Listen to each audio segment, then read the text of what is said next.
Jets or retire. The waiting on Rodgers, the hardest part for the Jets, notes ESPN's Dan Orlovsky. I'd be concerned with what his offseason was going to look like. I'd be concerned with how my locker room was going to react. I'd be concerned with what kind of roster I could have given what his salary is if it doesn't change at $58 million. I'd be concerned with a lot of it. But you got to roll the dice if you're the Jets, because your alternative option is to likely sit in mediocrity. 49ers with a big addition to their already vaunted defensive line. ESPN's Adam Schefter reports that they've agreed on a 4-year, $84 million contract with the Eagles defensive end Javon Hargrave. From ESPN's Courtney Cronin, Eagles linebacker TJ Edwards planning to sign with the Bears 3 years, $19.5 million. Do you own or rent your home? Sure you do. Fortunately, Geico makes it easy to bundle your home and car insurance. It's a good thing, too, because having a home is hard work. Go to geico.com, get a quote, and see how much you could save. Geico.com. Easy. ESPN 690 and Action Sports Shacks presents Brent and Friends with Brent Martineau. We're going to have to show a little more patience than the year 2 pom-pom people. Kasey Kurtz. Yo! Well, what are we doing, bro? Come on! And Aaron Schachter. I'm all in favor of these two showing their love, really celebrating their relationship. Get him! Get him! Get him! Hit him! Hit him! Yeah! Pull Jack from him! Yeah! Pull Jack from him! This is Brent and Friends with Brent Martineau, Kasey Kurtz, and Aaron Schachter on Jacksonville's home for ESPN Radio. ESPN 690. Oh, we got a spicy Monday here in Jacksonville, don't we? This is fun. Not just in Jacksonville, by the way, all around when it comes to NFL free agency, legal tampering underway here on a Monday, and the new league year starts at 4 o'clock on Wednesday. You know all those details, and now you really just want to know what's happening. Well, the biggest story of the Monday so far is Juwan Taylor. He will be headed to the Kansas City Chiefs, and now we'll face Juwan Taylor here in Jacksonville on the road, maybe to a Super Bowl with the Jacksonville Jaguars. It could be the rivalry that starts to heat up, maybe the Jags and the Chiefs as they met this past year in the playoffs, and the Chiefs are the team you have to unseat. Well, Juwan Taylor goes to the Super Bowl champion Kansas City Chiefs. Brent Martineau, Kasey Kurtz, Aaron Schachter won't be here this week. In fact, from a programming standpoint, we will be here Monday, Tuesday, Wednesday, Thursday, Friday. We are going to let you listen in to the NCAA tournament and hear some of the games that we will have played with Westwood One right here on ESPN 690, and check your brackets because we know you care about that. So no show Thursday and Friday, and we'll all be watching and listening to the NCAA tournament. We also have the Players' Champ, of course, is Scottie Scheffler. Really not a lot of drama. That's too bad, but at the same time, what a winner and a fun little story with his grandmother that lives in town. That was a neat little sidebar with the whole Scottie Scheffler thing. And listen, the Players' Championship is about crowning the best in the world. It's usually the best field in golf, and well, this guy is the best in the world over 13 months. Has anybody's life changed in sports more than Scottie Scheffler's over the last year? I mean, it's pretty incredible, and if others have, he's right up there with it in that discussion. So we'll talk a little bit about the Players' Championship on the way, and I have a thought or two about the course and how it's set up and the records being broken and the 3 aces on 17, and I have an actual overall thought on 17 that I never really have had before. Until this past weekend. So we'll talk a little bit about the golf. The NCAA tournament, we mentioned it. March Madness has arrived. Matthew Driscoll will join us in the 4 o'clock hour to break down the bracket. And I have a question about some coaches, but especially one coach in particular in this NCAA tournament. And it's got nothing to do with around here or even like probably a name that you'd guess that I have a question about. But I do want to ask him. I can't wait to ask Matthew Driscoll this one question. I feel like it's a good question, Kasey. You're going to have to wait and let me know if it's a good question. And maybe it'll just depend on the answer because that will ultimately be the judge if it's a good question. It's true. A good answer goes to a good question. That's right. I guess. That's why they say no stupid questions. Yeah, but they're wrong about that. They are. There are stupid questions. But sometimes stupid questions get good answers. That is true. That is true. Stupid questions do get good answers at times. Yeah, a lot of times. In fact, the dumbest of questions get some of the best answers. Let me ask you a potentially dumb question. Do you think that Trey Wingo is a valid source? Yeah. Because according to Trey Wingo, but nobody else, Aaron Rodgers to the Jets is done. So Rappaport has not confirmed, neither has Schefter, but Trey Wingo has gone out and said that it's done. And then Dove Kleiman picked it up. So Trey, I'm a little surprised that wouldn't come from like a McAfee or something, right? Trey Wingo just seems like an odd one. I agree with you. But he's doing a lot of the, you know what's interesting about Wingo is he's involved with the 33rd team, which is like Tannenbaum, who obviously has ties to the league and the Jets, and they're tied in with a lot of execs and GMs and coaches and former this and that.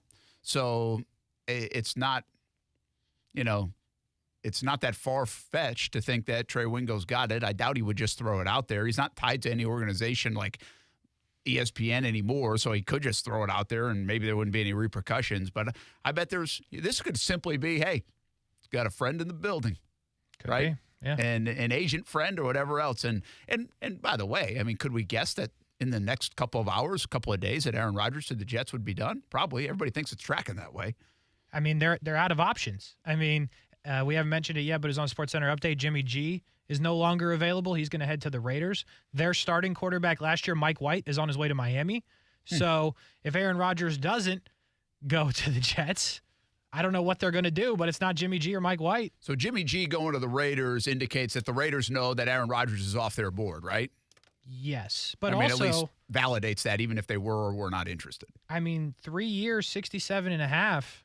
That ain't bad. It really isn't bad. That's a good deal for Jimmy G. But I knew he would have to take a little bit of a discount, if you will, because of the injuries. I mean, the injuries are a real thing. And I think that's part of the Lamar Jackson thing, and that will start to play out even more on Wednesday, most likely, when the league year starts, because he's a restricted free agent. So all this tampering with Lamar Jackson probably won't take place, sooner rather than later. I don't think. Maybe it still will.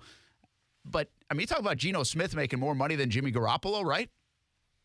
Yeah. Per year? Oh, yeah. 100%. I think the Raiders get a steal there for the market for quarterbacks, the dollars being paid, Jimmy G to the Raiders.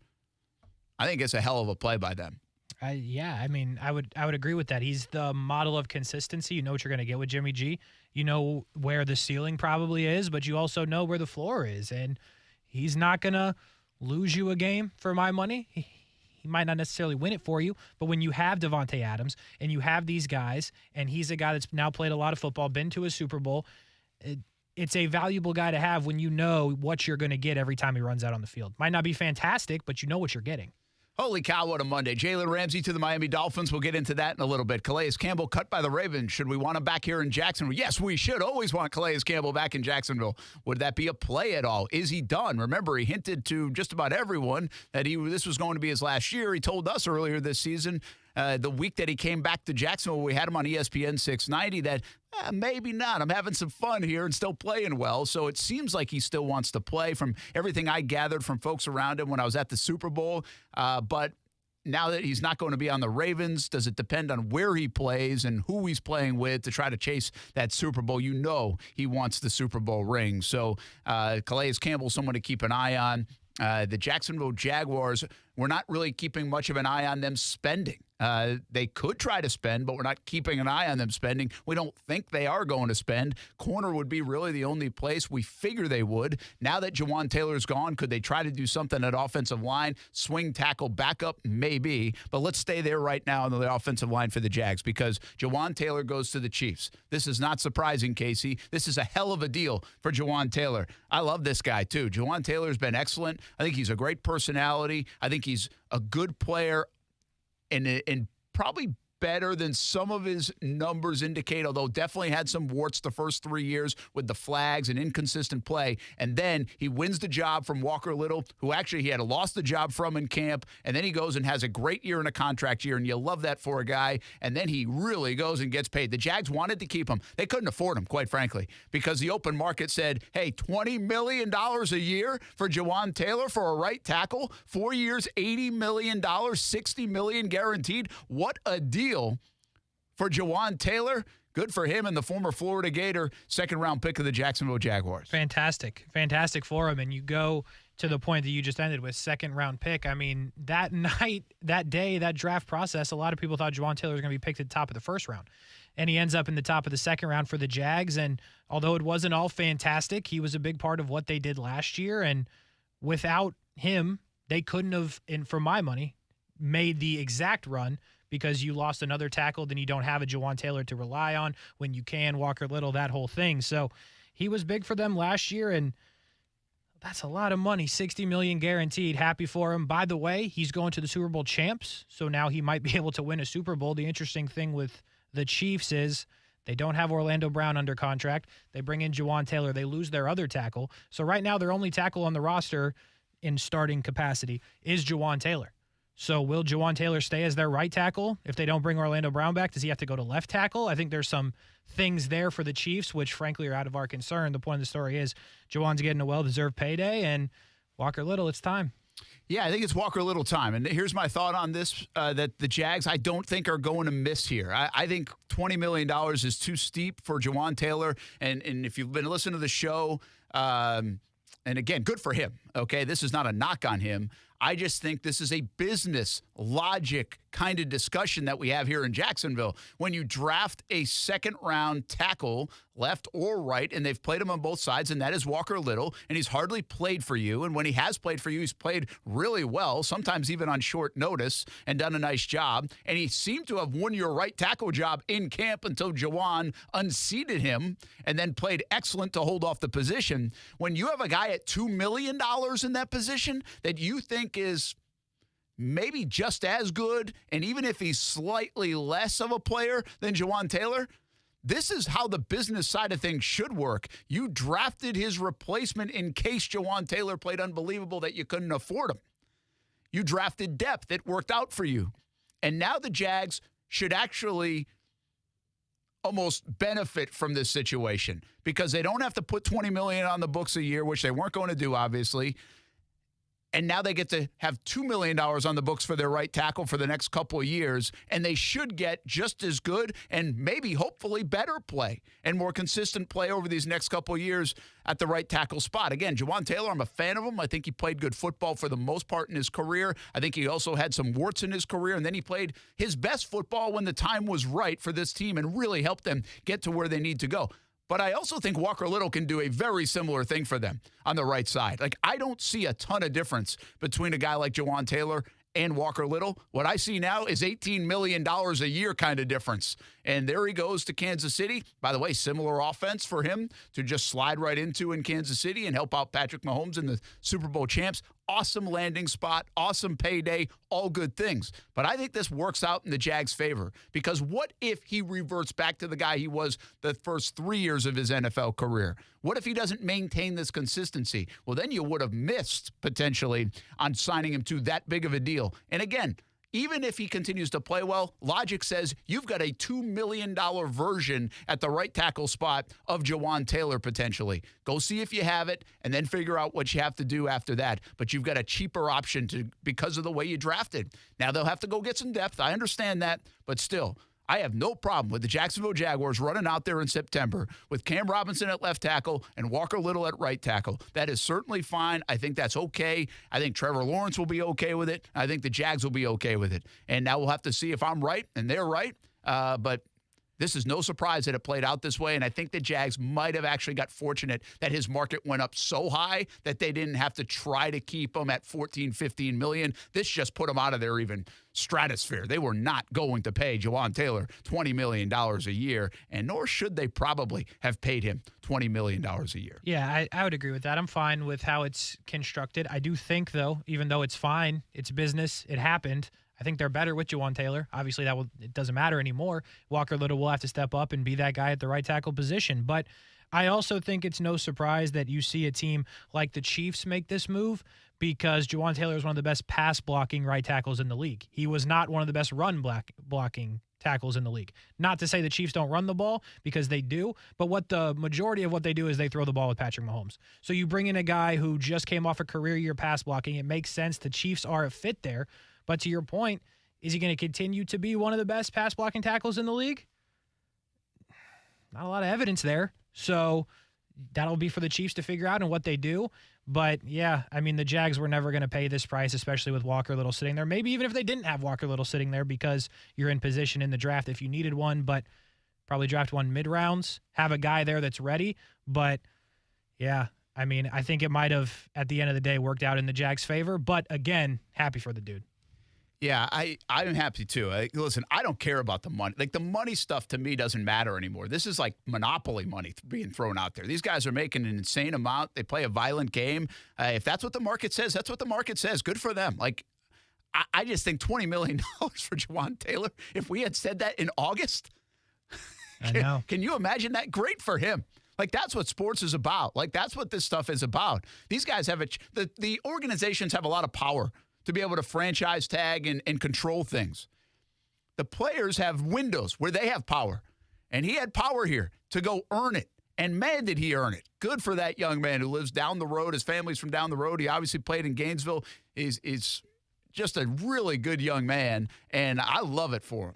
But I also will just continue to say I don't mind this for the Jags. Like, you have got to make business decisions along the way. You can't keep everybody. If you look at Kansas City, they've been making business decisions all the time on their offensive line. They've been trying to make business decisions in other areas. They lose good players sometimes. The Jags are going to lose good players over these years now. Get used to that. They finally will get a compensatory pick. Hallelujah. Yeah, that's actually, Ian just said that in the chat. You're burying the lead. Jags get a compensatory pick. And they'll break a 13-year run of not getting a compensatory pick. That is so bad, dude. Which, I also am not going to be over dramatic about a compensatory pick, but it's just nice to be with the rest of the league. It just shows you that, yeah, now you have good players going somewhere. And not because they want out. Here's the other thing. Juwan Taylor wanted to be here. Like, he would have been fine being here. But the agent said it all at the combine, man. When it started to leak out that he was going to be $17, $18 million at a minimum, he ends up being more than that. You're done. The Jags were done. Like, we told this story last week. The Jags were out. Like, that was it. If you're talking 17, 18 million, Jags are out. Yeah. They were. And that's fine. Like, that is okay. Do you think at all the Jags missed here? Like, is there any sense the Jags didn't do their job? Like, I don't feel that way. I actually think you could have framed it the other way. That if the Jags paid him, you could have made the case that was a mistake. Yeah, at this price especially. Yeah, I would say I don't think they missed. For this. You had Walker Little, and it's time to play him. So, no, I don't think they missed here. Juwan Taylor might just be coming into the best football that he's ever played. You could make that argument last year. I'm sure that's the argument that the Chiefs GM made to the owner a couple of hours ago. So, I don't think they're going to miss on this. I don't think we'll look back and say, well, if they just had Juwan Taylor, they would have won a Super Bowl. I don't think that's how this is going to play out. If Walker Little is not good, if there's no development into next year, then it's going to be easy to point out and say, well, they miscalculated for 1 year. The question is, how do they rebound off of that? What do they draft? So I think the jury's still out on that part, obviously, but I don't think they missed here. And you're looking at another tackle, McClitchney, I believe is how you say his name, from San Francisco. He just got even more money than Juwan Taylor, another year, but still, I mean, the tackle market for guys that are playing right tackle is incredibly high right now. So, no, I don't think they missed it because you're just going to either get outbid or have to pay more than you're comfortable with. Obviously, they weren't comfortable with the $20 million a year, and they don't have it. But well, yeah, they don't have it. Like, would you rather the Jags spend that kind of money? Let's just say if they had it to spend right now, and they do have like $7 million on a corner that's available, or Juwan Taylor? I think a corner. I think you have to.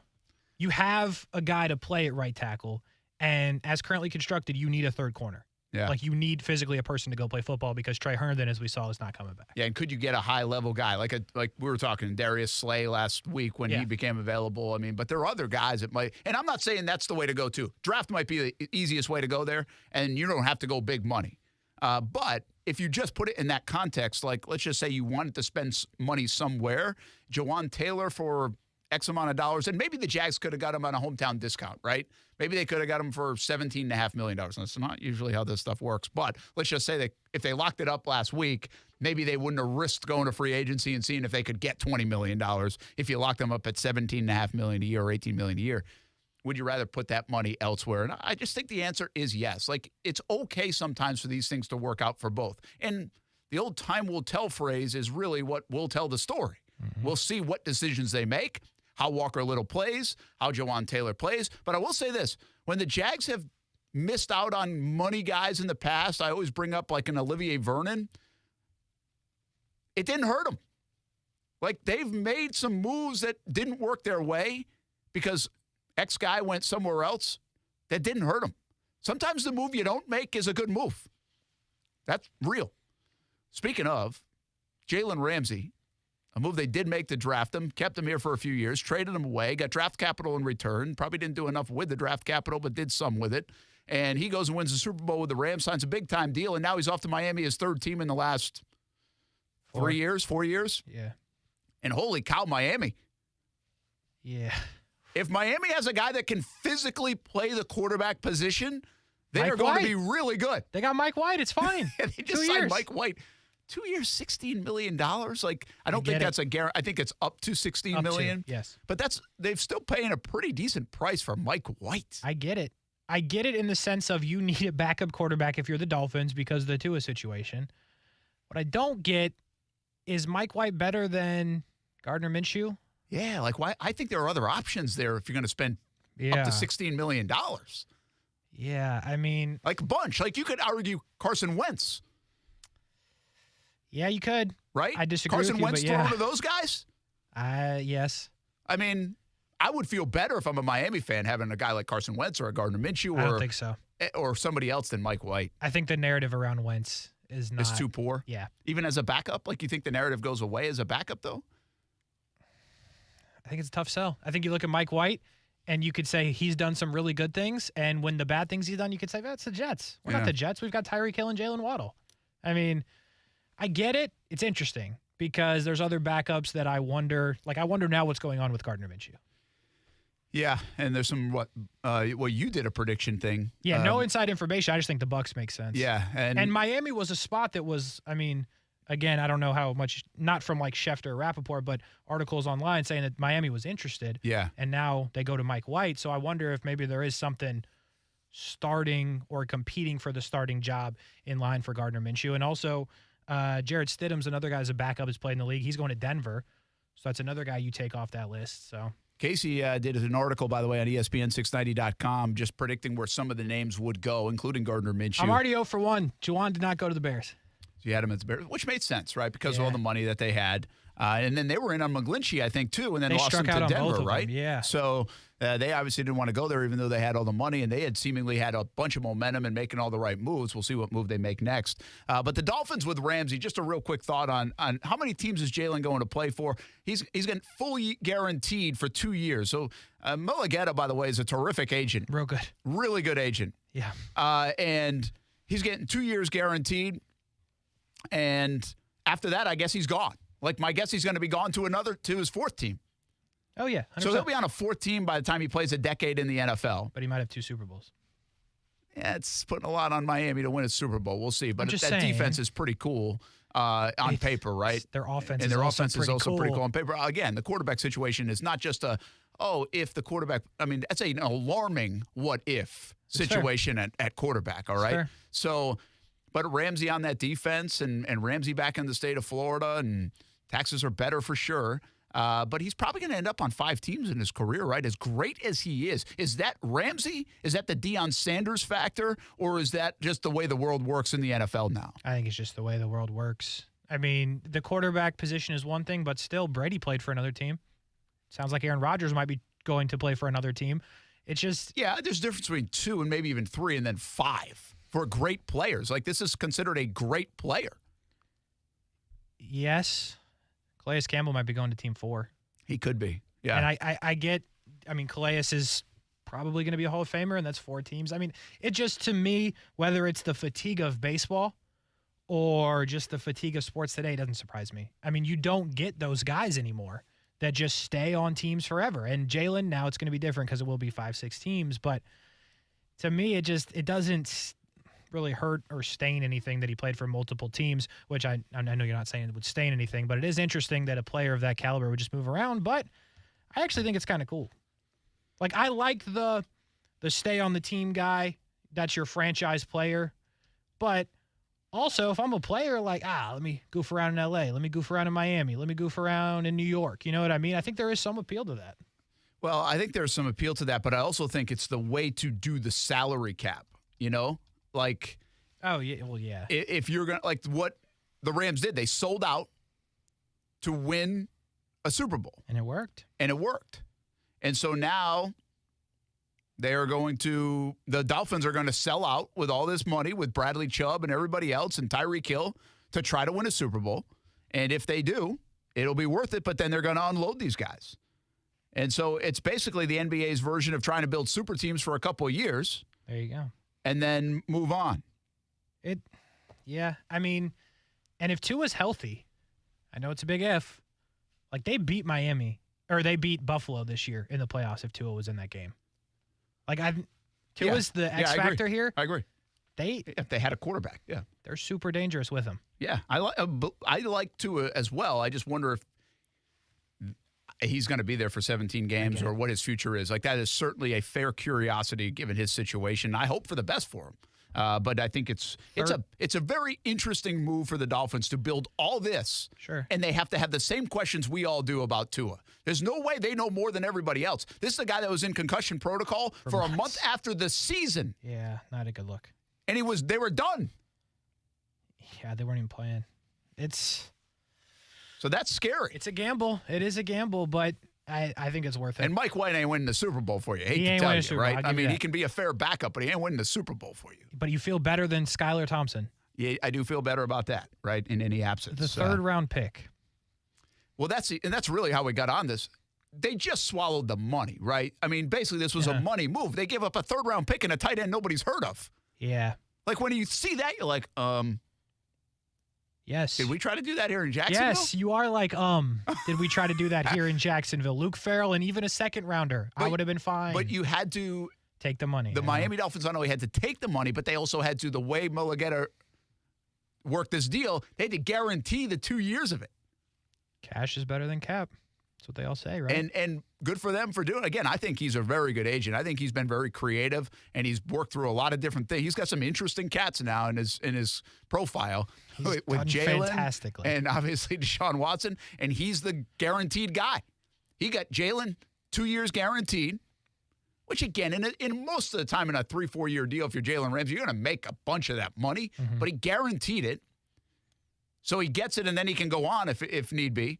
And Deshaun, obviously, he reset the whole freaking league with the $230 million contract. And apparently restructured today. Did you see that? Or was that yesterday? They saved like $36 million or something by restructuring. And so wild. So Mulligeta, in a way, the way he's had an impact the last couple of years on the league, now that everybody's trying to get these guaranteed contracts, he feels very Scott Boras-esque.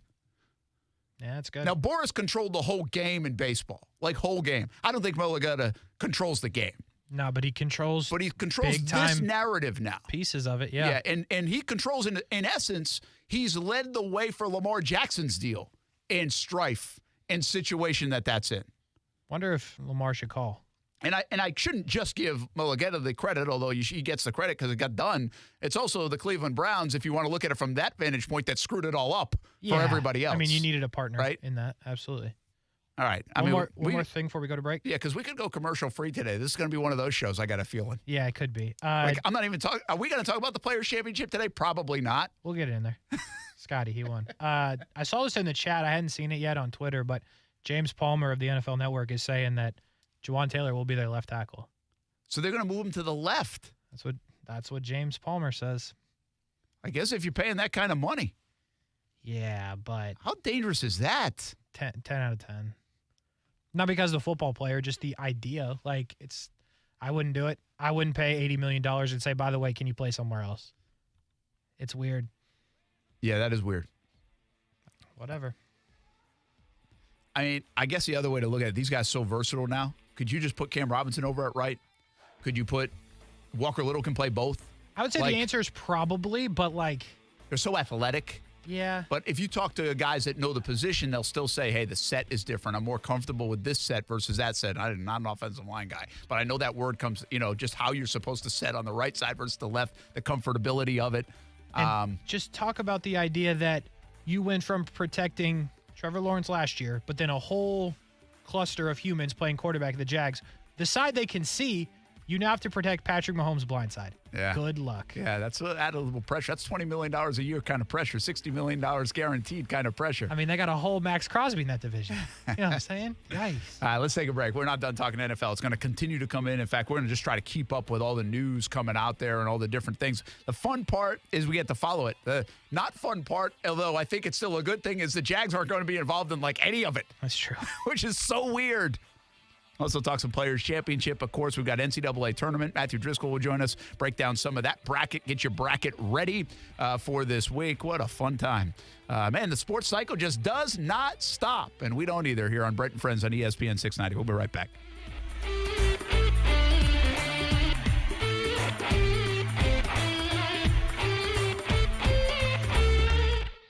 Now, the First Alert forecast on ESPN 690.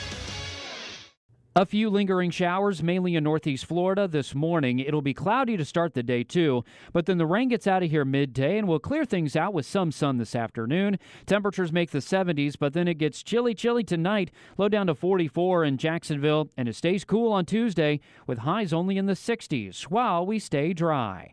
From the Action News Jax First Alert Weather Center, I'm meteorologist Corey Sima. The Weather Center is brought to you by Beards Diamonds. Now get 0% interest for 5 years with nothing down. We're dealing at Best Bet St. Augustine, the only card room and sports bar in St. Augustine, Florida. With nonstop action, poker games of all limits, exciting tournaments and table games, and a sports bar showing all the action, Best Bet St. Augustine has you covered. Don't miss our delicious dining options, serving breakfast, lunch, and dinner, and our always popular freshly made sushi. Best Bet St. Augustine is located at 800 Marketplace Drive off exit 311, where I-95 and State Road 207 meet. Learn more at bestbetjax.com. Victim of a slip and fall? It takes one phone call to take back control of your life. Anajar and Levine will fight to get you the compensation you deserve. Call me, Mark Anajar, for a free consultation. 1-800-747-FREE. That's 1-800-747-3733. Main office, Jacksonville. When people ask how I do it all, the answer is simple. I don't, because some days I just can't. And on those days, I hit up McDonald's, sometimes even twice a day. Once for breakfast, like a buttery sausage biscuit or a savory sausage McMuffin. And I'll bundle either pick with hash browns for just $2.29. Then I'll be back later for either a melty McDouble or a bold hot and spicy McChicken. And bundle that with a small fries for just $3.29. Turns out you don't need to do it all to have it all. Ba-da-ba-ba-ba. Prices and participation may vary. Cannot be combined with any other offer or combo meal. Valid when product served. No matter what I get, it's 20% off every day when I spend $1 on the McDonald's app. So yesterday was my please the whole fam on the way to the game meal. Today is my finally get them to stop asking, are we there yet meal. Who knows what tomorrow will be? Maybe a delicious crispy chicken sandwich all for myself meal. Whatever it is, it's a win. Ba-da-ba-ba-ba. Offer valid through December 31st, 2023 at participating McDonald's. Valid once a day. Excludes tax. McD app download and registration required. As the seasons change, one thing remains the same. Jacksonville and all of Northeast Florida are fueled by Celsius Essential Energy Drinks. If you spot ESPN 690 anywhere in the community, come hang with us and grab an ice-cold Celsius.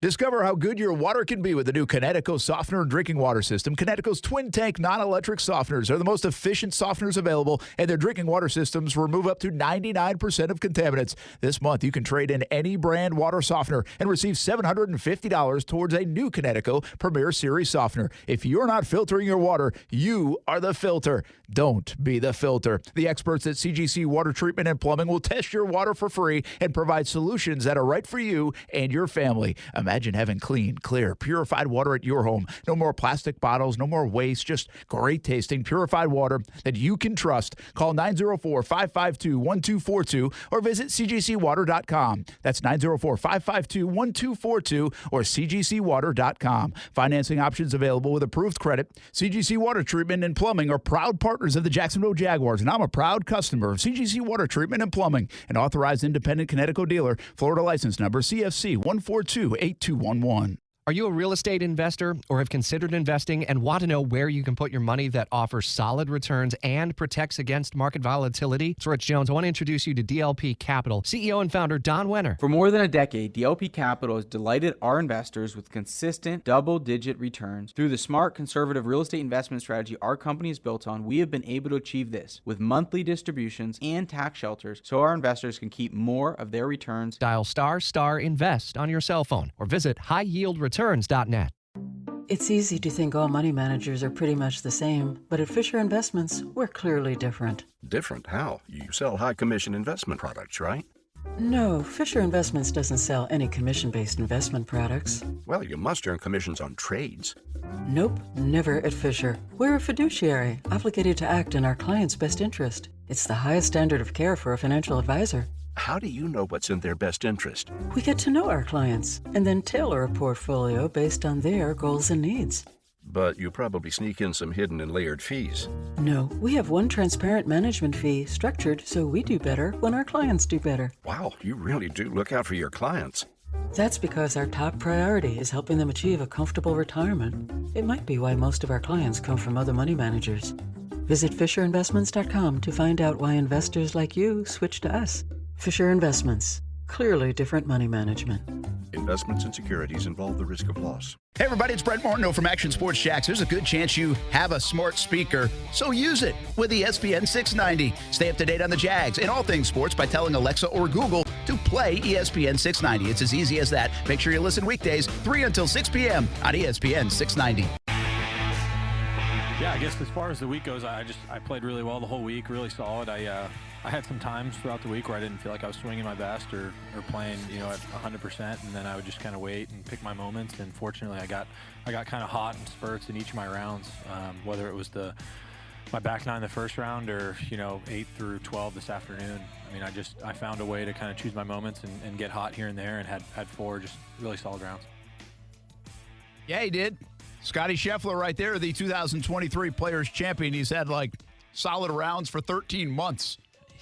Truly. He's really an incredible story, if you think about it. I saw today there was a stat sheet about his world rankings 3 years ago and his climb to world number 1, which is nuts when you see it because he was 2,682nd in the world or something. He was mid. He was just another guy, and he's taken off. And the crazy part is he blew a really huge lead in the FedEx Cup Championship. Yep. The Tour Championship. I don't know why I said it like that. But he would have made another $15 million. So you could just add it to those numbers you've seen of all the money he's made in the last, whatever it was, 18 months. I mean, I can't believe he blew that one, but it's crazy just the rise he's on, and he's going to keep going. Has anyone's life changed more in sports over the last year? Deshaun Watson. Financially. That's a good one. Totally different reasons. But, I mean. Yeah, that's actually a pretty good one because the guaranteed deal kind of reset, right? Yeah. Yeah. So the answer to this is probably yes. There's probably soccer players all over that got hundreds of millions. But they probably knew it was coming, too. 13 months ago, Scottie Scheffler had no idea he was about to go on this run. And nobody in the sport of golf had no idea he was about to go on this run. Unexpected. Yeah. Right? So, so some of these guys, Deshaun Watson was always going to make money. True. And people knew he was a good player, and he was a top draft pick. I just don't know if you see many stories like Scheffler. He has made $35 million over the last year. And I guess the answer to this question is probably every live golfer. That's fair. Right. But seriously, if you put it all in the context of what it is, in their respective sport, how you make money, how you earn money, how much you were making, what you were expected to do versus now what you have done. He's won 6 times in the last 13 months. He's won the Players and the Masters. The only 2 other players to hold those trophies at the same time, Tiger Woods, Jack Nicklaus. Nobody was doing that with Scottie Scheffler 15 months ago and saying Jack Nicklaus and Tiger Woods. Fair. Very fair. And guess what? He seems almost unbeatable unless you're Jon Rahm and Rory McIlroy right now. Not even Rory. And maybe not Rory coming out of this week. No. It's literally him and Jon Rahm right now. If you gave me Jon Rahm and Scottie Scheffler to win every major the rest of the year, or the whole entire field, I would take those two guys. Like, they're just on top of the world. John won 3 events already. Scottie Scheffler is winning all the big events, and if he's not winning, he's coming in second, third, or fourth. I can't believe he played as well as he did. I didn't think the course was a fit for him this week. The driver story was interesting. It really flared up for Rory, but Scottie figured it out and didn't have to hit driver a ton. So it's been a crazy whirlwind for him. Aaron, yes, that Aaron, in the chat says Geno Smith. I was thinking Brock Purdy. That's a good one. Geno Smith's a good one. Purdy's a good one, too, because it's changed like 2 different ways, right? Yeah. But from a pay, yeah, actually, Geno Smith's a really good one. Don't inflate his head. He already picked Scottie to win. It's our Aaron. Yeah, I know. Aaron Schachter. Just say it's a bad move and we move The on. only thing that I would say about Scheffler is, like, he wasn't like this down in the dumps guy. Like, Geno Smith had kind of gone like, okay, you're a backup dude.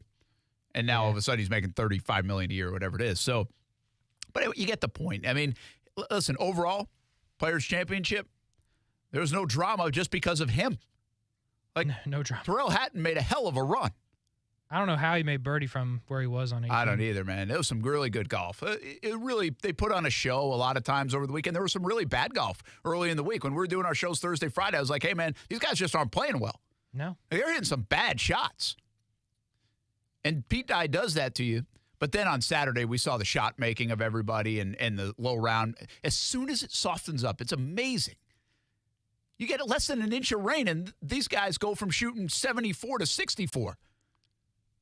Or in Tom Hoagie's view, 78 to 62. Dude shot the course record. How about it? It's crazy. So it's good players. Like, overall, it's good players. Was it the greatest players of all time? No. I mean, I'd like a little more drama down the stretch. I mean, you find yourself actually rooting against, like, Scheffler. You're like, come on, because you don't want him to win by 5. Like, it's boring. Let's get a playoff going. But at the end of the day, seems like a really good dude. Don't know him great. The hometown stuff here with his grandmother was awesome. It's a cool little story. She's 88 years old. She walked all 72 holes. I talked to his mom after, and you might have seen me tweeting about this if you follow on Twitter, but if you don't, like, she hadn't been to a tournament in years. Like, she doesn't go to the tournaments. Good time to come. But she goes to the players here. She wanted to make sure she was ready to go and could attend. She walks all 72 holes, and she sees her grandson win. That's insane. Really cool. Never go again. You got it. That's the moment. So Scottie Scheffler's mom telling me a little bit more about his grandmother, who's lived here for 24 years. She volunteers at a local hospital 3 times a week. She's 88 years old, so she obviously stays active. Crazy. Scottie mentioned this in his post yesterday about how she's had a tough couple years. Her husband passed away in 2020, and so this is a really cool moment, cool family moment for all of them. But he's visited here. Like, we had no idea that she lived here, and he visited here for the last 20 years of his life in Jacksonville. Yeah. And then obviously gets one of his biggest wins here in Northeast Florida as well. But his mom's telling me the story. She's like, you'll like this. She records all the events. Right, so she'll go back and DVR? watch them so she can fast forward through them. That's cool. And then she'll text or call or whatever and ask Scottie's mom, like, what shirt is he wearing today? Because she wants to fast forward through and know which shirt she has to look for. That's awesome. It's great. That is awesome. So it was a great little anecdote that his mom shared with me, and she was laughing while sharing it. But Grandma's a star in Jacksonville. Truly. The last couple of days. Truly. It's a cool story. Yeah, it really is a neat story. I love the sidebar part of it, so that's a lot of fun. Hey, let me give you somebody else whose life changed a little bit today, and from the money perspective, and I'll make you guess. What does 26 career catches for 230 yards and 2 touchdowns get you? Out of curiosity. Are you going to tell me Josh Oliver? Yeah. Really? Josh Oliver. 3 years, $21 million. I didn't even look at the team. Just saw the money and was like, is this Josh Oliver? Why? I don't know. Like, I don't understand it. Like, did he turn something on? I know he can block and he can catch. Is that the thing? Now he can do both because he got bigger and he can block now. Like, they've turned him into that. And so he's a two-way tight end. Is there just not a lot of that? Because there's a lot of tight ends on the market. Like, why are we paying $7 million for Josh Oliver? Yeah, and to make it even stranger, it's the Vikings who have T.J. Hawkinson. So that's what they're paying for their tight end number 2. Yeah, that's interesting. It's different. How did you know right off the stat line that it was Josh Oliver? Because I didn't. Like, it still annoys I had me. heard some stuff on Josh that he was going to get signed, and I was like, "Oh, this is where you got to go." Because I was like, I don't have any other answers really. I didn't have any other guesses, and so his name was kind of near the top of my noggin. But it can get up to 24. The guarantee is 10.75. How about this? What a day for Dave Caldwell. Oh, Jawaan. Josh Oliver. Juwan Taylor. Yep. Quincy Williams. Oh, that's right. Yeah, that's something. Big money to all of them. And outside of Jawaan, they all got shipped out of here, those two. Man. Okay, so I have this one hit me with Quincy more. The Josh Oliver thing, let's just go back to it, all right? This was the Urban Meyer stuff. It made no sense. Yeah, none. Why they got rid of him. They didn't need to get rid of him. He's like, what was he, a third-round pick? What was he, a third-round pick? Third. So he's a third-round pick. You have, like, nothing at tight end. You hadn't even gone to camp yet. And they cut him. They did. They might have even cut him before, like, mandatory minicamp and OTAs. I can't remember. I feel like it was weird early. I remember having the conversation. It was super early. Like, it made no sense why you wouldn't at least see what you have in Josh Oliver, who had been hurt for a couple years. I understand that. Made no sense.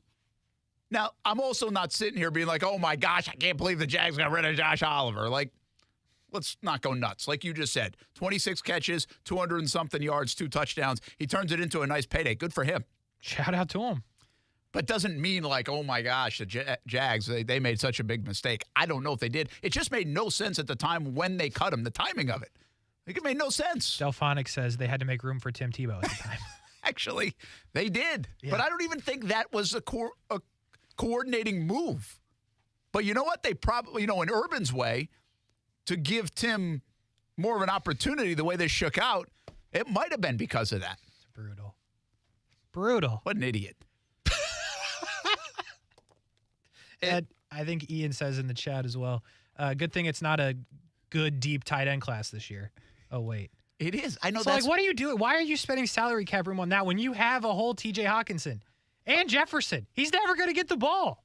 Okay, I don't think that's the point, though. Josh Oliver's whatever. Juwan Taylor we talked about. This is a Dave Caldwell pick in the second round. Ends up working out in the long run.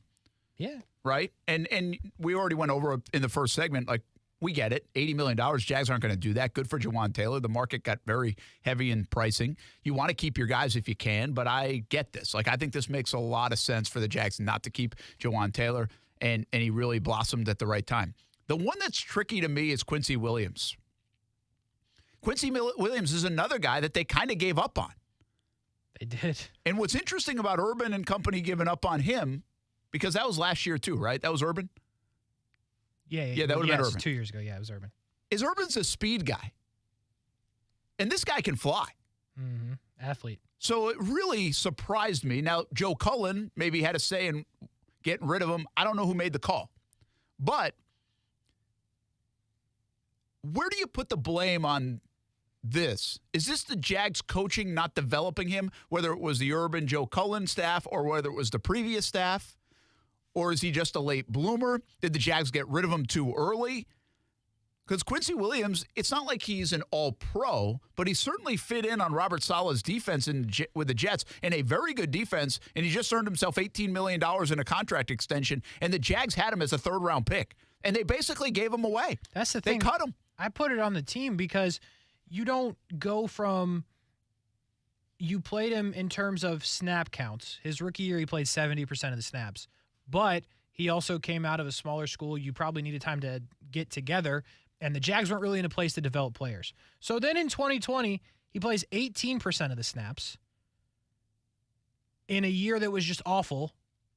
And then he goes to the Jets and plays 80%, and has 5 sacks and all of these tackles and is all over the field. So I put that on the Jags and the lack of development, the lack of being able to develop him, and I guess the lack of opportunity, because you give him this opportunity outside of his rookie year, once he's figured things out in the league and how to be like a professional, he's been really good. Now, I think it's lucky for the Jags now that at the linebacker position, they're all right. right? They are okay, but is it worth asking the question, did you need a 27th overall pick to trade up for Correct. and a third-round investment when you had Quincy Williams? Like, you certainly wouldn't have needed both. Is he better than both those guys right now? I think he just got paid $18 million. I think the answer to that is yes. Currently, yes, he is. Absolutely. Yeah, and you'd be in a much better situation because who knows what you do with that pick. You probably don't trade up. Maybe you do. Maybe you get a wide receiver. Who knows what happens there? There was a whole bunch of different things that could have happened last year, but you wouldn't have two guys now that you had to replace for one, and you're not really sure going into this year which one's actually going to play that position. Well, here's the other part of it, too, right? Now, Jags, at this situation, might be looking for a linebacker. They might have let him walk anyway because they might not have said, hey, we're going to give you $18 million. We just gave Foye Oluokun a bunch of money. But I would think he would fit into this defense and probably would have played better than either guy did, who both took their lumps a little bit. Now, going forward, I don't mind the guys the Jags have, but it's just an interesting look back at, did the Jags just not coach him up? Did they not develop him? He was a raw guy taken probably too high. The Jags reached for him because they didn't have a fourth-round pick, but they needed a guy with the Telvin Smith situation and their future linebacker situation. So they took him with their second, third-round pick, I want to say, a few years back. But they didn't have a fourth, and they didn't like linebackers in the fifth, sixth round. He was the last guy they liked. So they reached for him. I think they admittedly, reached for him. And so you had to develop him a little bit. Well, they didn't develop him. And then they let him go. And now Trent Baalke is a guy, part of the Urban Meyer stuff, that let him go for nothing. Yeah, ain't nothing. Let him go for nothing, and now he's signed an $18 million deal. That shows me maybe a little too impatient, not enough development, bad judgment on that one, which you're going to make some moves like that. That's a different one than Josh Oliver in my estimation. The only thing about Josh Oliver is why the hell did you let him walk so soon? Let him get through training camp and see if you got something. He's yours. Yeah, you invested in him. That was weird. That's where this league gets egotistical sometimes, where Baalke's coming in and Meyer's coming in. They're like, well, we don't want Dave Caldwell guys. We don't want pass regime guys. If Coughlin liked them, if Marrone liked them, if Caldwell liked them, they stink.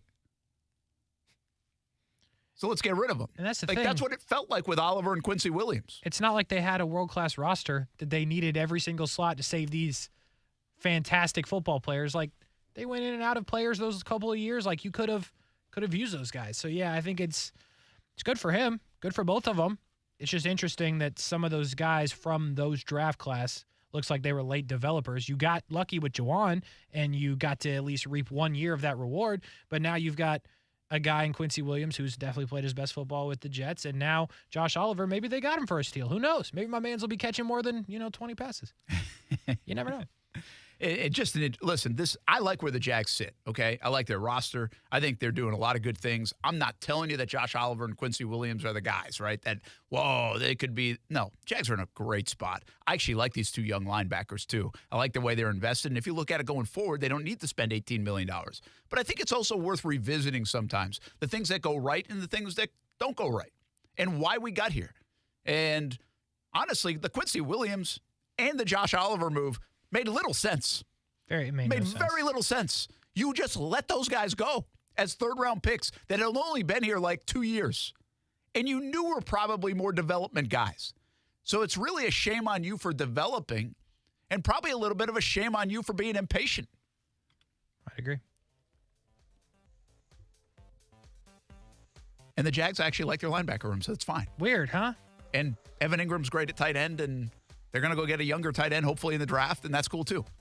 But they could have also had Josh Oliver. But if Josh Oliver's getting $7 million a year, what the hell should Evan Ingram get? More than 11. Or 11, whatever it is. 7. Man. It's going to be interesting to watch this tight end market, and maybe that's a little bit of what Ingram's camp did. So let's watch the free agent market and see what goes on here. Yeah, because if you've got that at 7, you got a whole Mike Gesicki, a whole Dalton Schultz that are just sitting there. Hayden Hurst, good call. That's actually a good call on their part.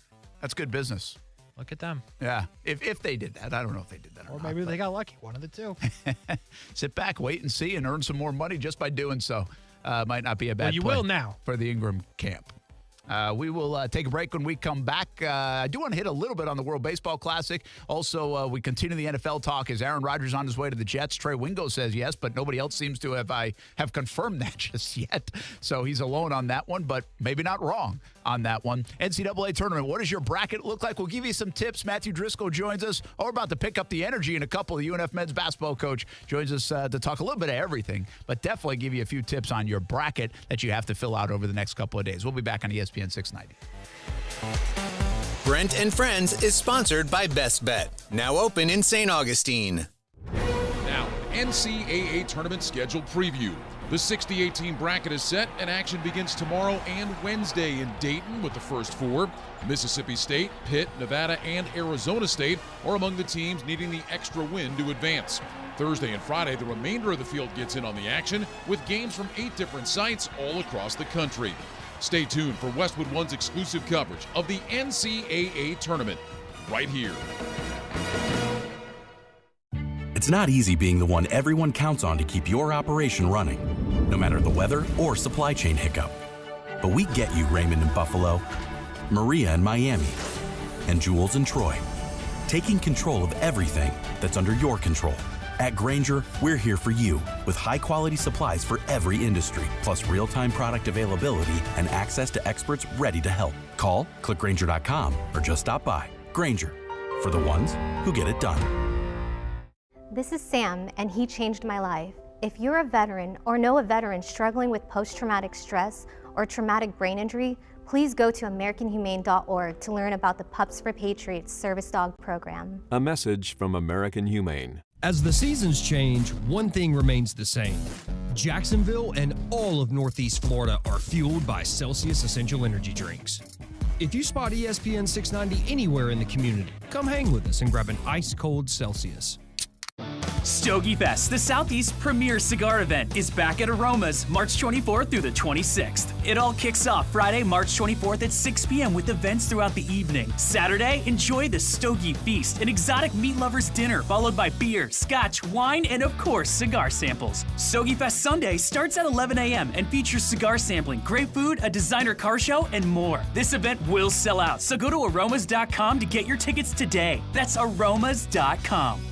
Have you seen your financial freedom wiped out by stock market volatility? It's Rich Jones. Consider investing in real estate funds from DLP Capital. Don Wenner is CEO and founder. DLP Capital has provided our investors with consistent double-digit returns by investing in cash-flowing residential real estate. For more than a decade, we have had zero losses, little volatility, and have shot above our return targets in all of our investment funds. Plus, we offer monthly distributions and tax shelter opportunities. To get your investor's guide and learn more, dial **invest on your cell phone or visit highyieldreturns.net.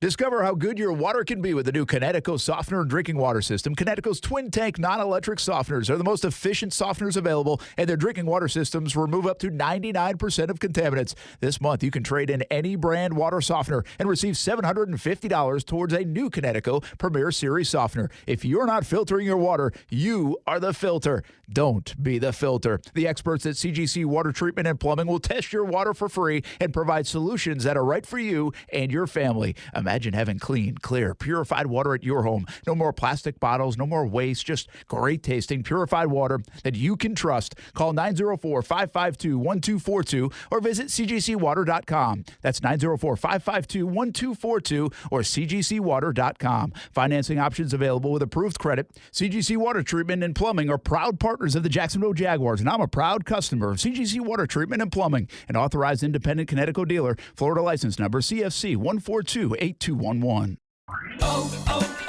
O'Reilly. Count on the professional parts people at O'Reilly Auto Parts to recommend the best products for your vehicle and budget. Get maximum cooling system performance for 10 years or 300,000 miles with peak long life universal premixed antifreeze and coolant. Now just $6.99 after mail-in rebate. Limit supply. See store for details. Stop by your local O'Reilly Auto Parts today.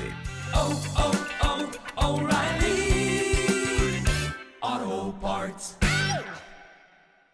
Hello there. My name is Seychelle, and what makes the Chick-fil-A chicken sandwich original to me is the punch of flavors that's unlike any other. You get the crispy tenderness of the chicken and that hint of sourness from the pickles. Ta-da! Hey, I'm Juan, and what makes the Chick-fil-A chicken sandwich original to me is you're gonna get chicken that's crispy, golden, and juicy. This is the gold standard of chicken sandwiches. Order the original Chick-fil-A chicken sandwich on the Chick-fil-A app today. Real customers paid for their testimonials. Guys, fellas, men, are you Roman ready for the weekend? Right now, generic Viagra, aka Sildenafil, is just $4 per dose at Roman. Just complete a free online visit with a U.S. licensed healthcare professional. If medication is appropriate, Roman sends what you need in discreet packaging with free 2-day shipping. Generic Viagra from $4 at Roman. Go to ro.co/Viagra. Do it today and get 20% off your entire first order. That's ro.co/Viagra. Broadcasting live from the Anajar and Levine studios. Anajar and Levine Accident Attorneys. Call 1-800-747-FREE. That's 1-800-747-3733. WOKV Jacksonville. Listen live everywhere you go on ESPN690.com. ESPN 690, a Cox Media Group station. This is SportsCenter. I'm Christine Lisi. The Raiders filled a quarterback need a couple of weeks after releasing Derek Carr, who then signed with the Saints. Vegas agreed to a 3-year deal with Jimmy Garoppolo, according to ESPN's Diana Rossini and Adam Schefter. 3 years, $67.5 million, $34 million guaranteed. Solid addition by the Raiders with Jimmy G, believes ESPN's Mike Tannenbaum. They could make the playoffs. You know, they were in 9 one-score games a year ago, and Jimmy G's 40-17 as a starter, led the NFL the last 3 years at 8.3 yards per attempt. I'm a big Jimmy G fan. I think he'll do great with Josh McDaniels. Mike Tannenbaum on Canty and Carlin. McDaniels was Garoppolo's offensive coordinator in New England. 49ers bolstered their defensive line, agreed to a 4-year, $84 million deal with Eagles defensive tackle Javon Hargrave, $40 million guaranteed. Eagles free agent linebacker TJ Edwards plans to sign with the Bears. Chargers running back Austin Eckler requesting permission to speak with other teams about a potential trade after preliminary talks on an extension stalled. Georgia Tech has hired Celtics assistant Damon Stoudemire as its new basketball coach. The sides agreed on a 5-year contract. Do you own or rent your home? Sure you do. Fortunately, Geico makes it easy to bundle your home and car insurance. It's a good thing, too, because having a home is hard work. Go to geico.com, get a quote, and see how much you could save. Geico.com. Easy. ESPN 690 and Action Sports Shacks presents Brent and Friends with Brent Martineau. We're going to have to show a little more patience than the year 2 pom-pom people. Casey Kurtz. Yo! Well, what are we doing, bro? Come on! And Aaron Schachter. I'm all in favor of these two showing their love, really celebrating their relationship. Get him! Get him! Hit him! Hit him! Yeah! Boom! Jack! Boom! Yeah! Boom! Jack! Boom! This is Brent and Friends with Brent Martineau, Casey Kurtz, and Aaron Schachter on Jacksonville's home for ESPN Radio. ESPN 690.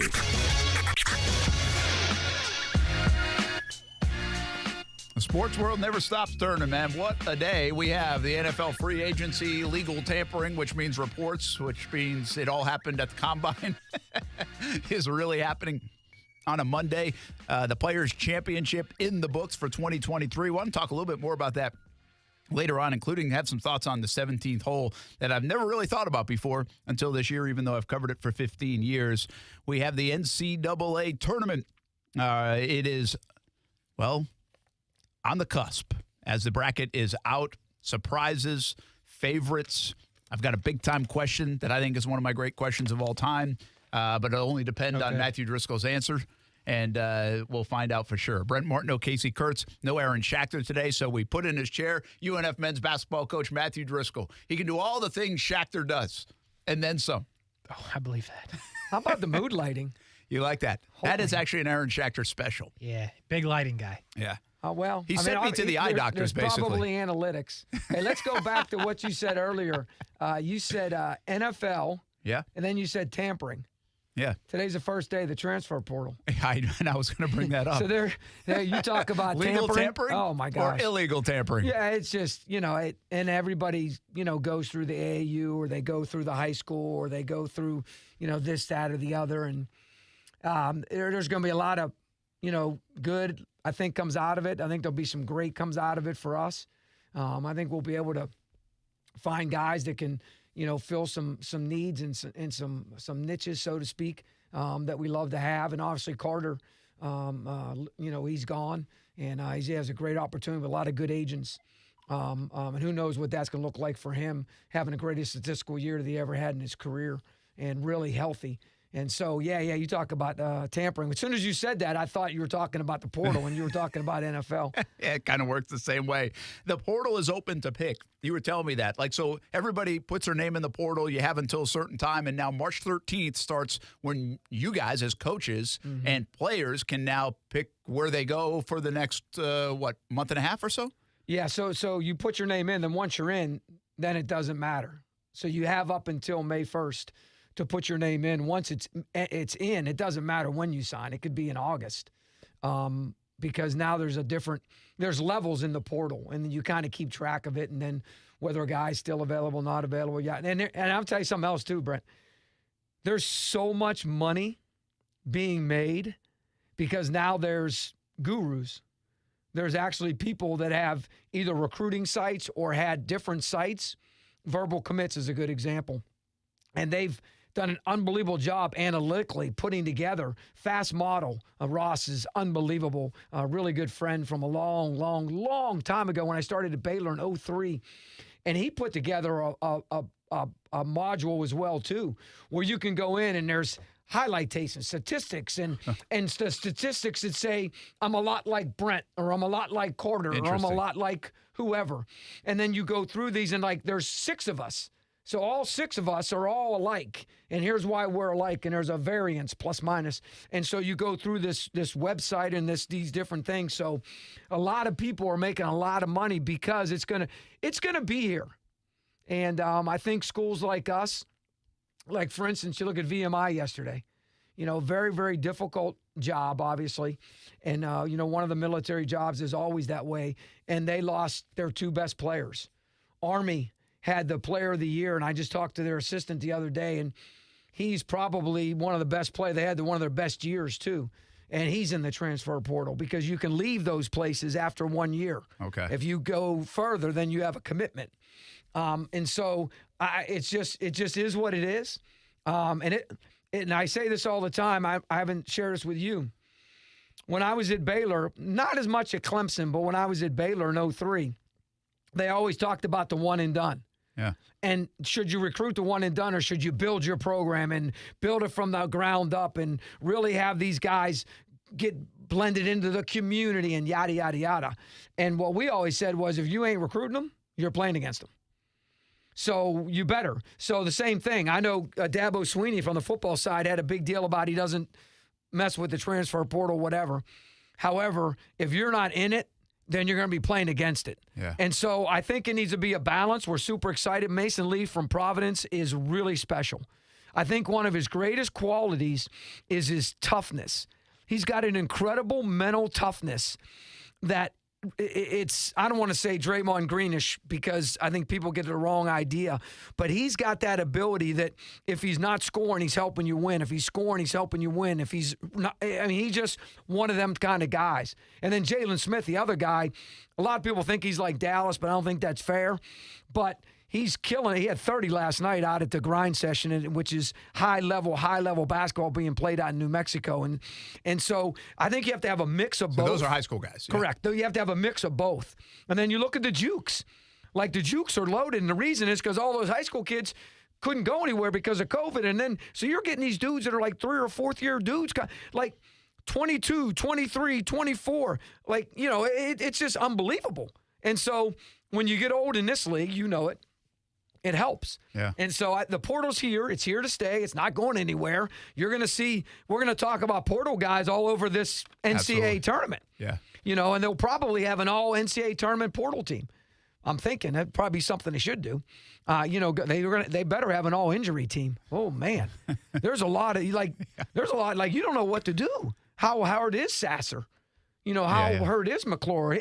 How hurt are some of those guys? And then how healthy are guys coming in? Well, I know we're going to talk about that later, but. Yeah, we got the bracket, and I want so you can give some tips to people too. But just one final thought on that, at least for now. I know we could talk about it for days. It is the easiest way to get good and better, right? The portal. I mean, I know there's a part of you that wants to do it and develop, right? That's why you get into coaching.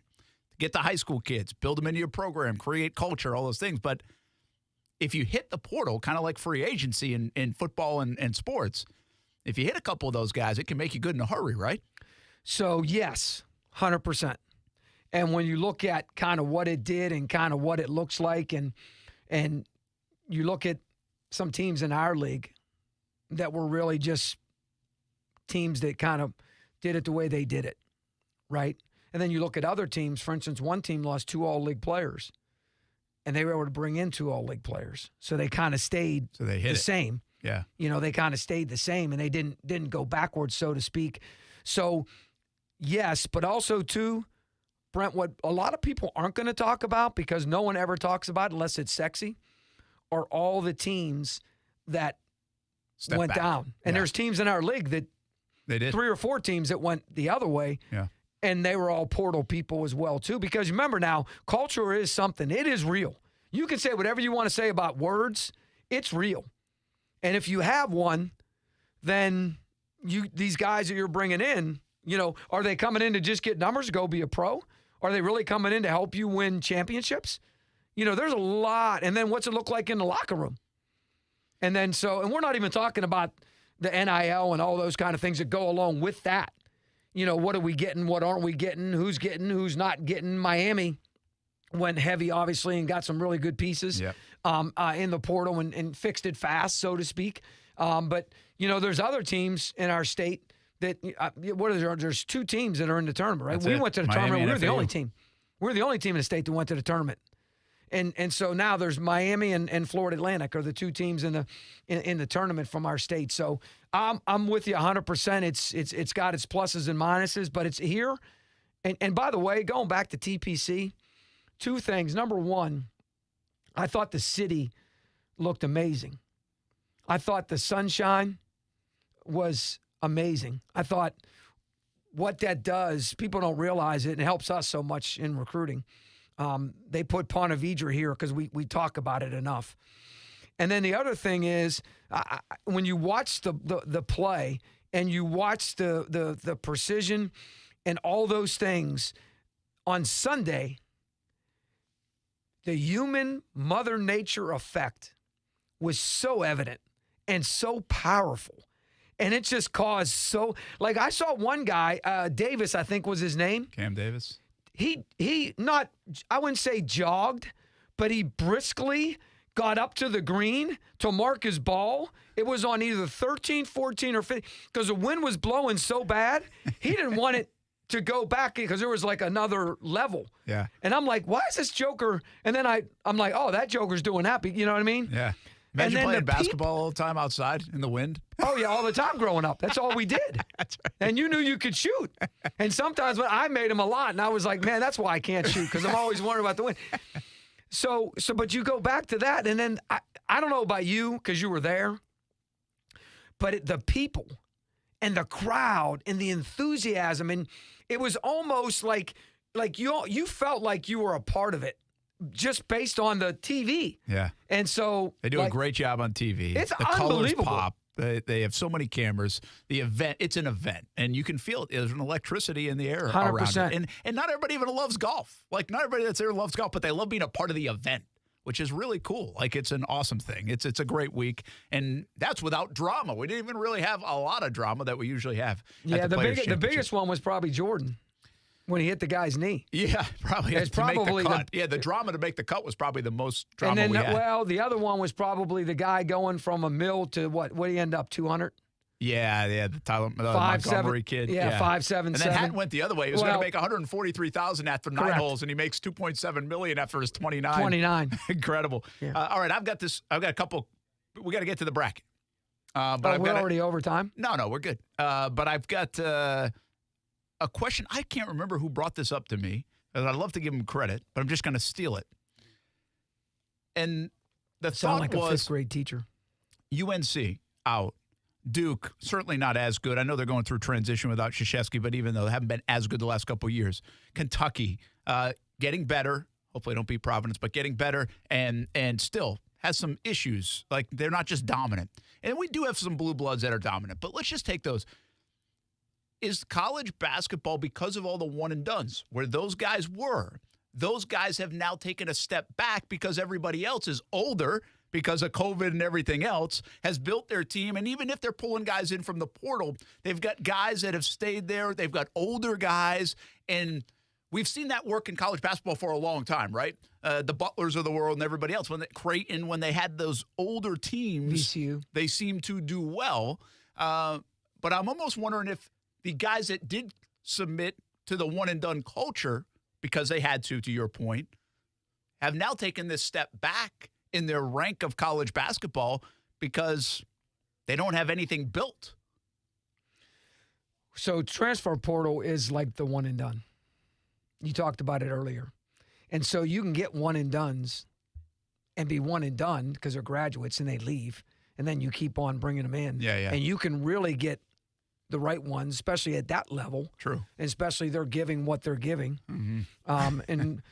But also conversely, Northwestern lost their two biggest guys, one to Duke, one to, I think, North Carolina, if I'm not mistaken.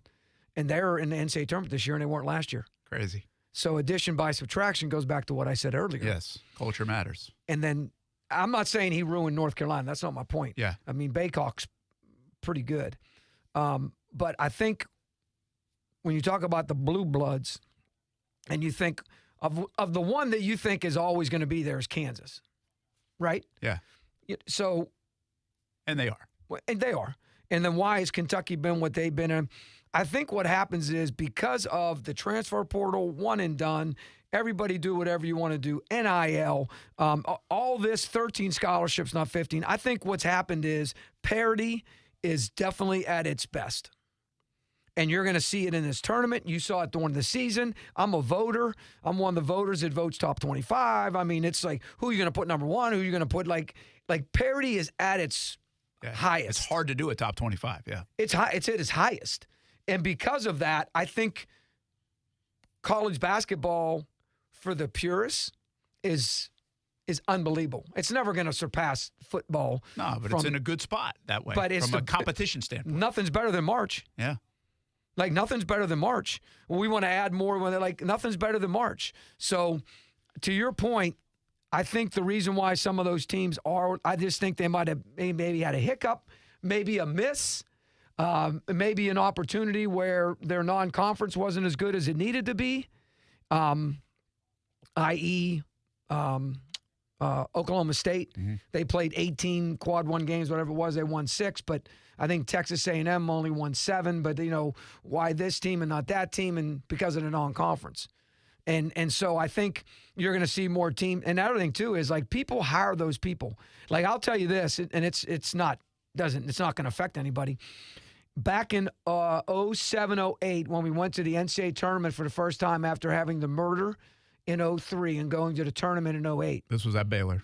Coach relied on this guy named Jerry Palm. Have you ever heard of him? Of course. Of course. He's on all weekend on CBS's guy. Yeah. And he would run the schedule by Jerry. Now, I don't think, and I'd ever ask Coach, I don't think he paid him a penny. But I know those guys are making money for doing that now. They're consultants.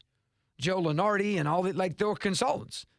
They'll tell you who to schedule, who not schedule. If you go back and look, Syracuse didn't make it that year. And I forget who they played. I think it was Colgate or somebody.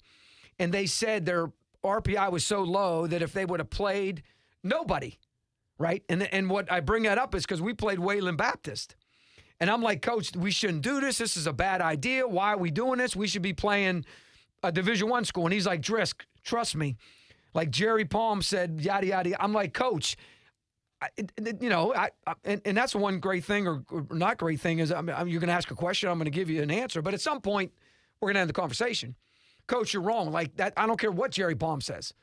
Like, this is bad. We cannot play these dudes. Like, we got to play. He's like, Drisk, I get you. I love you. But just trust me. That's who we're going to play. Okay, Coach, that's who we're playing. And sure enough, we were the last one in.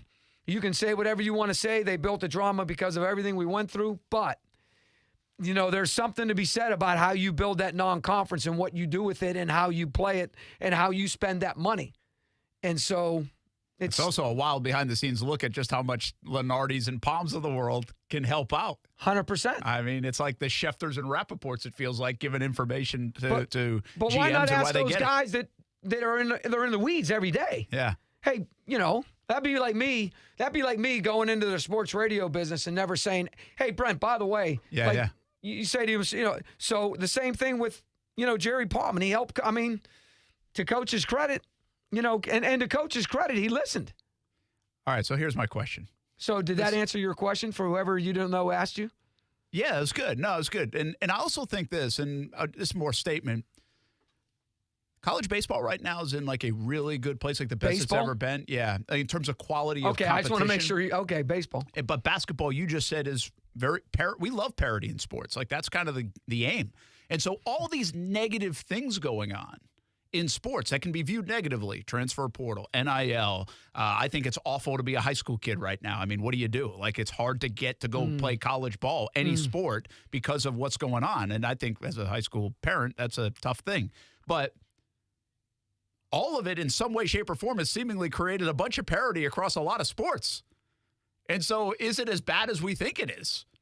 Maybe not. For your team, maybe. You know what I mean? Whoever that team is. For the team you like to root for. You know what I mean? Because nobody wants, there's 14 teams in our league. Like nobody wants every team to be the same. Yeah. Because that's tough because there's only one bid. Now, if you took our record and you flipped our games, and we were 19-12, 9-9 in the league, and 4 quad 1 wins, we'd be in a tournament. So it's something that when you look at it and you say to yourself, yeah, there's parity here. Yeah, there's parity in baseball. Yeah, there's parity in whatever you want. What else is next? Volleyball. Yeah, whatever it is, 100%. Women's basketball, they'll probably never do it, but there are 15 scholarships still. And they'll probably never do it because you're always, you're trying to get those numbers and you want to have those opportunities for women, which is awesome. But, if you want, like, how much parity is there in women's basketball? More than ever before, but still not enough. There is? Oh, yeah, it's more than ever before. Who are the best teams? Well, South Carolina's, I know, the best, like this year. But I'm saying it used to be Connecticut and Tennessee, and nobody could beat them. They couldn't even get within 25, 30 of them. Notre Dame was always pretty good. Michigan State was always pretty good. I mean, there have been teams, but if you go back 15 years, I think I was there. I was at Baylor when they won the championship.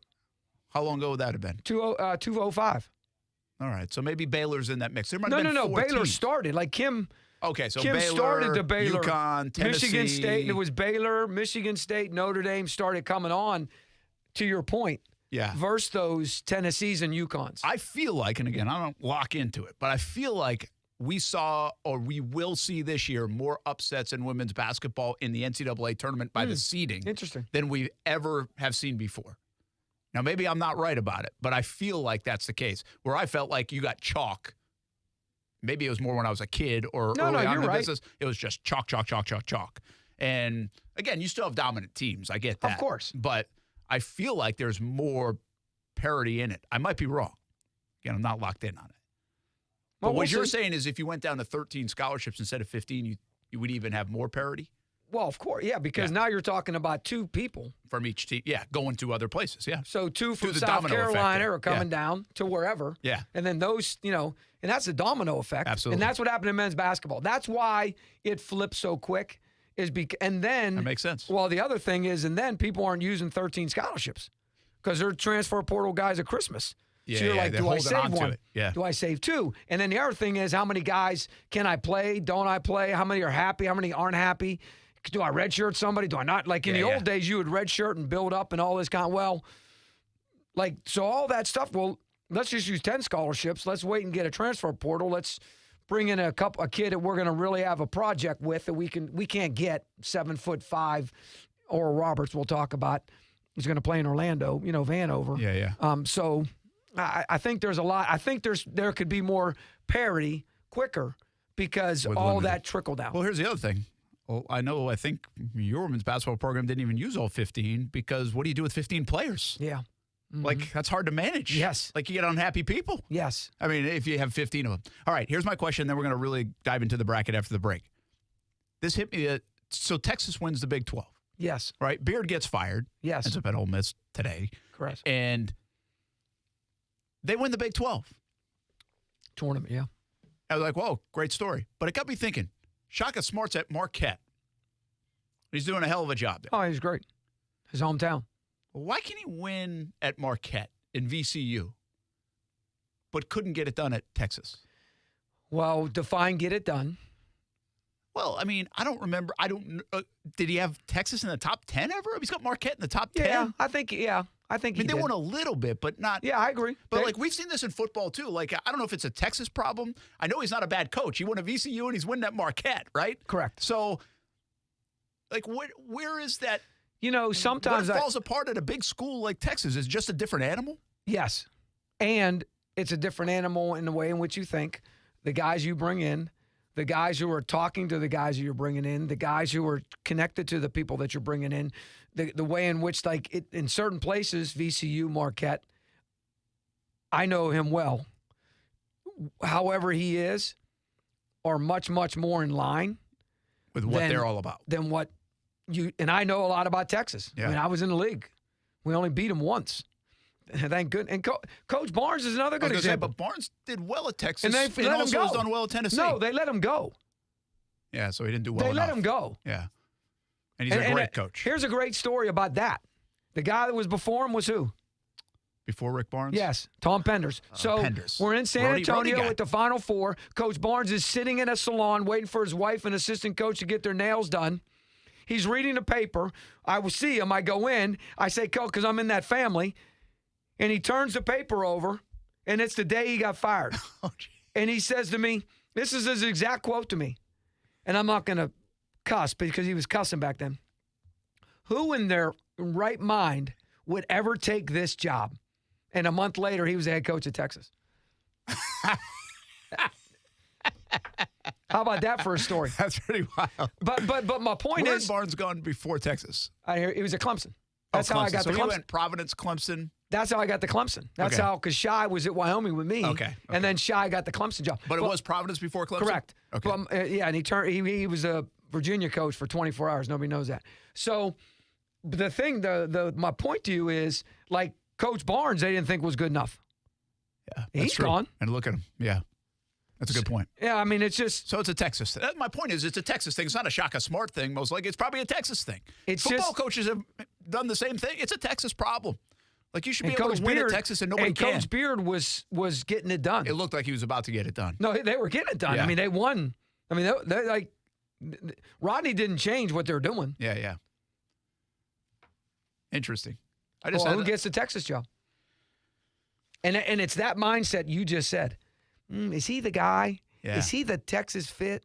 Is he the, you know what I mean? But they have had a hard time figuring that out in multiple sports. Yes. Because they should be the kings of college sports in a lot of ways, right? Yeah, I agree. I agree. But you always got to find the right match and the right fit. 100%. And they have missed quite a bit. So, anyway, that was my question. I don't know if it was a good question, but it was a good answer, so it must have been a decent question. But I was thinking about that. I was like, Shaka Smart, man. This guy can flat out coach. Okay, when my son got hit by a car, Chase, he sent him an unbelievable handwritten letter. It was really nice. I think he still has it on his wall. Yeah, he's great. He's great. Shaka's great. He took my desk when we got fired from Clemson. When we got fired, he came in with Oliver Purnell, took my desk for like 3 weeks, and then he went to Akron. I think you should update everybody on your son after you just said that.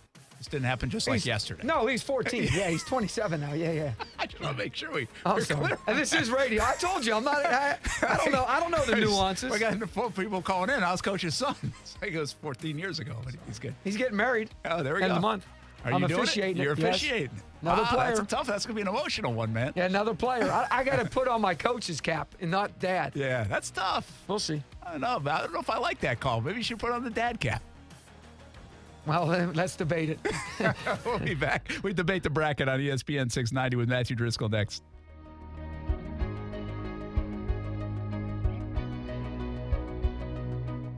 Now, the First Alert forecast on ESPN 690. Cloudy with a few showers lingering on this Monday morning, but the rain leaves midday and we'll see some sun this afternoon. Our daytime highs manage the 70s, but then it gets cold tonight. It'll be mostly clear with those skies and chilly with those temps in the 40s.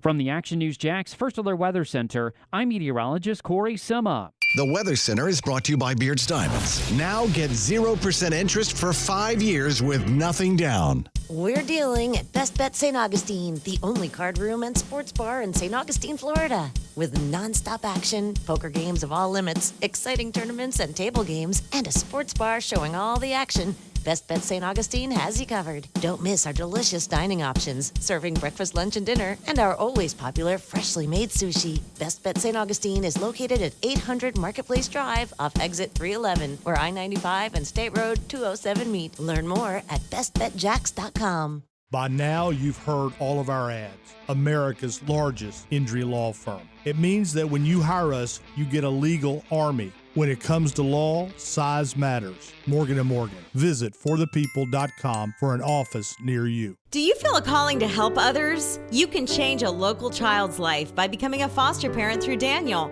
You'll receive training, 24/7 support, and compensation to cover the cost for the child's needs and your time. To qualify, you must be over 21, pass a background check, receive training, and have a caring heart. Foster parent classes are starting soon, so please call Daniel at 296-1055. That's 296-1055, or visit danielkids.org. Ready for some baseball? It's almost time for your Jacksonville Jumbo Shrimp. Opening day is April 5th, and 1-to-1 Financial Credit Union has the deal. 1 week only, March 13th to the 18th. Stop by any 1-to-1 Financial branch and pick up BOGO Jumbo Shrimp ticket packages. Buy one, get one. Yeah. That's 20 game vouchers for just $1.95. No blackout dates, only the reserve seats. Yeah. Just hit up your hometown credit union 1-to-1. March 13th to the 18th. Get your BOGO and support the home team. Thirsty Thursday has never been better. Federally insured by NCUA. Discover how good your water can be with the new Connecticut Softener and Drinking Water System. Connecticut's twin-tank non-electric softeners are the most efficient softeners available, and their drinking water systems remove up to 99% of contaminants. This month, you can trade in any brand water softener and receive $750 towards a new Connecticut Premier Series softener. If you're not filtering your water, you are the filter. Don't be the filter. The experts at CGC Water Treatment and Plumbing will test your water for free and provide solutions that are right for you and your family. Imagine having clean, clear, purified water at your home. No more plastic bottles, no more waste, just great tasting, purified water that you can trust. Call 904-552-1242 or visit cgcwater.com. That's 904-552-1242 or cgcwater.com. Financing options available with approved credit. CGC Water Treatment and Plumbing are proud partners of the Jacksonville Jaguars, and I'm a proud customer of CGC Water Treatment and Plumbing, an authorized independent Connecticut dealer. Florida license number CFC 1428211. For many servicemen and women, the battle doesn't end when they come home. And I know, because I too struggle with the invisible wounds of service. Pups for Patriots and Sam literally changed my life. If you're a veteran or know a veteran struggling with post-traumatic stress or a traumatic brain injury, go to AmericanHumane.org to learn more about the Pups for Patriots Service Dog program. Let's give our veterans a fighting chance. A message from American Humane. As the seasons change, one thing remains the same. Jacksonville and all of Northeast Florida are fueled by Celsius Essential Energy Drinks. If you spot ESPN 690 anywhere in the community, come hang with us and grab an ice-cold Celsius. What's for dinner? Burgers? After last week, no thanks. Avoiding foods due to fear of diarrhea, gas, bloating, stomach pain, or loose, oily stools? It may not be just stomach issues. It could be EPI, or exocrine pancreatic insufficiency. EPI can cause uncomfortable symptoms because it's a condition where the pancreas doesn't release enough digestive enzymes to break down food. But EPI can be managed. Use the symptom checker on identifyepi.com and talk to your doctor about your symptoms. That's identifyepi.com. Sponsored by AbbVie.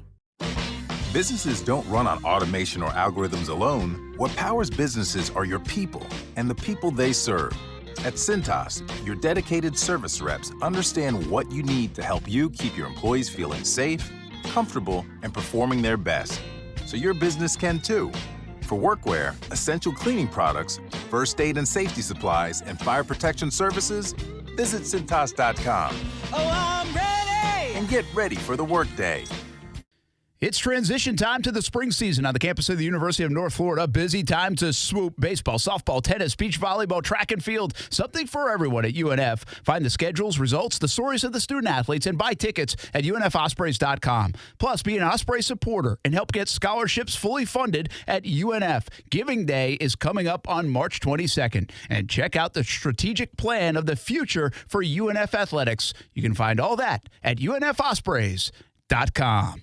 Listen to ESPN 690 anytime, anywhere, on any device. Whether you're at home or on the go, get the latest on the Jags, FSU, the Jumbo Shrimp, and Action Sports Jacks on Odyssey.com. That's AUDACY.com or on ESPN690.com. Hey, welcome back. We've got a lot of football going on. Juwan Taylor, if you missed it, he is headed to the Chiefs. We talked all about it in the first hour. We'll talk more about it in football at 5, of course. We've got an interesting story about dollars spent in free agency. And there's this view that it doesn't work. Well, there's also a view and evidence that it does work. But I've got a twist to that I want to at least explore and do a little experiment. Football at 5 coming up. Brent Martineau, Kasey Kurtz. We are joined right now by Matthew Driscoll, UNF men's basketball coach, and he's helping us break down the bracket. Really, we just talked about all things college basketball from the first segment. Now we'll break down the bracket, help you out. Before we do that, quickly from a football standpoint. Yeah. Why is everybody restructuring everybody to restructure everybody to give everybody more now and less later? And what's the whole? So the biggest thing is the cap, the current cap. So if you're on 235 or something, 235, whatever it is, point, XXX, and if you create space, this year by moving it down the road. So if you give bonus money this year, so they ripped up Christian Kirk's deal. They gave him X amount of dollars in bonus money, which then takes it off the books for this year contractually and puts it down the road. What you do, though, is you also add more dead cap money in case you don't keep that guy around. So you're running a little bit of a risk. So the risk is that the cap will keep going from 235 to 240 to 245, yada, yada. But if you have a window, see what the Jags did. Jags don't like to do this. They didn't want to do this. If you talk to Trent Baalke in private, he wouldn't want to do it. But he also realizes that, wait a minute, we were 2 wins away from the Super Bowl. We have a rising team. We have a division that's not very good around us. We have a quarterback that is not getting paid the way everybody else is getting paid. It's the time to do this and go all in right now and acquire as much talent, whatever the cost, and we'll deal with the other stuff later. That's what the Rams did, right? The Rams dealt with it down the road. They got rid of all their picks, and now they're dealing with it by getting rid of people like Jalen Ramsey to Miami and others. And you've got to balance it. It's a tricky thing, but in today's day and age, you can do it. And so that's why you're seeing guys restructure. The player is getting their money. Either way, it's just a matter of how the bookkeeping is based. I think it's a very confusing thing, and I'm not an expert in it at all. And we really haven't had to deal with it in Jacksonville much because they spent money and then they lost, and so they just shed the money and tried to rebuild it again. This is the first time they've really spent the money, been close to the borderline of what you can spend, but still feel like we're really good. Like, if we were getting 1 or 2 more players, let's do it. Well, speaking of $15.5 billion is going to be wagered on the NCAA tournament. Let's jump right into it since we're talking about big money. Yeah, there's a lot of money. In fact, I have this as a topic. I'm not sure we're going to get to it today, but I actually wonder, are people sports fans anymore, or are we just all gamblers? So I think it's grown exponentially, and I think that there's more and more sports books.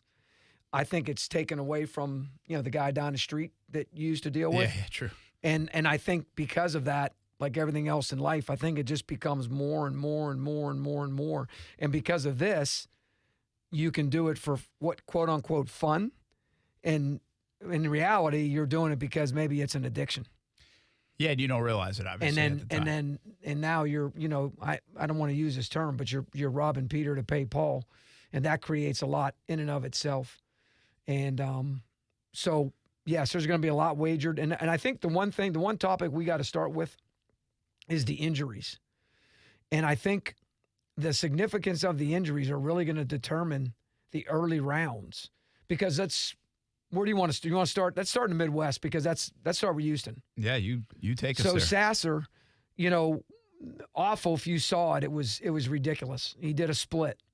And it was a non-logo split. It was a floor, whatever happened, shoe, bad angle, whatever.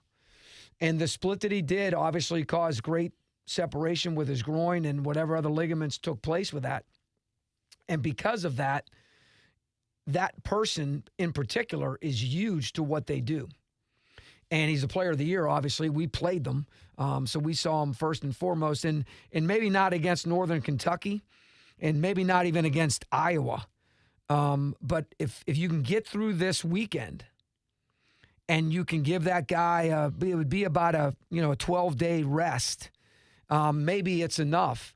Conversely, if it's a 6-day deal and he comes back, he's one tweak, he's one whatever, and he might be done for the tournament. Yeah. So you're talking about a really, really, really interesting scenario. And maybe that's what happened yesterday. Maybe they said, hey, we don't need to win the tournament. We're already a number 1 seed. Yeah. And let's not debate playing the tournament, not playing the tournament, because I don't think that's a good debate. I think that's bad. Like, let's play. Like, you can fall off a curb. But I think in that bracket alone, I think the pathway to getting to Houston is probably easier for the team that's supposedly not the number one. Yeah, play him earlier. So I think you have to be really careful with him. I think as you move down that bracket, I think Drake and Kent State, by the way, a lot of people know now, I saw it live because I watched their games because we played Gonzaga in Houston, so did they. And they were one-possession games with a couple minutes to go. They missed a big-time 3 in a corner off a great play. And so I think, and Drake, what's kind of misconstrued about that, I don't think they played a true road game until they got to the league. Wow. No.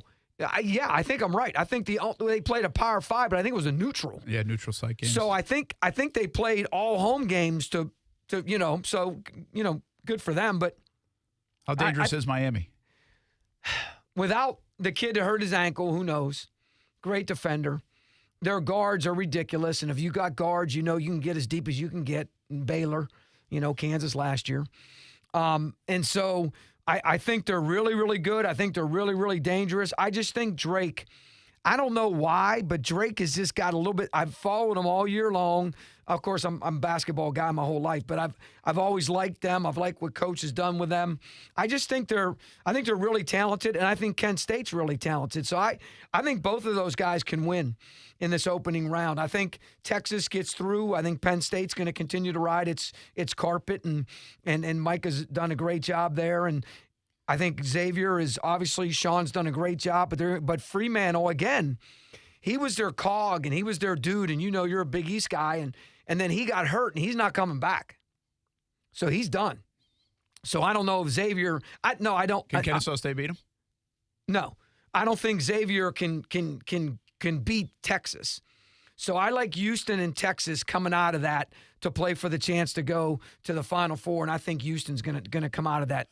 I will say this. I like Indiana back in the mix, relevant a little bit, I mean, it just feels like... Yeah, there's your blue bud. Yeah, you were talking. but they've been so down. I mean, they've been irrelevant. They have one of the greatest players to play this. I mean, Trace Davis is ridiculous. Let's stay on the top part of that, this whole Alabama thing. Oh, so you want to go to the South? Left. Yeah. Okay, so Midwest is done. Yeah, Midwest is done. Well, I mean, unless you want to go all the way through. You said Houston and Texas. I actually talked about all the games. I think Iowa State's going to... I think Pitt's going to come out of the play, the playing game. I think Iowa State's going to beat them because I think Iowa State, and there's another one, injury, and I kicked a guy off the team, and so they were rolling like a steamroller, and then all of a sudden, a little adversity, and you could say, well, Coach, sometimes it's only one dude, and now your whole rotation, your whole everything is whacked. Absolutely, and that's the thing about Alabama when we get to them. They roughly got 2 dudes in every spot. None of them are like Brandon, but nonetheless. But we'll get to them whenever you want. But I think Houston, Texas, they play in the Elite Eight and I think Houston goes on. All right. Let's go up there to Alabama. Alabama's the story in college basketball for not the right reasons, but they also are very, very good. Right. And seeing Alabama very good in basketball is odd to me, just odd to the eyeballs, I think, of everybody. I think for people who fill out brackets this time of year and don't pay attention to college basketball, this is like, is this a basketball bracket? Sure. Right. But can they get through the noise, the adversity? It almost feels like they're the villain, right, of the tournament. I think people are going to root the heck against them, not just because they're playing a 16 seed or the next guy and they're the favorite, but because of everything else. So cleanse your brain a month ago. So cleanse your brain. Yeah. And you know how sometimes on your computer you can hit a reset and you can set it to a date? Yeah. Go a month ago.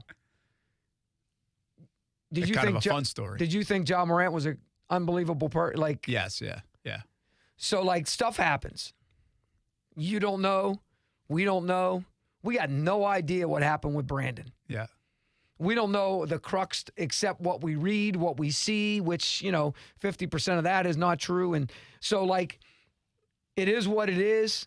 I think they did a really poor job. When we got the job at Baylor, they spent a lot of money bringing in professionals and teaching us how to deal with people like you. And you, Casey. And you, Casey. People like you. Look at us go. And you.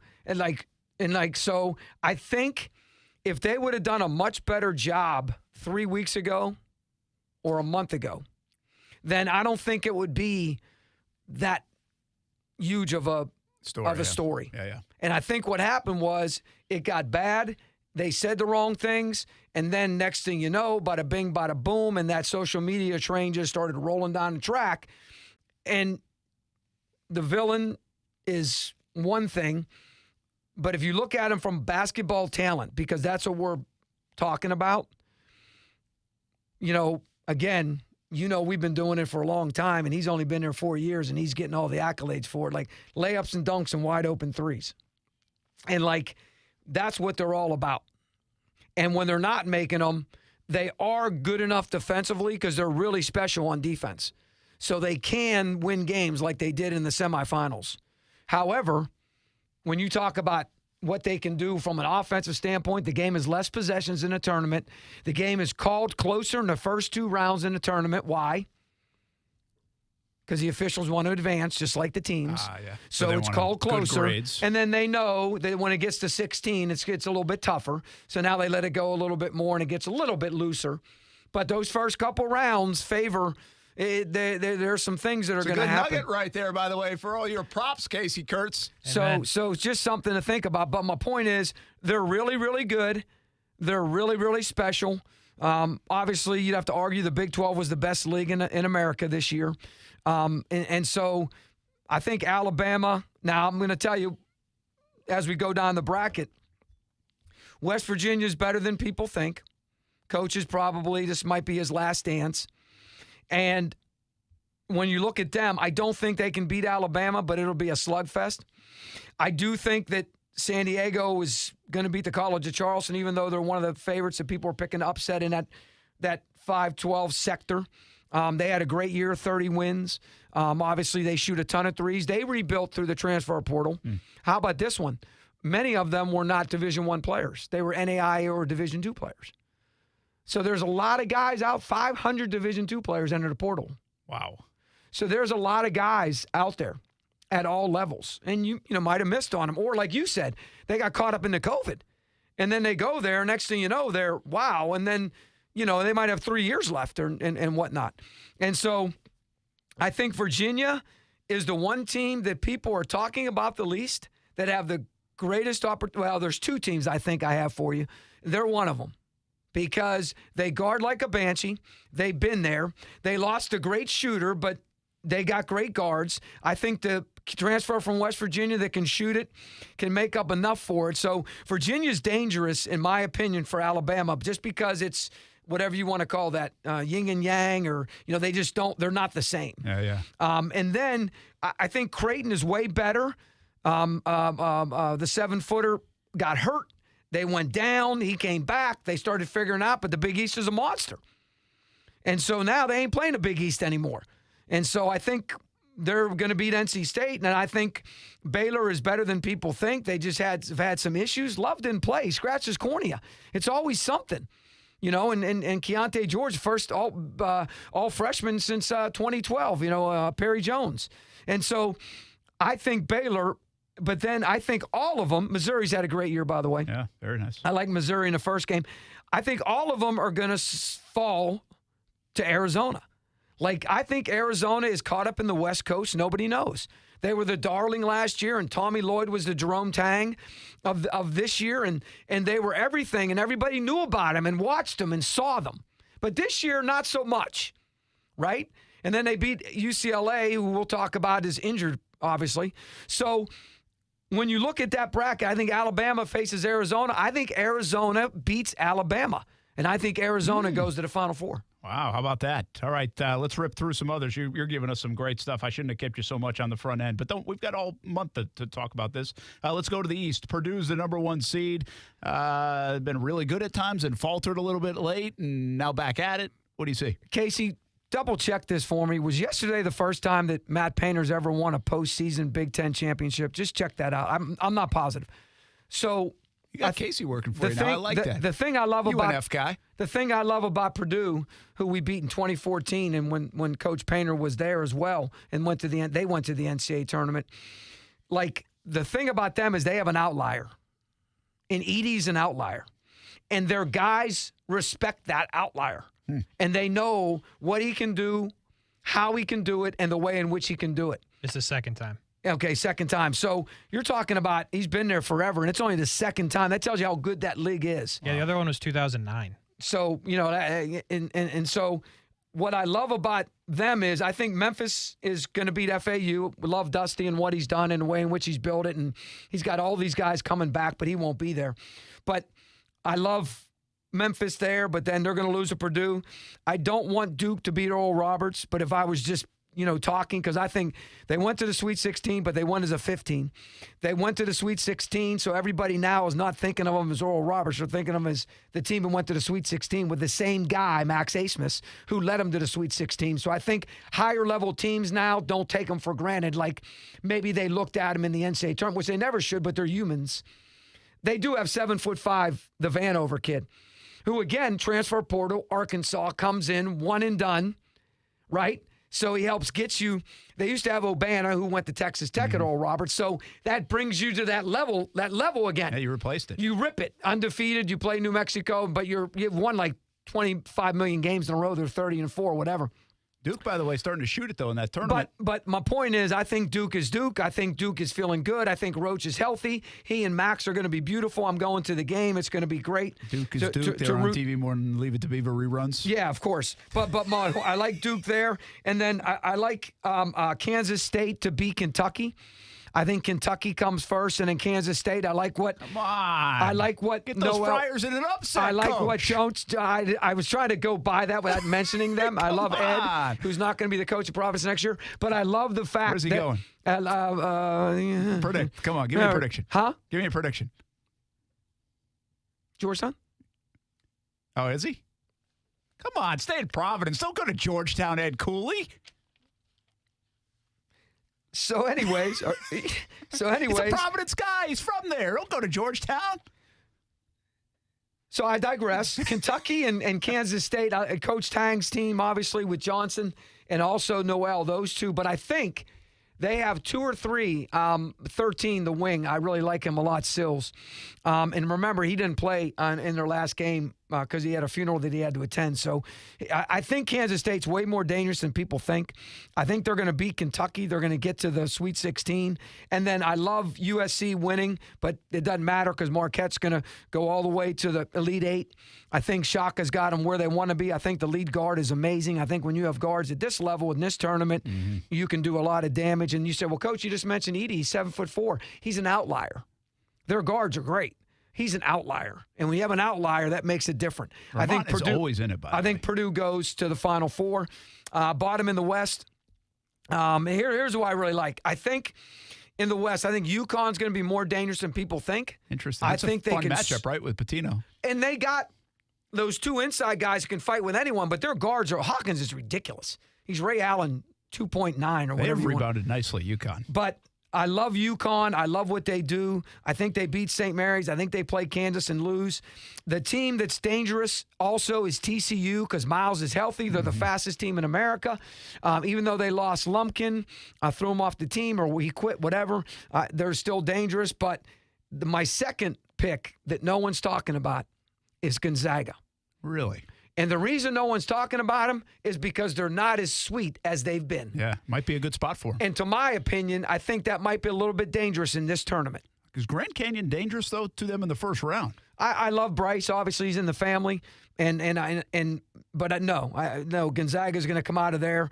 I really love what Northwestern did this year with all they lost and how they're feeling about each other. But UCLA's really good. I don't think they'll overcome their injuries. They'll lose to Gonzaga. Kansas will beat Gonzaga. Kansas will be in the Final Four. So I like Kansas. I like Houston in the Midwest, Arizona in the South, and Purdue out of the East. Wow, so you do eventually the favorites come to the forefront. They kind of probably got it right in the 1s and 2s kind of seeds. Yes.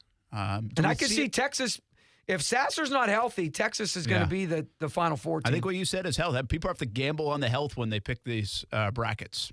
Or wait and don't gamble until they know the health. Yeah, that's true, too.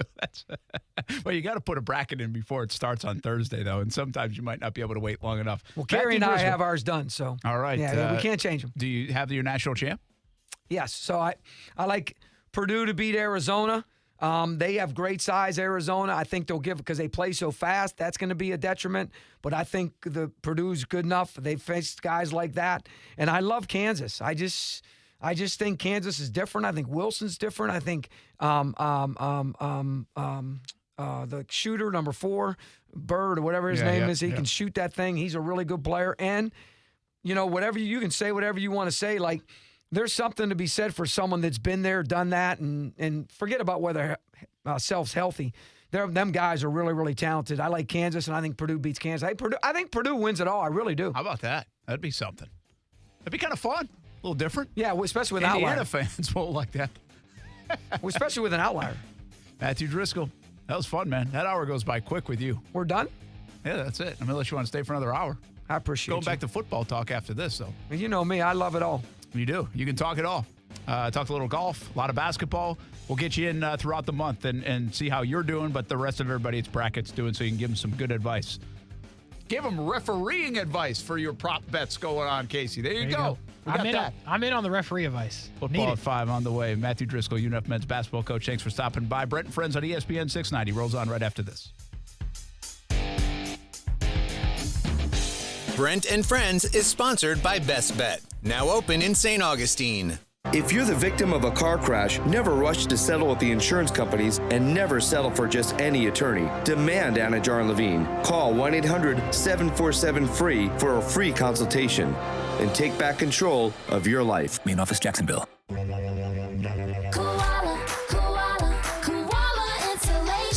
Hey, this is Bruce. And I'm Carrie. We're the owners of Koala Insulation. It's a great time of year to invest in energy-efficient improvements to your home. With our competitive rates and new tax credits for insulation upgrades, you can get huge savings to improve your insulation today and see long-term savings every month going forward. Give us a call and set up your free evaluation at 679-6282 or find us online at koalainsulation.com.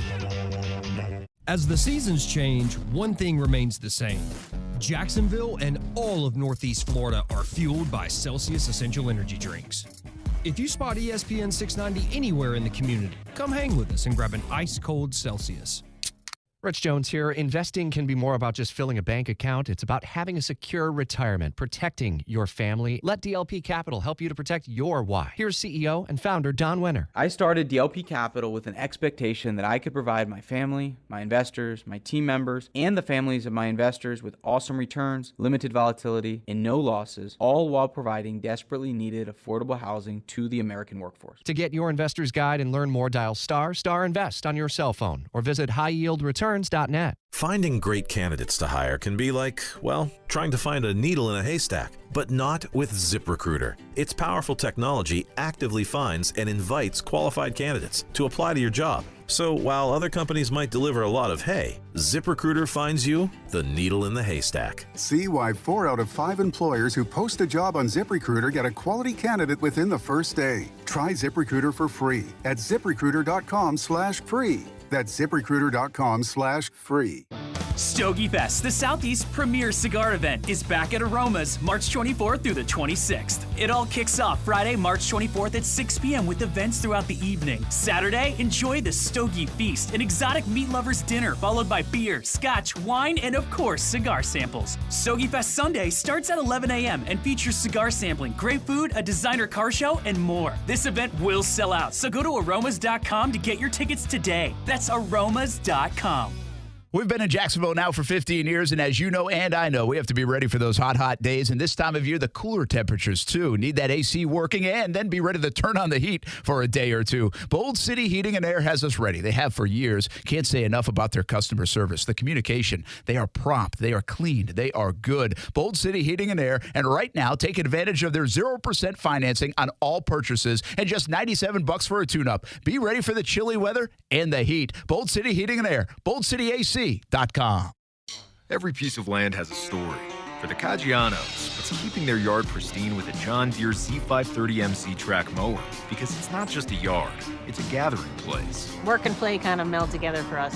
They run a brewery, harvest their own hops, and keep things tidy for their guests. People say, what are you? Are you a farmer or a brewer? So I say, I'm a farmer brewer. When you love what you do, it's not really work. Run with us on a Z530M mower and start telling your story. Learn more at johndeere.com/radio. I switched to Boost Mobile and got a free Samsung Galaxy A23 5G phone. Want to know the best part? It was free? Nope. The fact that it's on America's largest 5G networks? Nope. It's the ding. Oh yeah, love the ding. Right? It's all about the ding. It's the dingarooski, the dingaroner, the ring-a-ding-ding. Unleash your power to save with Boost. Get a free Samsung Galaxy A23 5G phone when you switch. Boost Mobile. Unleash your power. And the ding. Limited time offer. New customers only. Available on select networks. 5G not available everywhere. One device per line. Tax excluded. Additional restrictions apply. See your local Boost Mobile store for details. Are you ready for a great deal? Do you have your heart set on a new Toyota? Then go to the Ready, Set, Go sales event happening now at Arlington Toyota. Of course, at Arlington, you get Ready, Set, Go deals and more, like 30 days to love your new purchase or exchange it. Plus, every new Toyota comes with Arlington's lifetime warranty. That's unlimited time and miles. But you better shop now before Ready, Set, Go is gone. Don't wait. Shop in person and online at arlingtontoyota.com today. I'm Christine Lisi. Another quarterback domino has fallen. No, not that one. ESPN's Diana Rossini and Adam Schefter reporting Jimmy Garoppolo is signing with the Raiders. 3 years, $67.5 million, $34 million guaranteed. Raiders head coach Josh McDaniels was Garoppolo's offensive coordinator in New England, and their familiarity will pay off for Vegas, says ESPN NFL front office insider Louis Riddick. He's going to be one of those guys who, with the quick play-action passing game and attacking the middle of the field, getting the ball out quick, making great decisions, putting the ball in good locations, utilizing tight ends and backs out of the backfield. Also, obviously, the deep passing game component is going to be a big part in this offense because that's something that Devonte really does excel at. Devonte adds in Raiders receiver Devonte Adams. Bears giving Bills linebacker Tremaine Edmonds 4 years, $72 million, $50 million guaranteed. 49ers with a big addition to their already vaunted defensive line. Schefter reports that they agreed on a 4-year, $84 million contract with Eagles defensive tackle Javon Hargrave. Falcons agreed with Bengals safety Jesse Bates III, 4 years, $65 million. We all know the game isn't over till it's over. So next time you need parts for your car, don't call it quits. Go to eBay Motors. They have 122 million parts to take your car into overtime. Get the right parts at the right prices. ebaymotors.com. Let's ride. WOKV Jacksonville. Listen live everywhere you go on ESPN690.com. ESPN 690, a Cox Media Group station. If you're looking to move out of your parents' place, you could really cut expenses by bundling your car and renter's insurance with Progressive, which is good because your little brother has gotten really territorial. You're blood related. You'd think it would be fine to share food in the fridge. I mean, who writes their name on every individually wrapped slice of cheese, Tyler? Still, you've got to admire the commitment. So bundle your renter's and car insurance with Progressive and use the savings to help you move out and have all the cheese you want. Progressive Casualty Insurance Company. Coverage provided and serviced by affiliates and third-party insurers. Whether you own a local business or a global one, you know that these days, generating growth is a challenge. By teaming with Bank of America, you'll not just stay ahead of the curve, you'll move it. With access to experts, award-winning insights, and business solutions so powerful, you'll make every move matter, locally and globally. Visit bankofamerica.com/banking for business to learn more. What would you like the power to do? Copyright 2023 Bank of America, N.A. Broadcasting live from the Anajar and Levine studios. Anajar and Levine Accident Attorneys. Call 1-800-747-FREE. That's 1-800-747-3733. ESPN 690 and Action Sports Jacks presents Brent and Friends with Brett Martineau. And we're going to have to show a little more patience than the year 2 pom-pom people. Casey Kurtz. Yo! Well, what are we doing, bro? Come on! And Aaron Schachter. I'm all in favor of these two showing their love, really celebrating their relationship. Get him! Get him! Hit him! Hit him! Yeah! Boom! Jack! Boom! Yeah! Boom! Jack! Boom! This is Brent and Friends with Brent Martineau, Casey Kurtz, and Aaron Schachter on Jacksonville's home for ESPN Radio. ESPN 690. All right, we got you set now for the NCAA Tournament March Madness. The bracket is out, and Matthew Driscoll ran through it. If you missed the 4 o'clock hour, really about 4:30 where we really went into the bracket. We talked a lot of college basketball stuff before then. Matthew Driscoll's great. He's a voter in the top 25. He knows it all. He'll be out there at the Final Four. Big coaches convention usually takes place there. But, man, does he know it. And so he gave you some tips on some of the teams and his thoughts, and even gave you his Final Four and national champ. He thinks Purdue is going to win it all. So you can always go back and check out YouTube, subscribe on there with Action Sports Jackson on the podcast, and Twitter, of course, and Facebook and Twitch and everywhere you listen. We're all over the place with ESPN 690. Brent and Friends now, football at 5. We've got overtime with Kurtz and Middleton coming up at 6. At 7 o'clock, we have our second episode of No Gate Fees. And I didn't get a chance to ask Coach because time was flying by. But the question of the day on No Gate Fees is travel ball better than it's perceived? And not just in baseball, softball. This is a baseball, softball heavy show that we build around, but we really try to make our topic about all youth sports. And this one translates to all of them. I mean, I've talked to today just asking and poking around and seeing if things are similar, lacrosse and soccer and basketball and other sports. And the answer is, yeah, they're all about the same in terms of how people feel about them and the pros and the cons. So we'll get into that discussion tonight. No gate fees. We'll also have our committed to the uncommitted. We'll have our top 5 polls, our high 5 polls in both baseball and softball. We'll visit with a couple of coaches as well from Ponte Vedra softball and Mandarin baseball. So we've got a little bit of everything in there. 7 o'clock tonight following overtime with Kurtz and Middleton. Let's get back to some of the football stuff, though. We just did basketball for quite some time and still want to hit on 17th Hole Players Championship and maybe even a little World Baseball Classic. A lot happening here on a Monday. Casey, update us on what's going on. We know Juwan Taylor is the big story for the Jags. They lose him to the Chiefs, the Super Bowl champs. He gets a mega deal, which is really cool for him. He earned it, $80 million, $60 million guaranteed. I don't think that's a major loss for the Jags because I think it's a business loss for the Jags. I think it's logical to say Walker Little at $2 million could give you just about the same production as Jawaan Taylor. We'll see if I'm right. We'll see if that's the way it works out. Certainly the Jags do lose depth. What else happened today in the NFL? Yeah, so there's some couple things that came in the last hour, but one thing from earlier that we hadn't even talked about is Javon Hargrave to the 49ers, who the last thing they needed was more defense. Yeah, that was one of the big things that happened first today, right?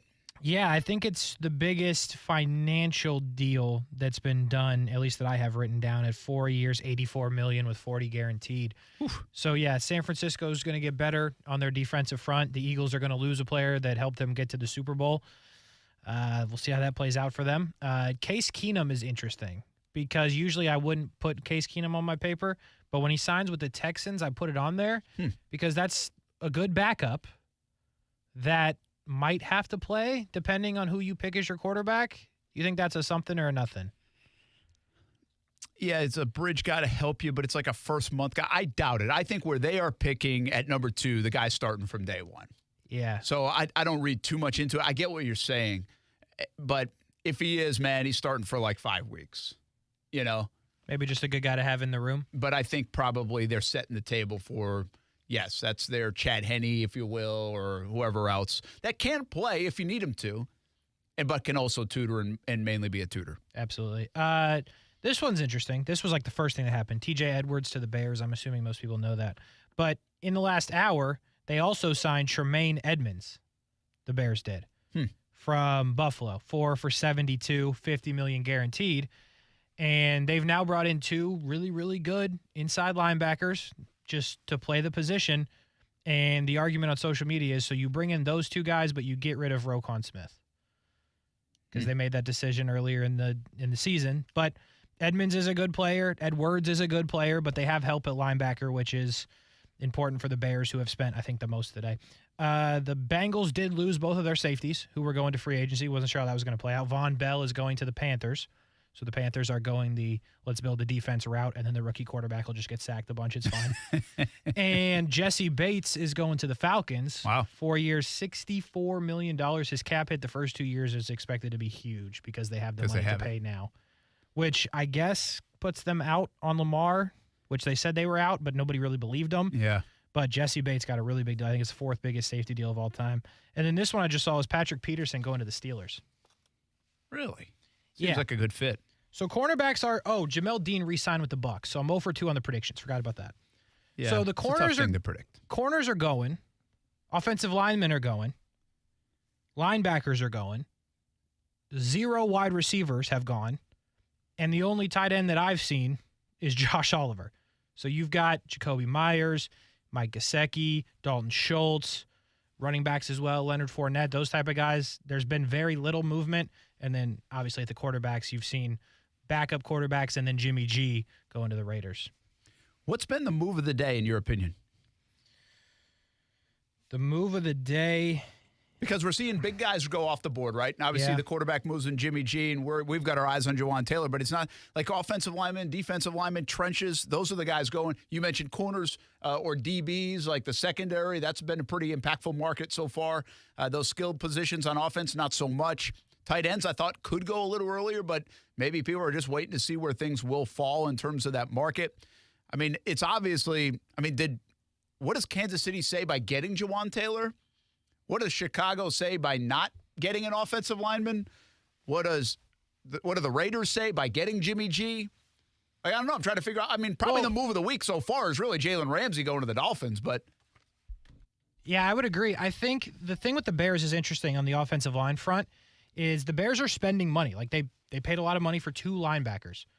But the 2 big-time offensive linemen that we at least believe they were in on are signing $80 million deals. Is that smart GMing? Because you don't want to pay $80 and what is the other one? $87 million. Might be a smart move. So I think that's interesting. It might change what they do in the draft now because you're filling your needs on defense and you're sitting at 9. You could take the tackle from Northwestern and all things might be okay. So I think that's interesting. But honestly, if Juwan Taylor is going to play left tackle, I think that is the move of the day. That's the defending champs. That is arguably the most high-level position with Patrick Mahomes playing quarterback, protecting his blind side. I think Edmonds is big to the Bears to be the quarterback of that defense, but there's no pressure on any of these guys that have been signed, unlike the one that will be on Juwan Taylor to protect Patrick Mahomes. I think it's a huge deal. Yeah, I do too, and I think it says, listen, I talked to somebody earlier today, and they mentioned kind of like, hey, the Chiefs have figured out they got to protect that guy, right? They got to do whatever they can. And I think that goes back to the Super Bowl against the Bucs, where really it was eye-popping. And now they've made a bunch of offensive line moves over these last couple of years, and they're really invested, and they've gotten better at it, and they won the Super Bowl last year, and they're trying to do the same thing and protect their big investment in Patrick Mahomes. So, I get that. I give them credit for identifying that, but I just don't know about them shifting over to the left side. What a great unknown. I get the money and the investment, and Juwan's a good player, but we don't even know if he's a $20 million a year right tackle. True. Let's be honest, he did it for a year at that kind of level, and he really was. Is he really that kind of level? Because it's not like he made the Pro Bowl or was an all-pro. He was not a good run blocker. He was actually bad at it. That goes into it. And, of course, they don't run much. Not a ton. Right. But now you're asking, what a risky move. What a wild move to pay a guy and overpay a guy. And I get it. I get the market. I'm not griping about any of it. I'm just saying what it is. And that's risky enough to pay 4 years, $80 million, $60 million of it guaranteed to Juwan Taylor based off 1 year. It's really risky to say now we're going to move him to the left side, and that's, I guess, the report out of Kansas City that they're going to move him to the left side, which then, I guess, validates the money a little bit more because why are you paying a right tackle $20 million a year, although guards now are getting like $21 million a year, so that's just the going rate, I think. But to move him to the left side at $20 million a year, I don't know if Juwan Taylor can excel. And it's not just excel, Kasey. They're asking him to be elite when you pay a guy $20 million a year. You have to be because you have Orlando Brown, who you didn't want to pay, and it sounded like the numbers were like $22, $23 million a year when they were trying to work out a deal during the season. So, yeah, you have to come in, you have to be elite, and you have to keep Patrick Mahomes upright. And I think another thing with the portrays or Portains, whatever the word is, to Chicago and the line situation is if Juwan Taylor is getting 80, what is Orlando Brown asking for and eventually going to get? Yeah, that's true. I mean, you're looking at 20 a year more, so 25 a year for your left tackle. Maybe that's what the Bears are working on. But, yeah, Juwan Taylor, I'm glad he got paid. Good for him. The Jags couldn't have paid that, obviously, but that is going to be a stressful 4 years if he makes it through the deal. Here's the other thing that catches me. Like, the Atlanta Falcons are doing things, right? Lots of things. So Jesse Bates, they pay a bunch of money. Chris Lindstrom, here's the guard I was talking about. He's been very good for them. Yes. 5-year extension at $21 million per. He's been very durable. He's been good. They went and got Jonnu Smith. Yeah, that was weird, huh? And, I mean, they made a punter and a fullback deal, whatever. But well, the Jonnu Smith thing, I mean, I don't think the financial's out there, but he was supposed to get paid a lot, and New England didn't want him. So, like, Atlanta's like, nah, it's cool. We'll just pay people this year. Well, it's like what? The Falcons are doing stuff, but I'm not sure how much better they're getting. They already had Lindstrom. Yeah. Like, how much is a factor is Jesse Bates going to be on your defense? He's very good, but, like, you're not winning games because of Jesse Bates. He will certainly help. He will make your defense better.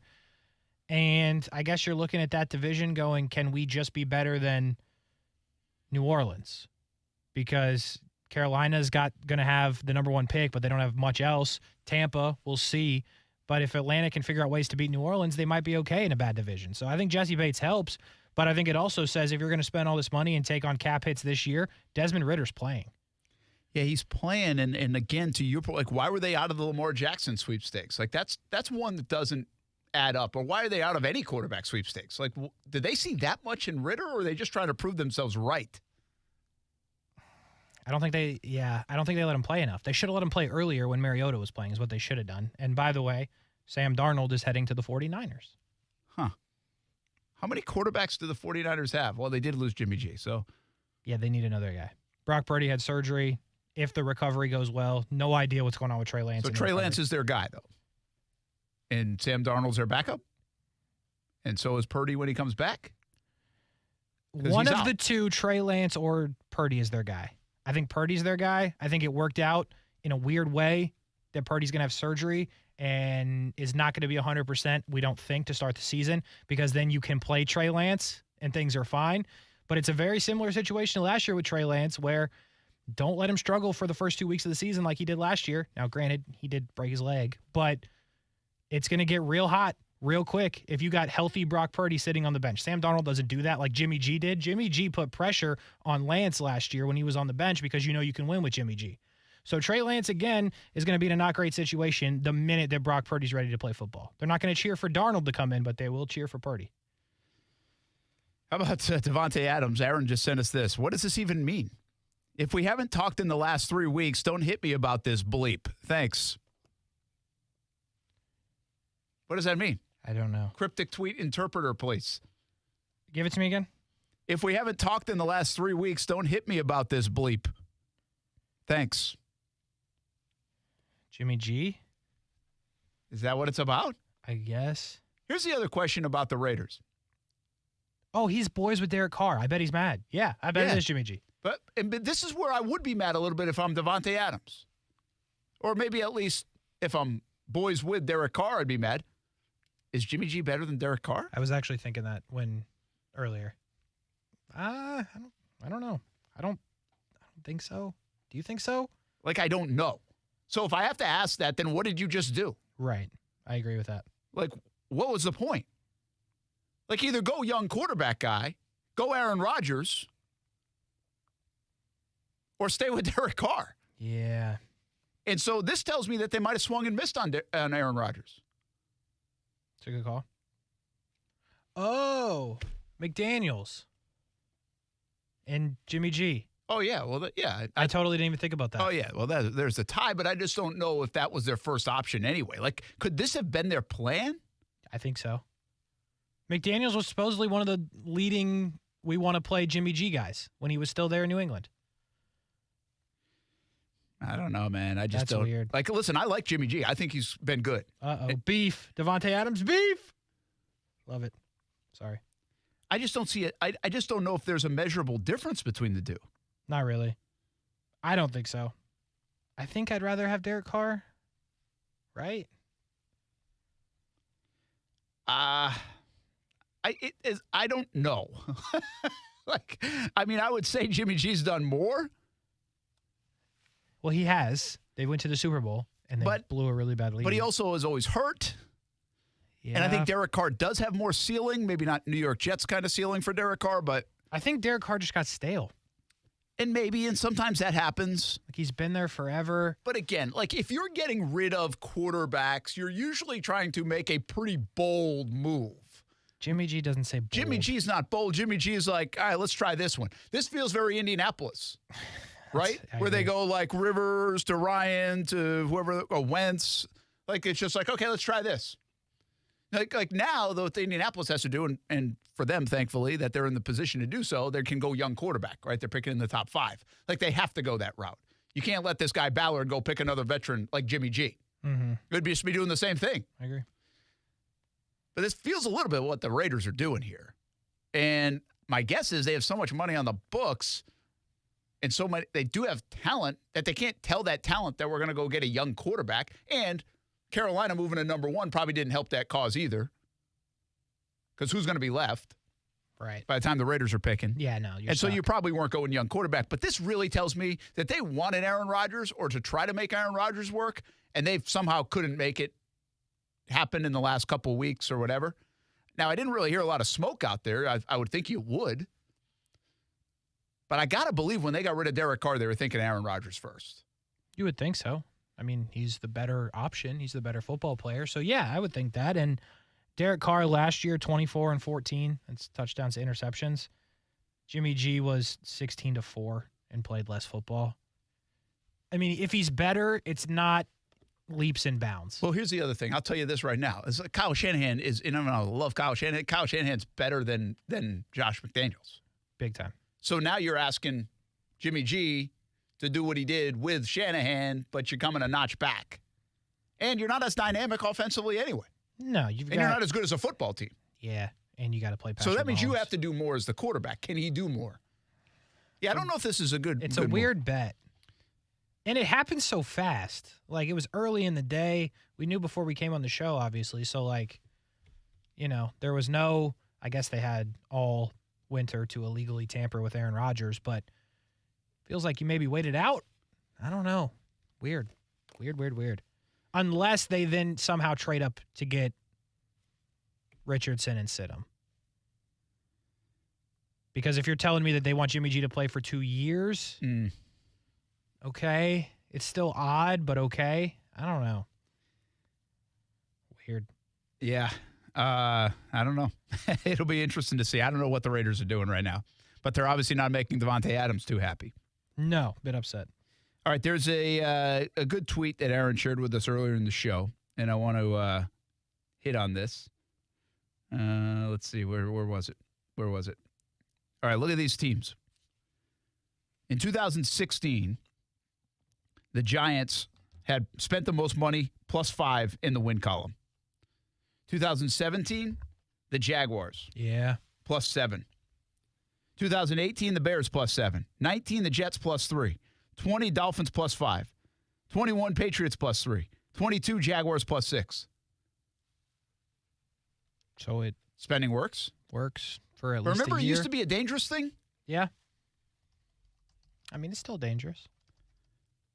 I mean, sustained winning and winning one time is, different. Okay, so this is really where the exercise I wanted to go here before we take a break. So in 17, after they spent the money, you know what the Giants did? 3-13. You know what the Jags did? Yeah, bad. Really bad. You know what the Bears did? I'm pretty sure that was bad. Or maybe they went to, let me check. I think the immediate year after was okay. Was it okay? I think. Before they started going downhill? I think. Hold on, I'll tell you. Let's see. The Bears were 18 and 8-8. So they went 12-4, 8-8, 8-8, 6-11, 3-14. Yeah. So it started a downward trend, right? At the very least. It was certainly not the year they had before that. I don't even know if the Jets is worth doing here. It's not. Because it's +3, so it seems a little bit minimal. And they had to be mid. Yeah, and maybe even worse because that's how they got taken all the top picks and stuff, right? That's fair. Yeah. The Dolphins go +5 in 2020, and then in 21 they're 9-8. So that's the best story so far. And they missed the playoffs by a game, right? Yes. And then they were 9-8. So they started building this thing. So they went 10-6, 9-8, 9-8. So spending money has helped. And now they've really spent money. And see, this is the one I wanted to see because I remember having this discussion when the Patriots spent all the money last year. I was like, watch out for year 2. Yep. And the Patriots last year in 21, they went 10-7. They were +3, and they're down to 8-9. So they were 7-9, spent money 10-7, down to 8-9. Now it's not a disaster, but they didn't make the playoffs, and they don't look like they're going anywhere. They also weren't a good 8-9. They really weren't, and they also are like the worst team in the division right now. Oh, big time. Right? Well, the Jets need a quarterback, but big time. So the only team that has had success doing it this way in multiple years and maybe sustained and maybe even are building more on top of it right now are the Miami Dolphins. Weird. And should we be concerned about the Jacksonville Jaguars in 2023 because of that? Oh, you have to be. If you're being realistic, you have to be. Because the last time in 17 it didn't work well. Now, granted, you've got better coach, you got better quarterback. But, I mean, there's always that fear. But the Dolphins did it, and it at least somewhat worked. So you can point to that and say the recency says that this can work. And the type of player that you get, I think, is a big part of it. You bring in a Christian Kirk, who's still young. There's sustainability there. You didn't go get a bunch of older veterans. You got veterans, but Christian Kirk wasn't an old player. Zay Jones wasn't an old player. So it depends on, I think, the type of player, but there has to be some worry. There has to, even though the division's as bad as it is. Yeah, and I wonder if the Jags are a little bit different in this sense because they have amongst all that time when they were spending last year, like they were drafting everybody. Like they had 30 draft picks in a 3-year span. They didn't just have, 21 to 30 draft picks is a big difference. You're basically getting an extra year of draft picks. You are, and then some. Mm-hmm.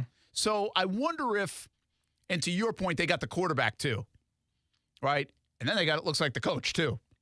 Oh, yeah. Like, take all these examples I just gave you. Chicago didn't do that. The Jags didn't do that for year 2. The Dolphins actually, you can still debate how much they've done that, even though they had the most success. The Jets didn't do that. The Patriots maybe not have done that with Mac Jones.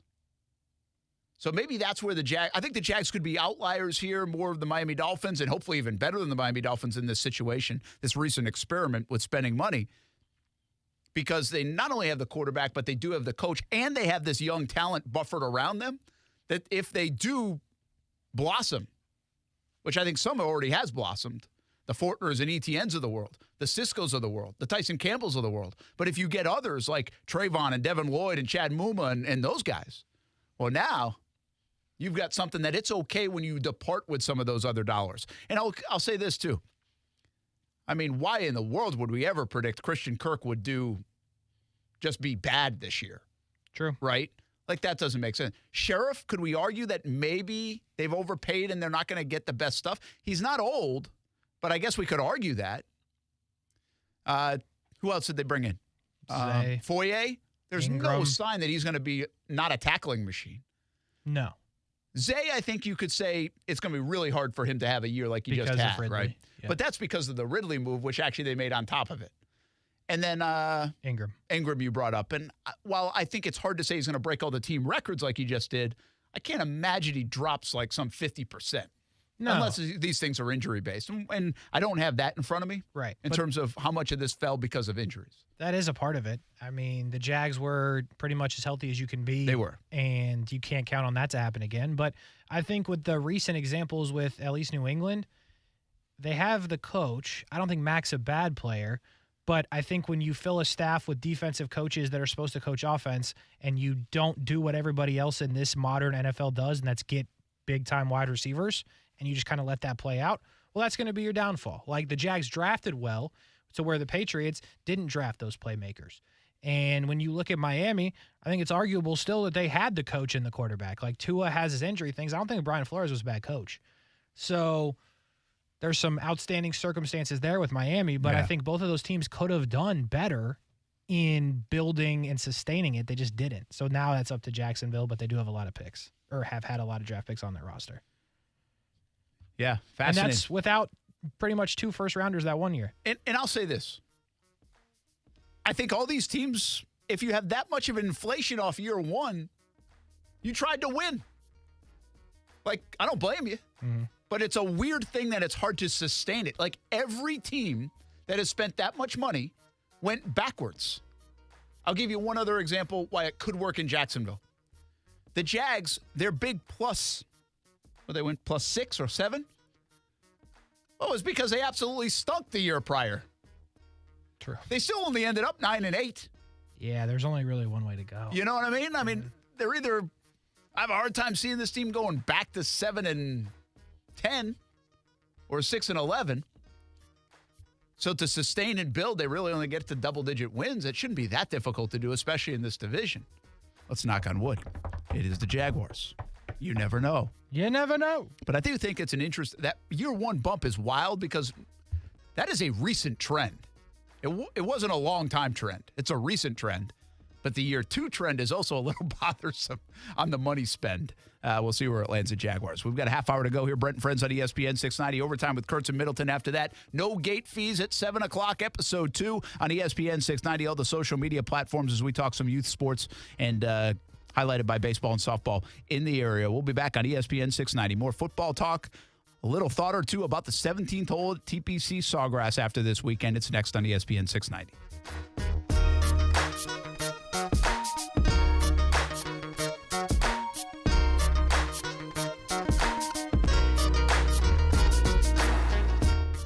Now, the First Alert forecast on ESPN 690. Clearing skies this evening. Temperatures in the 60s and 50s. Overnight, we drop down to the low to mid 40s. Mostly sunny for Tuesday. A little bit cooler. Highs to the lower to mid 60s. From the Action News Jax First Alert Weather Center, I'm meteorologist Garrett Biedenball. The Weather Center is brought to you by Beards Diamonds. Now get 0% interest for 5 years with nothing down. We're dealing at Best Bet St. Augustine, the only card room and sports bar in St. Augustine, Florida. With nonstop action, poker games of all limits, exciting tournaments and table games, and a sports bar showing all the action, Best Bet St. Augustine has you covered. Don't miss our delicious dining options, serving breakfast, lunch, and dinner, and our always popular freshly made sushi. Best Bet St. Augustine is located at 800 Marketplace Drive off exit 311, where I-95 and State Road 207 meet. Learn more at bestbetjax.com. Discover how good your water can be with the new Connecticut Softener drinking water system. Connecticut's twin-tank non-electric softeners are the most efficient softeners available, and their drinking water systems remove up to 99% of contaminants. This month, you can trade in any brand water softener and receive $750 towards a new Connecticut Premier Series softener. If you're not filtering your water, you are the filter. Don't be the filter. The experts at CGC Water Treatment and Plumbing will test your water for free and provide solutions that are right for you and your family. Imagine having clean, clear, purified water at your home. No more plastic bottles, no more waste, just great tasting, purified water that you can trust. Call 904-552-1242 or visit cgcwater.com. That's 904-552-1242 or cgcwater.com. Financing options available with approved credit. CGC Water Treatment and Plumbing are proud partners of the Jacksonville Jaguars, and I'm a proud customer of CGC Water Treatment and Plumbing, an authorized independent Connecticut dealer. Florida license number CFC 1428211. Rich Jones here. If you're an investor who's interested in doing well while doing good, getting solid returns on your investments while making a positive impact, consider investment funds with DLP Capital. Here's Don Wenner, CEO of DLP Real Estate Capital, to tell you more. With the current housing shortage in the U.S., investing in real estate, especially workforce housing, is one of the safest and most reliable places to invest. We invest in affordable housing for hardworking people and generate amazing returns for each of our investors. To get your investor's guide and find out more, dial **invest from your cell phone or visit highyieldreturns.net. Stogie Fest, the Southeast's premier cigar event, is back at Aromas March 24th through the 26th. It all kicks off Friday, March 24th at 6 p.m. with events throughout the evening. Saturday, enjoy the Stogie Feast, an exotic meat lovers dinner, followed by beer, scotch, wine, and of course, cigar samples. Stogie Fest Sunday starts at 11 a.m. and features cigar sampling, great food, a designer car show, and more. This event will sell out, so go to aromas.com to get your tickets today. That's aromas.com. If you're looking to move out of your parents' place, you could really cut expenses by bundling your car and renter's insurance with Progressive, which is good because your little brother has gotten really territorial. You're blood related. You'd think it would be fine to share food in the fridge. I mean, who writes their name on every individually wrapped slice of cheese, Tyler? Still, you've got to admire the commitment. So bundle your renter's and car insurance with Progressive and use the savings to help you move out and have all the cheese you want. Progressive Casualty Insurance Company. Coverage provided and serviced by affiliates and third-party insurers. Whether you own a local business or a global one, you know that these days, generating growth is a challenge. By teaming with Bank of America, you'll not just stay ahead of the curve, you'll move it. With access to experts, award-winning insights, and business solutions so powerful, you'll make every move matter, locally and globally. Visit bankofamerica.com/banking for business to learn more. What would you like the power to do? Copyright 2023 Bank of America, N.A.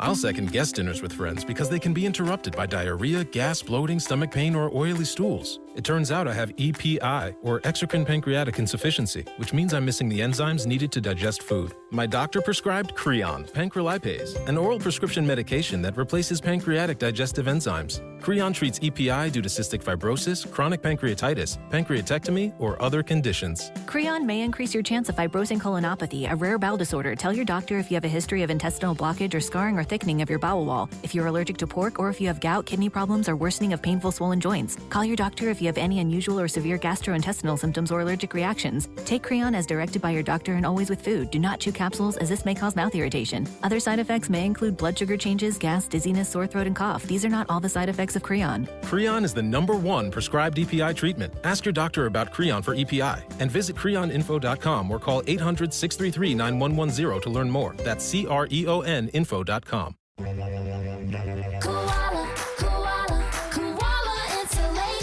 Hey, this is Bruce. And I'm Carrie. We're the owners of Koala Insulation. It's a great time of year to invest in energy-efficient improvements to your home. With our competitive rates and new tax credits for insulation upgrades, you can get huge savings to improve your insulation today and see long-term savings every month going forward. Give us a call and set up your free evaluation at 679-6282 or find us online at koalainsulation.com.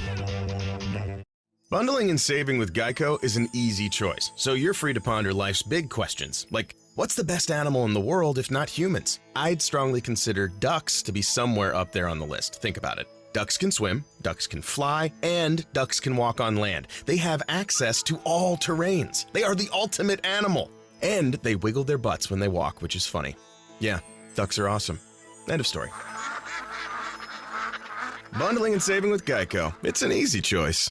I can't believe tax season is here already. Look at all this info I have to enter. Phil's small accounting firm is growing in numbers. Why didn't I take that typing class in high school? A data entry specialist could really help him in a crunch. I got blisters on my fingers. Indeed can help him hire great people fast. I need Indeed.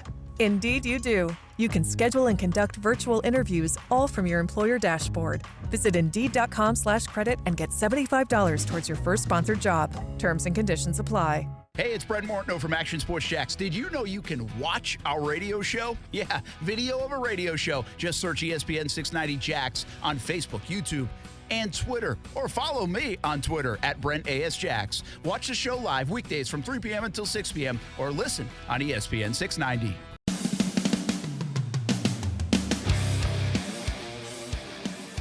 You know, everyone wanted to stay in Jacksonville, and then it turns into a business. And not everyone can stay in Jacksonville. Juwan Taylor out, signs a big deal. Big deal with the Chiefs. Kind of need to go with your deep voice when you say it. That's how big of a deal. It's a big deal. It's a good idea. Use your deep voice, your adult voice, your voiceover voice. It's an interesting day for former Jags, like Quincy Williams gets paid. Josh Oliver gets paid. Weird day.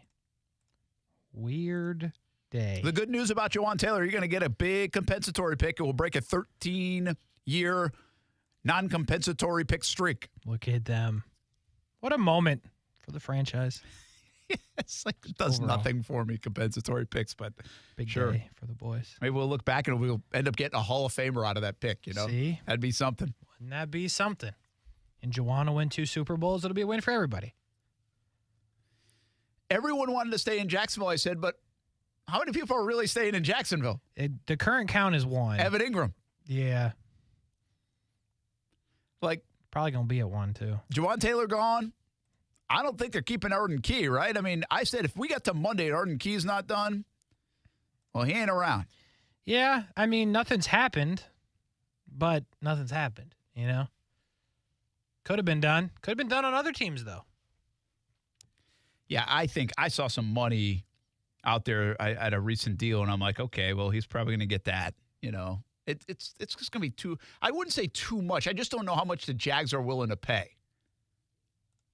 He was on like something like $4.5 million deal. Mm-hmm. Are they willing to double him up? Is that what's going to take? Yeah. I mean, the money's insane out there right now. It really is. A lot of money going around today. Again, I have no problem with that. I'm just talking in the context of the Jags and what they can pay. It could be a different story. How about Wingard? That could still get done. Right? Well, I think the Wingards and maybe like a Chris Manhertz. I think there was something floating around on Manhertz that he had teams interested in him. Yeah. Like they might test it and could come back depending on how they feel about it and what their market is. Like Trey Herndon, there was some talk, I forget who tweeted about it today. Like I didn't expect Trey Herndon to come back and be here, but there's a little bit of a market for Trey Herndon, and the Jags don't appear interested. I think it was Josina Anderson might have tweeted it. And that doesn't surprise me. Like I don't think they're really saying, okay, come on back, we'll see what happens. I think they want to upgrade. I think a guy like Wingard, maybe he tests it, see what he can make, but he ends up back in Jacksonville. Manhertz, it sounds like there's a possibility for that. Those are more moderate level deals, like very moderate. Arden Key, that ain't happening. He gets out on that market, he's gone. Gone. I agree with that. But do you give any hope to Arden Key still being a part of it? Not really. I don't either. I don't. I think it's... Like I haven't from the start. Yeah, you really been pretty haven't. consistent with that. And I wasn't sure on the whole Juwan Taylor deal. But now I'm trying to figure out, okay, what are the Jags doing? Yeah, they have to sign a person, right? Well, what are they? They've got $7 million or $6 million, and they can certainly still move some stuff around and create if they need to. And you can do a halfway decent deal with somebody and then push it down the road again. Do they just not want to do that? They feel like they don't need to do that? Is there a corner out there that they covet? Is this I'm talking not C-list guys. Like, they'll probably bring in some C-list guys, and I don't mean any disrespect to the players. I'm just saying they're not like 8 to 12 to 15 to 18 to $22 million guys. Sure. They're more very moderate level salary. And you can get that guy next week. You can get that guy on Friday. Plenty of time. And this is also a little new charter territory for the Jags. Like, this is kind of strange. We're kind of always in the mix this time of year. Always. Like on this Monday. It's their best season. The off season. So, but not anymore. Not anymore. And that's an okay thing. The regular season. Can't say postseason yet, but the regular season. It's their best season. Are you okay if they end up losing Arden Key, Andrew Wingard, Chris Manhertz? Yeah, probably. Got to draft. You know, in a weird way, draft Darnell Washington. Things will be fine. I kind of wouldn't mind seeing Manhertz come back. Like, yeah, I mean, I got nothing. Because I think he was really valuable. I think we give absolutely no crap or attention to a guy who can block at the tight end position. Hey, but I think if you listen to the way these guys talk about Manhertz, and coaches have talked about Manhertz, he's a beast. What do I say about who the Jags have the best of that I was concerned with him losing? Agnew, yeah. If you have the best return guy or one of the best, that's a good thing to say you have. They might have the best blocking tight end in the game in Chris Manhertz. And he's not going to covet a ton of money. Why not bring that back? Still a young guy. And you can still draft Darnell Washington. And you can still, to your point, add to the tight end room still. So, or is this a chance of, all right, Luke Farrell, let's see what you have. We invested in you. Is this a little bit more like the Walker Little to Jawaan Taylor on a different level? Saying, hey, we invested in Luke Farrell. We think he can block too. Let's go find out. Maybe. I don't know. Like, I really honestly don't know where their mind is at those guys. Andrew Wingard's an interesting one because he's probably going to feel the market out at the very least, and he might have suitors. Good special teams guy, and he proved last year he can be a good third safety guy. And he's got a lot of experience now, and he also proves a good locker room guy. Big locker room I mean, guy. his market went up. I don't know how much. Like, I have no idea what a guy like Andrew Wingard's going to get, but I got to believe he earned himself some money in the last 2 months of the year, didn't he? Of course. Absolutely. Just from the leadership standpoint to the fact that he can play special teams and do it at a high level and also play the safety position. Yeah, he earned some money, and the way safeties are getting paid today, maybe more money than anticipated. Maybe that's the problem. Maybe that's the holdup. Hey, I want to remind you, coming off the Players' Championship, we've got our Dream 18 card out there. You got Golf Fever, we got the Masters on the way. Action Sports Shacks, Dream18.com. We're selling a record number of them because golf is expensive, and we can save you money on golf. Simple as that. Like, that's how it works. Discounted golf, $69. Action Sports Shacks, Dream18.com. You get some free stuff in there as well. You get discounted golf at 9 different courses in the area, and greens fees are expensive. Right about now. So do yourself a favor, save hundreds of dollars, and get an Action Sports Shack Stream18.com card if you like to play golf, or if you got a birthday coming up or a significant other event coming up. It's a good gift if you need a gift for someone that likes to play golf. And everybody seems to be playing golf these days. Speaking of golf, Players' Championship in the books. Scottie Scheffler wins. He has made $35 million over the last 13 months, and that is freaking incredible. It's amazing. That is a lot of money. That is a lot of money. I got a thought on the 17th hole. Do you like when the 17th hole plays hard or easy? Easy is usually better for my fantasy team. Usually when it's playing hard, the boys just ain't good. So I go easy. I don't need to see people hit it in the water. Really? Yeah, not really. Depends, but not really. Like, if I'm not a fan, I'm like, hey, yeah, that's what you get. But if, otherwise, like, it doesn't do anything for me for people to get their day ruined. Yeah. Because, well, you're a golf fan, too, and I thought you liked that. Like, I like that. Like, we like the U.S. Open. We like tough golf courses because we like to see these guys struggle. Now, I also like to see them put on a show, but to be honest with you, it's more fun to see them grind through it. And I have appreciation for what they can do in these difficult decisions where I would shoot 140 and they can shoot 68. Like, I have this mega appreciation for that. I know I can't shoot 64. I'm still going to shoot like 94 if it's easy. But I still have more appreciation for the guy that can shoot 68 or 70 in those conditions when I know I would, like, double up my score. Like, I'd be hacking it out of there, or can't keep it on the green, or 5-putting. Like, I think we have this. I don't know if it's the NASCAR feeling. Like, we want to see, we don't want people to get hurt, but we want to see the wreck. And we want it to be exciting. Well, the 17th hole has that. We want to see golf tournaments kind of won and lost on the 17th hole. We want to. I think it's boring when we see 2 balls in the water on a Saturday. I love it when there's 23 in the water. You just like to see people's day get ruined. Yeah, I like to see the pain on their face, the angst on their face. Nice. Come on, that's part of it. I think that's what we do as golf fans, or even fans. Like, we kind of want to see these guys. You want them to feel normal. Battle. Yeah. Yeah. Struggle just a bit. I do. I think that you just said something. It's like a normal thing, but also it's an appreciation for how good they are because they do struggle or they have tough times and then they rebound and make these incredible shots. So it makes us appreciate their talents even more. It's not just like I want you to be in pain and hate life type of thing. Need you to be in some pain, though. But I was thinking of it on Saturday. This is the most iconic hole in all of golf. And it's a party in the Players' Championship, man. It is fun. And I sat there on Saturday afternoon, and I watched like 6 groups go through, and every shot they hit on that funnel hole down to in the front looked like it was going in. Like, I'm not sure I saw a guy go outside of 10 feet.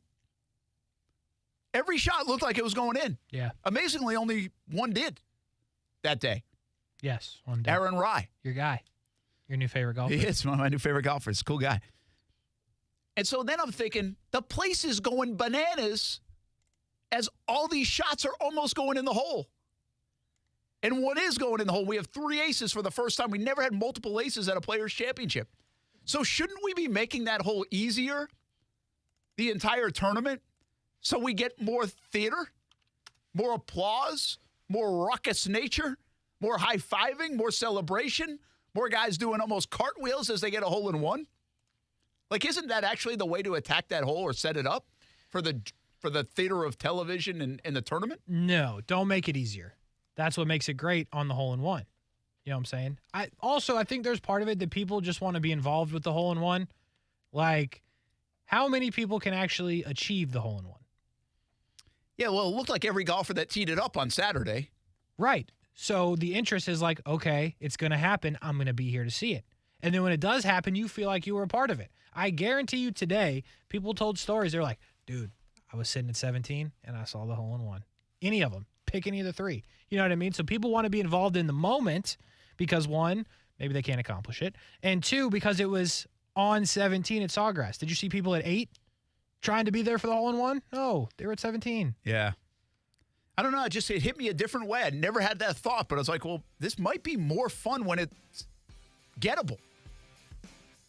And then there's this other thing I don't know the answer. I asked some of the golfers, and it was kind of mixed.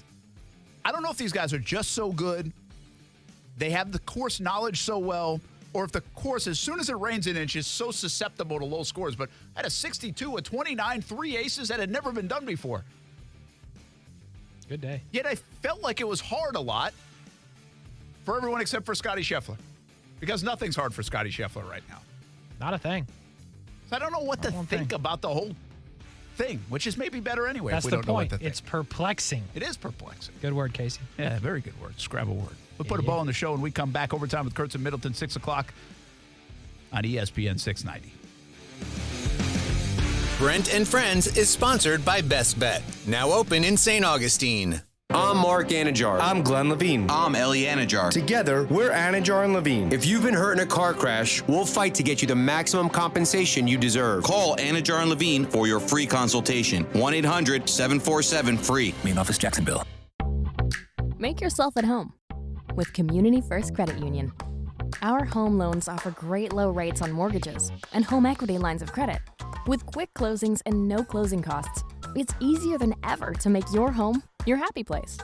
So make your move and just be yourself with Community First. Apply now at communityfirstfl.org. Community First Credit Union, federally insured by NCUA. Equal housing opportunity. The USS Orlick is a one-of-a-kind floating ship museum. Come visit her in downtown Jacksonville. There's a feeling in the air where people seem to care in Jacksonville. The Orlick, a Gearing-class destroyer with 18 battle stars, is one of the most distinguished ships of all time, and the most since the end of World War II. Jacksonville is a military town, and the Orlick honors all those that have served our great country. She's a great location for special occasions and meetings. Weddings, birthdays, anniversaries, memorial services are all spectacularly displayed on her massive deck. The Orlick is also a one-of-a-kind location for a business meeting. Your dream event can come to life aboard this historic destroyer. To find out more, visit jacksnavalmuseum.org or call 904-789-SHIP. This is where I'm meant to be. Hello, Jacksonville. Hello, Jacksonville. I'm where I'm meant to be. Find out more about holding your next event on the Orlick.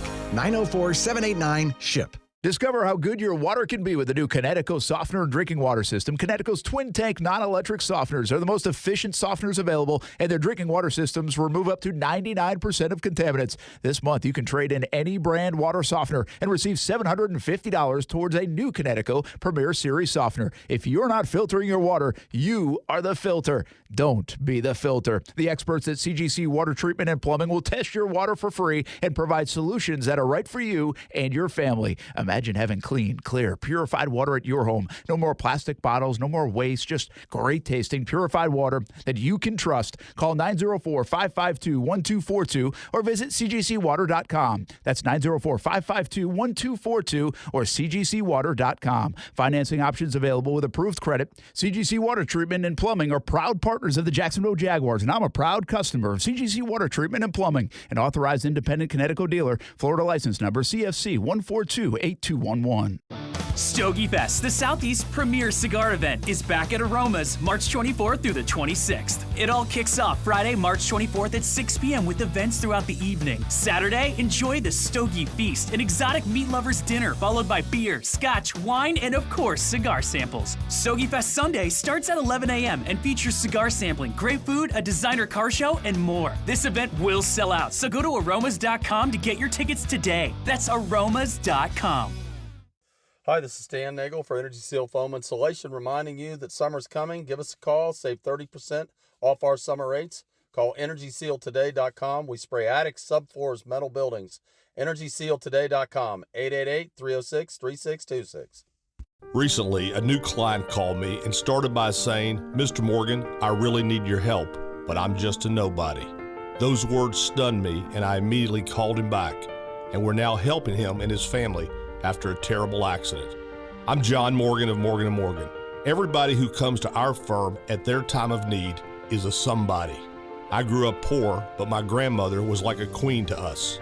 At Morgan & Morgan, our goal is to level the playing field for you and your family at your time of need. The insurance company has unlimited money and resources. You need a firm who can fight them toe-to-toe. For right at 30 years, we have fought them in courtrooms throughout America. Our results speak for themselves. And always remember this, everybody is a somebody, and nobody is a nobody. Visit forthepeople.com to learn about our firm, Morgan & Morgan, for the people. Injured? Visit forthepeople.com for an office near you.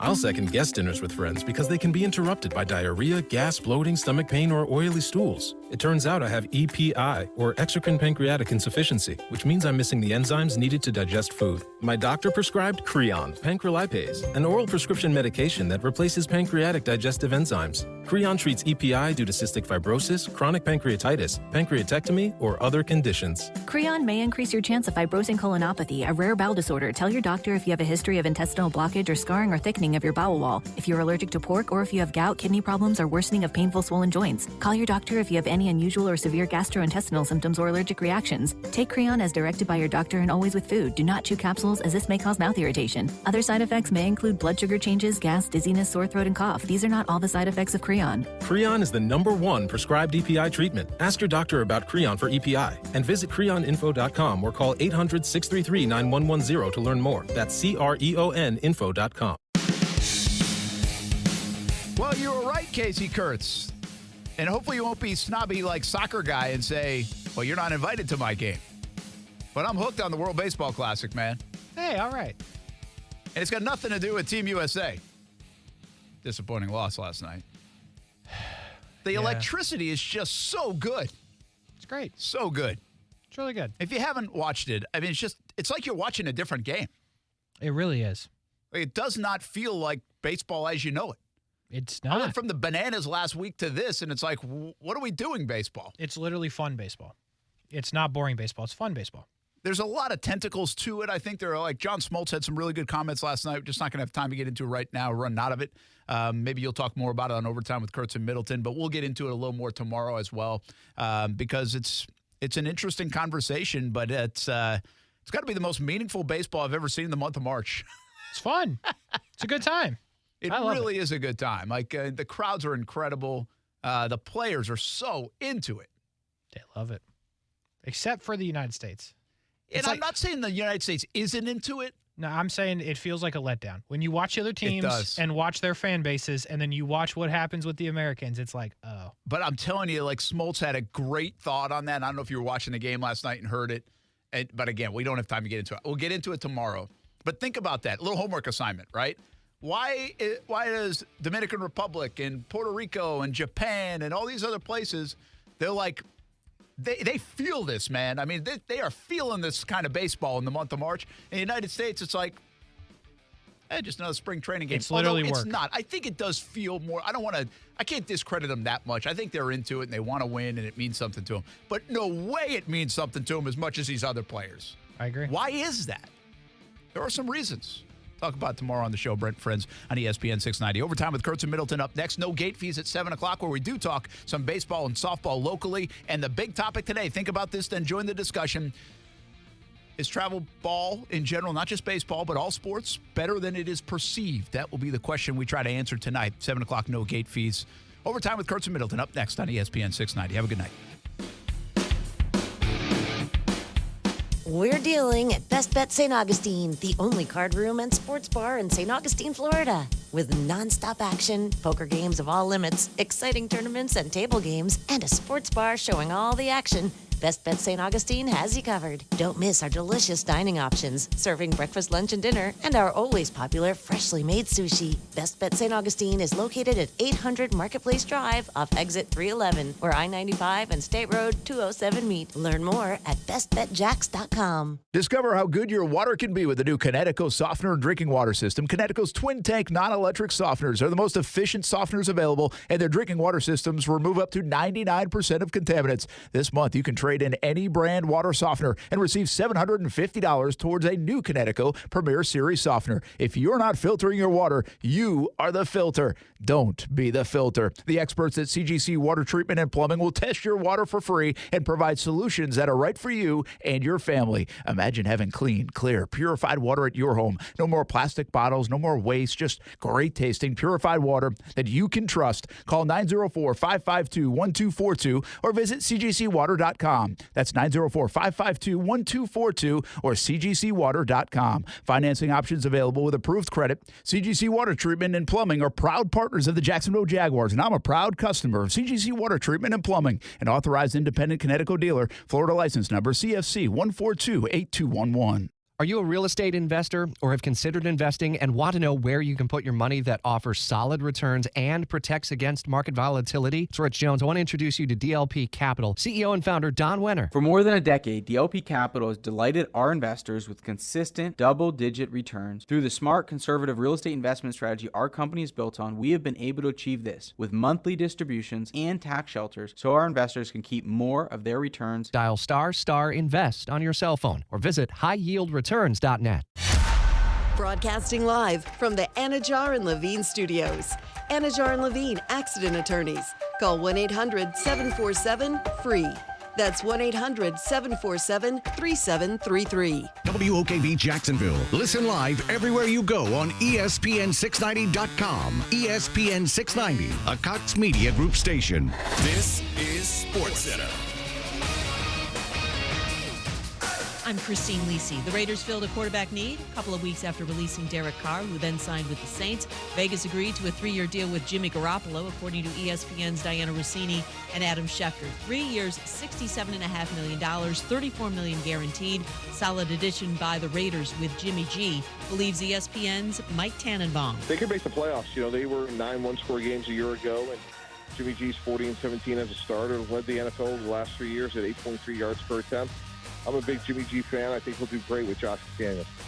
Mike Tannenbaum on Canty and Carlin. McDaniels was Garoppolo's offensive coordinator in New England. Schefter also reports the Bears agreed with Bills linebacker Tremaine Edmonds. 4 years, $72 million, $50 million guaranteed. Falcons agreed with Bengals safety Jesse Bates III, 4 years, $65 million. 49ers agreed with quarterback Sam Darnold on a 1-year deal, giving them quarterback depth. Quarterback Patrick Peterson agreeing on a 2-year deal with the Steelers. NBA Maverick stars Luka Doncic, Kyrie Irving, both out tonight against the Grizzlies with injuries. Coverage in 1 hour on ESPN Radio and ESPN TV. ESPN Radio is presented by Progressive Insurance. At Progressive, they're making things even easier to help you bundle your home and car insurance together so you can save on both. Learn more at Progressive.com or 1-800-PROGRESSIVE. Finding great candidates to hire can be like, well, trying to find a needle in a haystack, but not with ZipRecruiter. Its powerful technology actively finds and invites qualified candidates to apply to your job. So while other companies might deliver a lot of hay, ZipRecruiter finds you the needle in the haystack. See why 4 out of 5 employers who post a job on ZipRecruiter get a quality candidate within the first day. Try ZipRecruiter for free at ZipRecruiter.com/free. That's ZipRecruiter.com/free. Adopt US Kids presents What to Expect When You're Expecting a Teenager. Learning the lingo. GOAT, G-O-A-T, acronym, stands for Greatest of All Time. As in, spaghetti sandwiches for dinner? They're my fave. Dad, you're the GOAT. You don't have to speak teen to be a perfect parent. Thousands of teens in foster care will love you just the same. Visit adoptuskids.org. Brought to you by the U.S. Department of Health and Human Services, Adopt U.S. Kids, and the Ad Council. Ask yourself, how often do you go to the second page for the answer to something you are looking for when searching on Google? I asked 10 people, and 1 out of 10 said rarely, while the other 9 said never. Websites that are stuck on page 2 or farther never get the attention or web traffic they deserve. Cox Media Group can fix that ranking by making sure that your business is the answer to the questions most people are asking. It's Cox Media Group's mission to help make sure that your business is seen as the trusted expert in your field. Head to cmg.com to find out more, and we'll reach out to you with the next steps. 3 people you should be 100% certain about: your barber, your plumber, and your tax pro. Switch to Jackson Hewitt and you can be 100% certain about your taxes. We'll get you your maximum refund guaranteed, and we'll back your return for life. Don't be kind of certain or almost certain. Be 100% certain.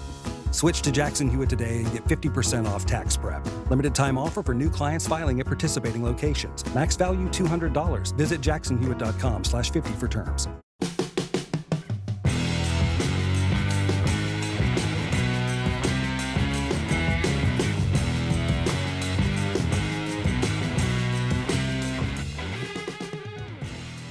Busy day around here and in the National Football League. Tampering is open. Tampering is happening. Jags ain't tampering. Where the Jags? Not even a little tampering? Like just a little tampering? Feels like need to tamper. Feels like there's not a lot of tampering going on down here in Jacksonville. We don't need to tamper. We don't need to cheat. But it's legal tampering. I mean, we don't need to cheat legally. How about just a little tampering? Just a little bit of tampering. All right. No tampering yet. Overtime with Kurtz and Middleton, ESPN 690. The tampering is open. Players are signing or agreeing, not signing. They'll sign on Wednesday. Agreeing, though. And lots of them. I filled up a whole page of things I think are important. Scribbled on the page as well, because you know how I do that. But a lot of players moving places. Brian Middleton, the broadcast on. Casey Kurtz is myself. And most notably here in Jacksonville, looks like there wasn't enough tampering going on in Jacksonville because Juwan Taylor is headed to Kansas City. Damn. 4 years, $80 million. You right. Nah, I'm not clapping because he left the Jags, but I am clapping for that young man. You hear me? I'm clapping for him. He bet on himself, and he executed Casey Kurtz. Oh, boy. I saw those numbers, and then I saw the team he was going to, and I was like, how about you do that again? Oh, look at you. Make your money. $60 million guaranteed. On the personal level, just as a person, Juwan Taylor just changed his life, his kid's life, his kid's kid's life. $60 million guaranteed. Guaranteed. Man, good for Juwan Taylor. But he is going to the Chiefs. A lot of moving parts there. They will also reportedly move him to be their left tackle. Something I didn't see in the initial just dropping. Okay. NFL Network had that. And now listen, if he makes it to that 4th year and earns all $80 million of this deal, it's going to be well earned. Because he now goes from protecting what Trevor Lawrence can see to what Patrick Mahomes cannot. Which is usually the best rusher. Which is usually the best guy. Yeah. I mean, that's going to be stressful now for Juwan Taylor. Well-deserved money. He said for $60 million, I'll take that stress on. Here's the thing. I mean, there's a lot of things here. I guess we'll start with the Jags part of it. The Jags were never paying this. They ain't got the cap space for this. They have a Walker Little ready to go.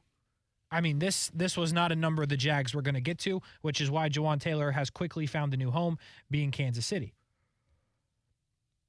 So we move on from that. Walker Little is now your tackle pair with Cam Robinson. That's what this is. That's what I think most people were preparing for, and this is now official. For the most part, he still has to sign on Wednesday. I get it. It's only Monday. For the Chiefs side of this, they go from Orlando Brown Jr. to Juwan Taylor. I can't call that an upgrade. I just can't. The Chiefs are betting $60 million guaranteed that Juwan Taylor's 2022 season is the real Juwan Taylor. And the 3 years prior were the young player Juwan Taylor. That he's just hitting his prime now. One of the best pass blocking tackles in the league. And by the way, the Chiefs throw it on almost every play. So the fit is there. The left tackle part of the story, I don't know if that's there. I have my questions about that, and only time will tell. But Brian Middleton, do you like the fit of Juwan Taylor becoming the new left tackle of the Super Bowl champion Kansas City Chiefs? Well, now that I have gotten that last piece of information about him moving to the other side of the offensive line, there's a bit more pause. Not a lot, but just a bit more. Because I get it with guys on the defensive line, depending on the team. If they have a couple of guys in their rotations who can get after the quarterback, or if they just have one main guy, they'll move people around. I understand that. Formations can change, but for the majority of a game, that left tackle is dealing with the biggest headache, pass rush-wise, of a guy who can, normally puts his hand in the ground, just normally. Mm-hmm. And so because of that, I got to be like, all right, I think that this was actually the Juwan Taylor that we saw this past season. I think he is that guy.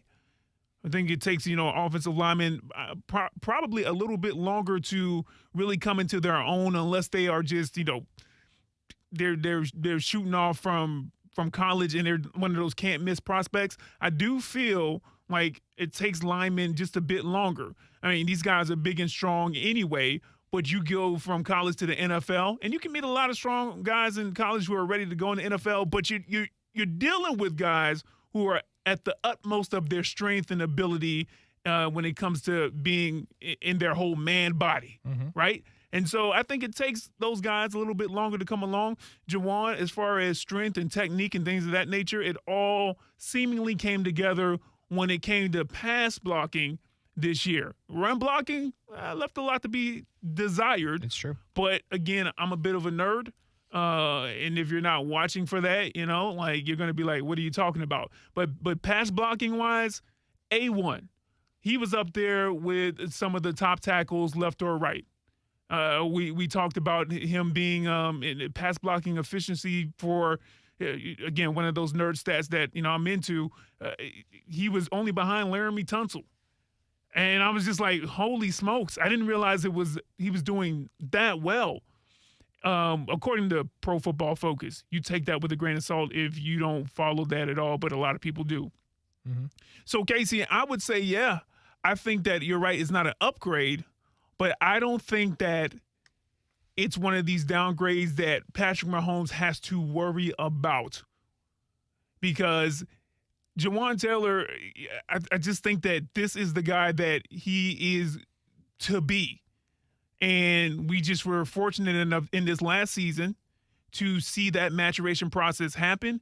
And also, Casey, with Doug Peterson coming in, and again, I always say it, a competent head coach that brings stability, that doesn't just affect the quarterback, even though that's the one that we go to and that's the most important person. That affects everybody on the team. Mm-hmm. So now you got a guy that you can believe at quarterback, a coach that comes in who is competent, really good, has the resume where you're going to listen to him, and you can grow more in your position. And I think that's something that Juwan Taylor did on top of betting on himself in a contract year. How much of that was due to Trevor Lawrence getting the ball out so quick, says Stephen Mann on Facebook. It's good. Yeah. It's a good point. It's good. Listen, I think I'm happy for Juwan Taylor, right? Good guy.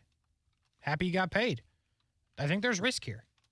If you look at the first 3 seasons and you look at last year, there's risk. There's no doubt about it. And if you go by the PFF numbers and you believe in that and you believe Juwan Taylor could possibly just be hitting his stride, which is certainly possible. He's barely been in the league. If you talk about the length of some players' careers. And he's been in 4 years, and he's got 4 more on this deal. So he might just be hitting his stride. It's possible, and the Chiefs could look pretty smart with this deal. But there's no guarantee there, and I think there is some risk on the Chiefs side especially when you have to replace Orlando Brown, who is a very good football player, who's going to get more than $80 million, and we'll have to see what happens. But the moving the player from the position that he excelled at to a different position, even though still the tackle, is something to be noted here. It's an interesting move by the Chiefs. Now, it seems like everything the Chiefs do works. They get rid of Tyreek Hill, they win the Super Bowl. So it feels like they know what they're doing. But I think there is some risk there. In the Walker Little part of the story, the Jags made a good business decision, as it turned out. Walker Little, no longer a luxury, is your starting right tackle in Jacksonville. The confidence level with Walker Little is higher than it was before we saw him play, right? If Cam Robinson never gets hurt and this whole thing plays out and Walker Little never got to play that experience, I don't know how I'd feel right now because we would really just be guessing. But after seeing Walker Little play a little bit, he did not have a banner game against the Chiefs in the playoff matchup. It's fair. But he played well. He played good enough on the left side. So moving back to the right side, how will that work? I have confidence. I think he can do a job. And as we said on Brent and Friends earlier, if he is 80% of the player that Juwan Taylor was last year, and you only pay him 10% of what Juwan Taylor's getting paid, I think I'm taking the trade-off. I think I'm taking it. Your confidence level in Walker Little being the right tackle for the Jags this year is what? It's got to be high.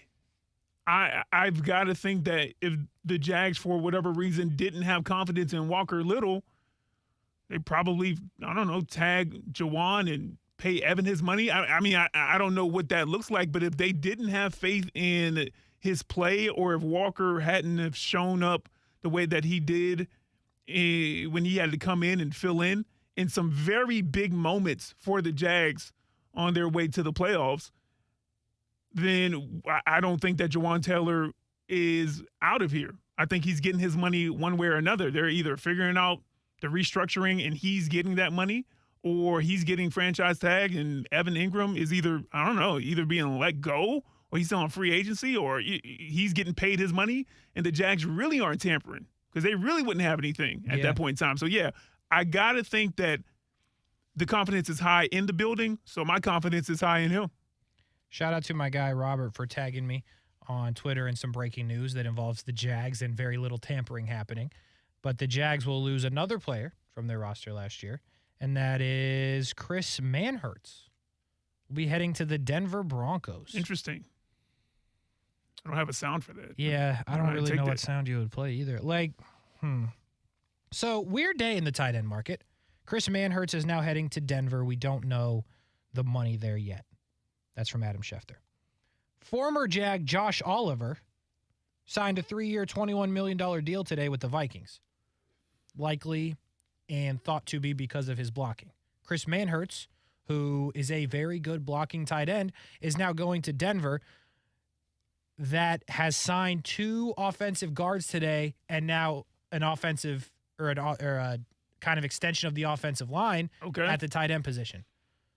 So Denver's got a whole plan. Sean Payton, they're looking to protect Russell Wilson, and it feels like run the football. Yeah. But who would have thought that? He's like, I signed on to Russ. I'm not happy about it, but we got to hold Devonte Williams. But you now have a second blocking tight end off the board, and it is the guy that was here in Jacksonville, and a guy that was really good in Jacksonville in his blocking job, the job he was asked to do. A guy that was signed early on in the Urban Meyer year of free agency and will now be heading to the Denver Broncos. So you're down to what? Luke Farrell and Evan Ingram in the tight end room for the Jags. So to go off on a tangent, do you think that this tells you anything about what they're going to do with their first-round draft pick? Because they need to shore up some things across the board, but they need help in some glaring areas that we've talked about to death since the offseason started. Does this move right here potentially say, hey, you know what, maybe we do reach and get Casey's favorite tight end ever? Listen, Darnell Washington is like a whole player, right? He on the board and everything. He going to be there when the Jags pick. But I'm also not going to sit here and tell you that because of them losing Chris Manhertz that they need to draft a tight end in the first round. I think Darnell Washington can do things that Chris Manhertz did. He can also be a receiving threat. And this is a deeper tight end draft. You will find players, whether it's in the first, whether it's in the second, or even the third round. There are good tight end prospects that you can get this year. So I don't think it means that they change what they're going to do in the first round unless they get blown away by Michael Mayer falling to them or Dalton Kincaid, depending on how they feel about those players. But I don't think it changes a whole lot. Robert is also coming through with the deal being 2 years, $6 million. Kemp is legit, man. What? Yes, he is. Appreciate you, Kemp. Appreciate you. I've known Kemp for years. Is this real? Yeah. Really? Yeah. Oh, dang. Kemp's like a rookie of the year, man. I like that. Legit, man. I'll tell you more in the break. Go ahead. So, again, I don't want to over-dramatize this because Chris Manhertz. But if the Jags ain't even tampering for $6 million, and I know they don't got a lot of salary cap space, is something cooking? Or is there just no tampering? They say we do everything legally, which is his legal tampering, but you get my point. Like, now is where you can kind of be like, what is happening in there? Again, not to over-dramatize it, it's Chris Manhertz. But are they going to sign any human beings? Still got a couple of days of tampering, and then the league window opens, and then these players will sign. But 2 years, $6 million, is that even the price of doing business? That just feels easy. But again, when you have the draft full of tight ends that they have this year, they must like 1, 2, 3, multiple guys in the draft. So another 2022 Jag is on the way to a new team. They're both in the same division, ironically. Chris Manhertz to Denver, Jawaan Taylor to the Chiefs. That's the Jags news of the day for the most part. Nothing else really going on. No signings yet to announce for the Jags. The Titans, not a lot going on there, but they signed Andre Dillard to be on their offensive line, former first rounder. Interesting move. Dealt with injuries. Former first rounder. Did not really play for the Philadelphia Eagles. Definitely did not start. Interesting to cut a tackle that you already had in Taylor Lewan, who has an injury history, to bring in another tackle with an injury history who didn't even start on his team, whatever. Casey, you playing checkers while the Titans are playing chess.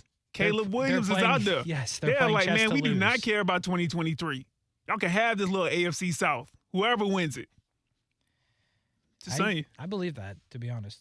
I mean, I don't think there's any glowing evidence that the Titans are trying to win. Again, it's only a few hours into tampering, but, I don't really have any evidence that they are trying to win.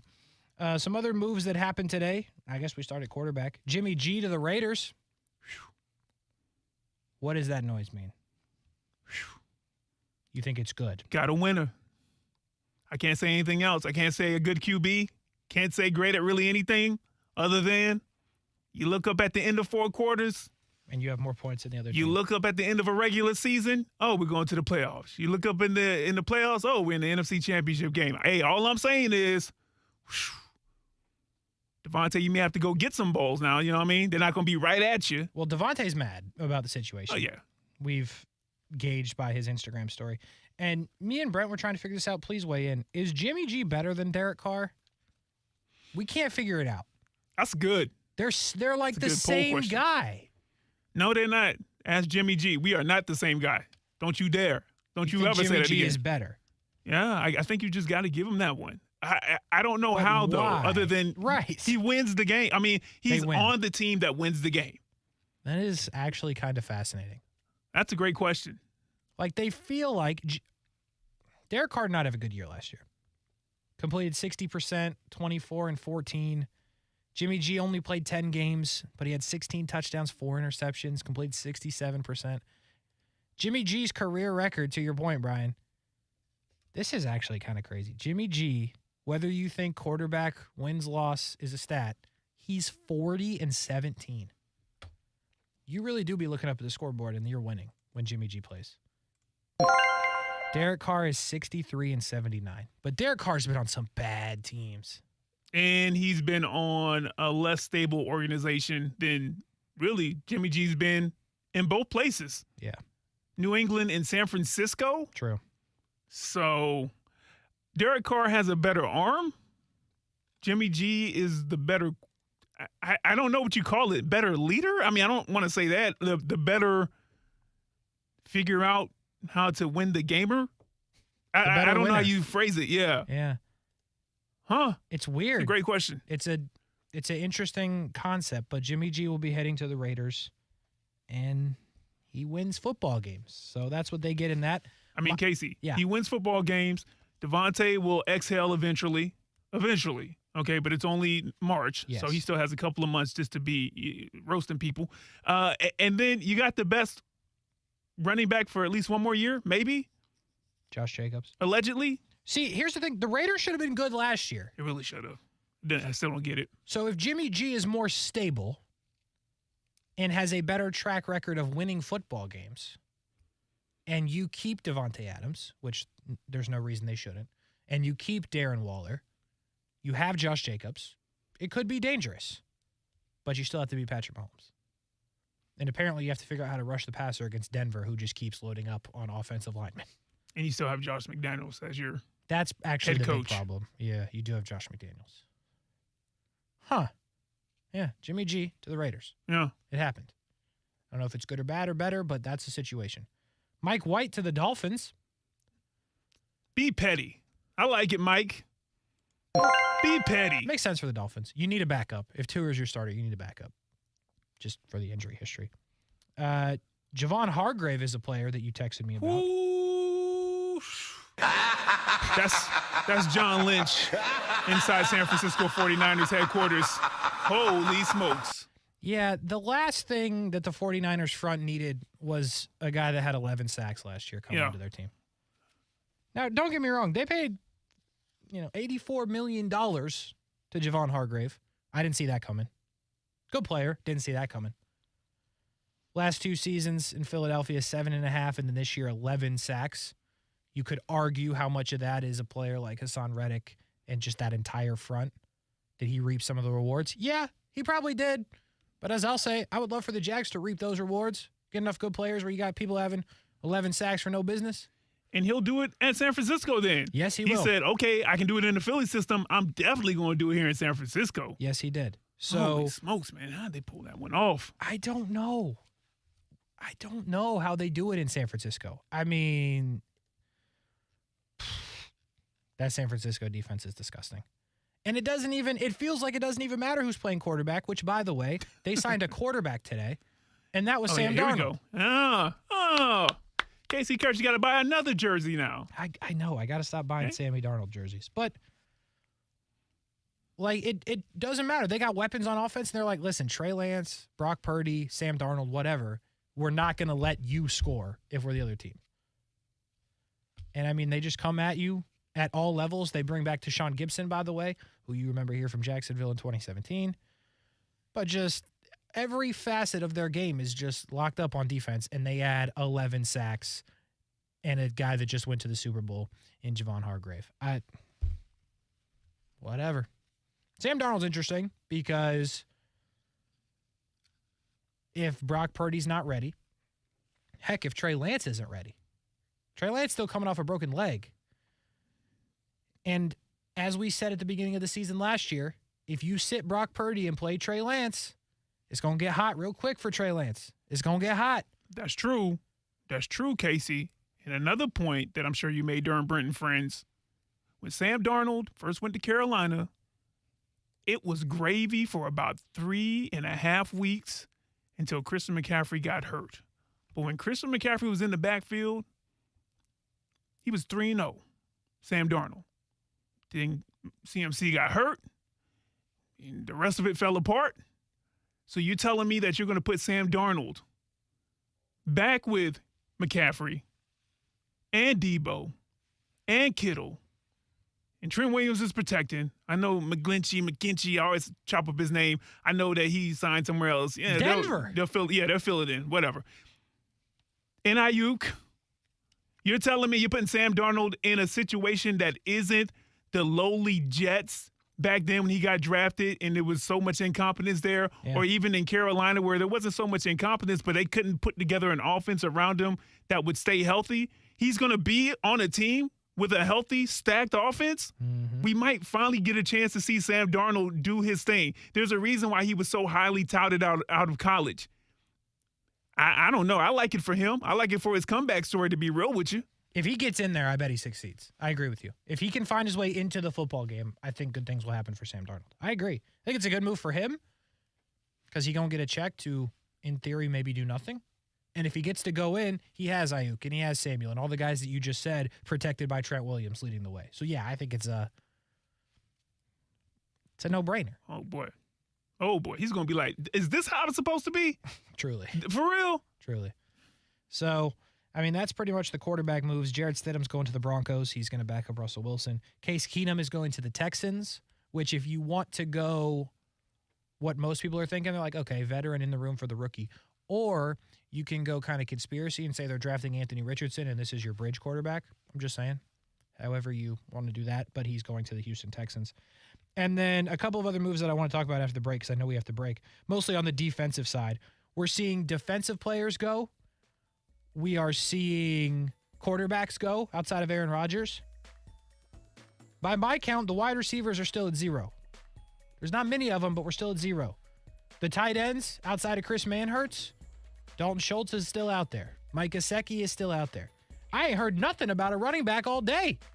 And there's supposedly some good ones out there. But the defenders are going, and they're going quickly. We'll tell you about some of the defensive players that are reportedly heading to new places when we come back. Overtime with Kurtz and Middleton, ESPN 690. We're back after this. Now, the First Alert Forecast on ESPN 690. Clearing skies this evening. Temperatures in the 60s and 50s. Overnight, we drop down to the low to mid 40s. Mostly sunny for Tuesday. A little bit cooler. Highs to the lower to mid 60s. From the Action News Jax First Alert Weather Center, I'm meteorologist Garrett Biedenball. The Weather Center is brought to you by Beards Diamonds. Now get 0% interest for 5 years with nothing down. You ready? Then get set and go to the Ready, Set, Go event, even on pre-owned at Arlington Toyota. That's all makes, all models, all colors, shapes, and sizes, all specially priced during the Ready, Set, Go event at Arlington Pre-Owned. Plus, our friends over at Arlington give you 30 days to love your pre-owned purchase or exchange it. With over 400 pre-owned on the lot, you better get Ready, Set, Go to Arlington Toyota Pre-Owned. Shop in person and online at arlingtontoyota.com. Men, if you're struggling with erectile dysfunction or PE and frustrated taking pills that don't work, Prime Men's Medical Center offers breakthrough medical treatments that effectively treat your problem. 98% of patients experience immediate results during their first office visit. And for a limited time, your initial consultation and first treatment are completely free. Listen to a specialist in men's health. I'm Dr. Rubinsky. The physicians at Prime Men's Medical Center offer the most advanced treatments that eliminate ED and PE. Now men are lasting 30, 60, 90 minutes or longer, regardless of age or medical history. Guys, to eliminate your frustration in the bedroom, call Prime Men's Medical Center now to take advantage of this exclusive limited-time offer. Your initial consultation and first treatment are totally free, and you'll see instant results right in the office. Call now, 904-664-8214. 904-664-8214. That's 904-664-8214. It's transition time to the spring season on the campus of the University of North Florida. Busy time to swoop. Baseball, softball, tennis, beach volleyball, track and field. Something for everyone at UNF. Find the schedules, results, the stories of the student athletes, and buy tickets at UNFospreys.com. Plus, be an Osprey supporter and help get scholarships fully funded at UNF. Giving Day is coming up on March 22nd. And check out the strategic plan of the future for UNF athletics. You can find all that at UNFospreys.com. You're pregnant. How far? 1 month, 2. No doctor yet. I can't afford it. Protect yourself and your baby. The health department can help you out. Test for STDs. I don't have diseases. You don't know. You don't always have symptoms. STDs make you and your baby sick. I don't want my baby sick. No one cares more about your baby than you. I'm calling my county health department. A message from the Florida Department of Health, the Florida Association of Broadcasters, and this radio station. Anyone with a pet knows that they are truly a member of the family. I know my family and I would go above and beyond for our black pug Arlo, which is what the best veterinary practices understand. People need to be able to trust whose hands they are putting their pets into. So when they are looking for a new veterinary practice, one of the first things they do is look at the practice's online reviews. At Cox Media Group, we help ensure that your online reputation and reviews are strong. So let's embark on improving your digital reputation. Head to cmg.com to find out more so we can see how Cox Media Group can help you boost your website's traffic. It's easy to think all money managers are pretty much the same, but at Fisher Investments, we're clearly different. Different? How? You sell high commission investment products, right?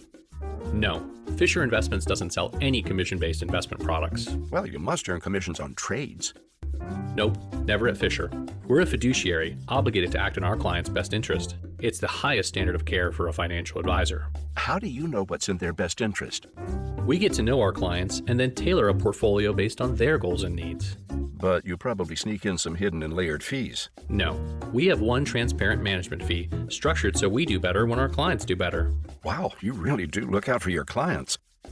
That's because our top priority is helping them achieve a comfortable retirement. It might be why most of our clients come from other money managers.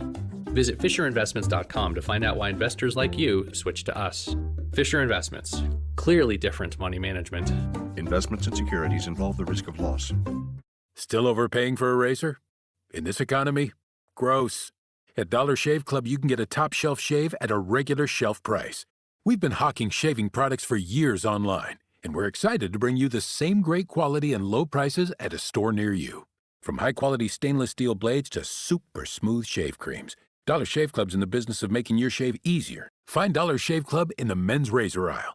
Getting your Dollar Shave Club razor wherever you want. Isn't that great? O'Reilly. Protect your engine against sludge and wear with a synthetic oil change. O'Reilly Auto Parts has 5 quarts of Mobil 1 full synthetic motor oil for $35.95. Plus, get 2 times O-Rewards points. Our professional parts people can recommend the supplies you need, including a filter, funnel, shop towels, drain pans, and more. Stop by O'Reilly Auto Parts or visit O'ReillyAuto.com. O'Reilly Auto Parts. Action Sports Jacks. Watch, listen, subscribe. You can watch us on CBS 47 and Fox 30. You can listen right here on ESPN 690. And you can subscribe to our YouTube and podcast, Action Sports Jacks on ESPN 690. Action Sports Jacks. Watch, listen, subscribe.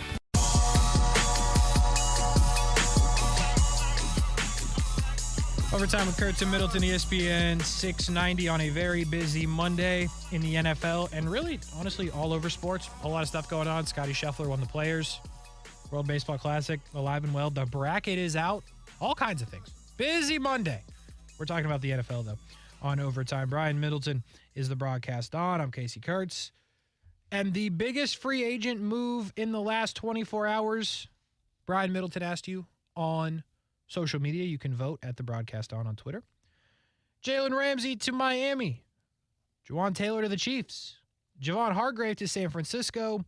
Or Jimmy G to Las Vegas. You can vote on that at the broadcast on. We've talked Juwan Taylor. We've talked Javon Hargrave. We have not talked Jalen Ramsey yet. We will here in just a minute. But some of these other defenders that have signed before we get to Jalen Ramsey.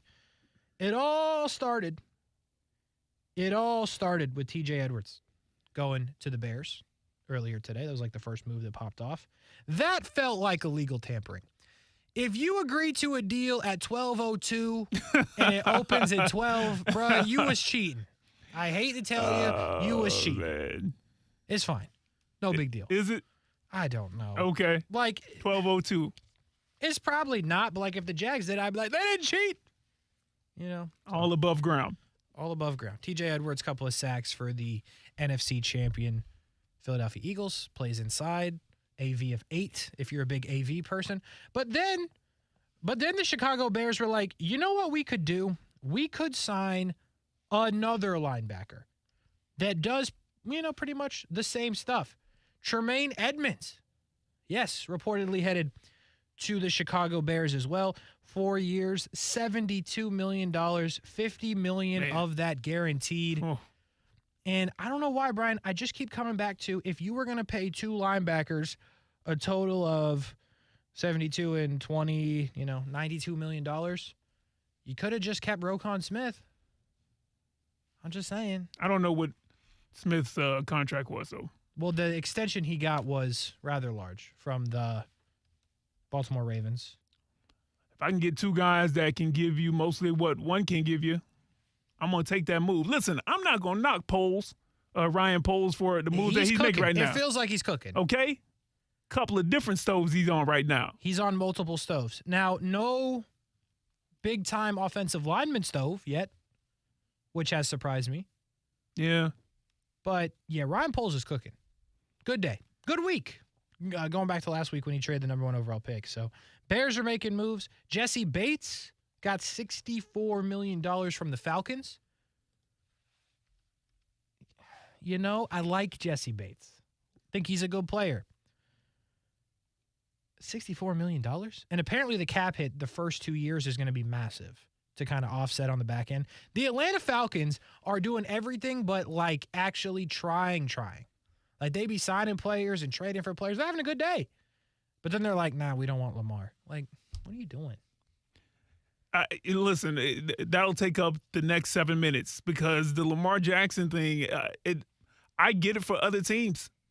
Not Baltimore, but Kasey, I get it for other teams that don't want to just jump in and say, hey, you know what, Lamar Jackson's available? Let me take him. It's a lot of money guaranteed. He continues to be injured. Like, I'm not knocking him. I would love Lamar Jackson on my team if I didn't have Trevor Lawrence. I would love Lamar Jackson on my team. It's not a knock on his ability, but his availability and for what he's asking. And it's not his fault for him asking either, Kasey. I get it. Deshaun Jackson, not his contract. Deshaun Watson. Yeah.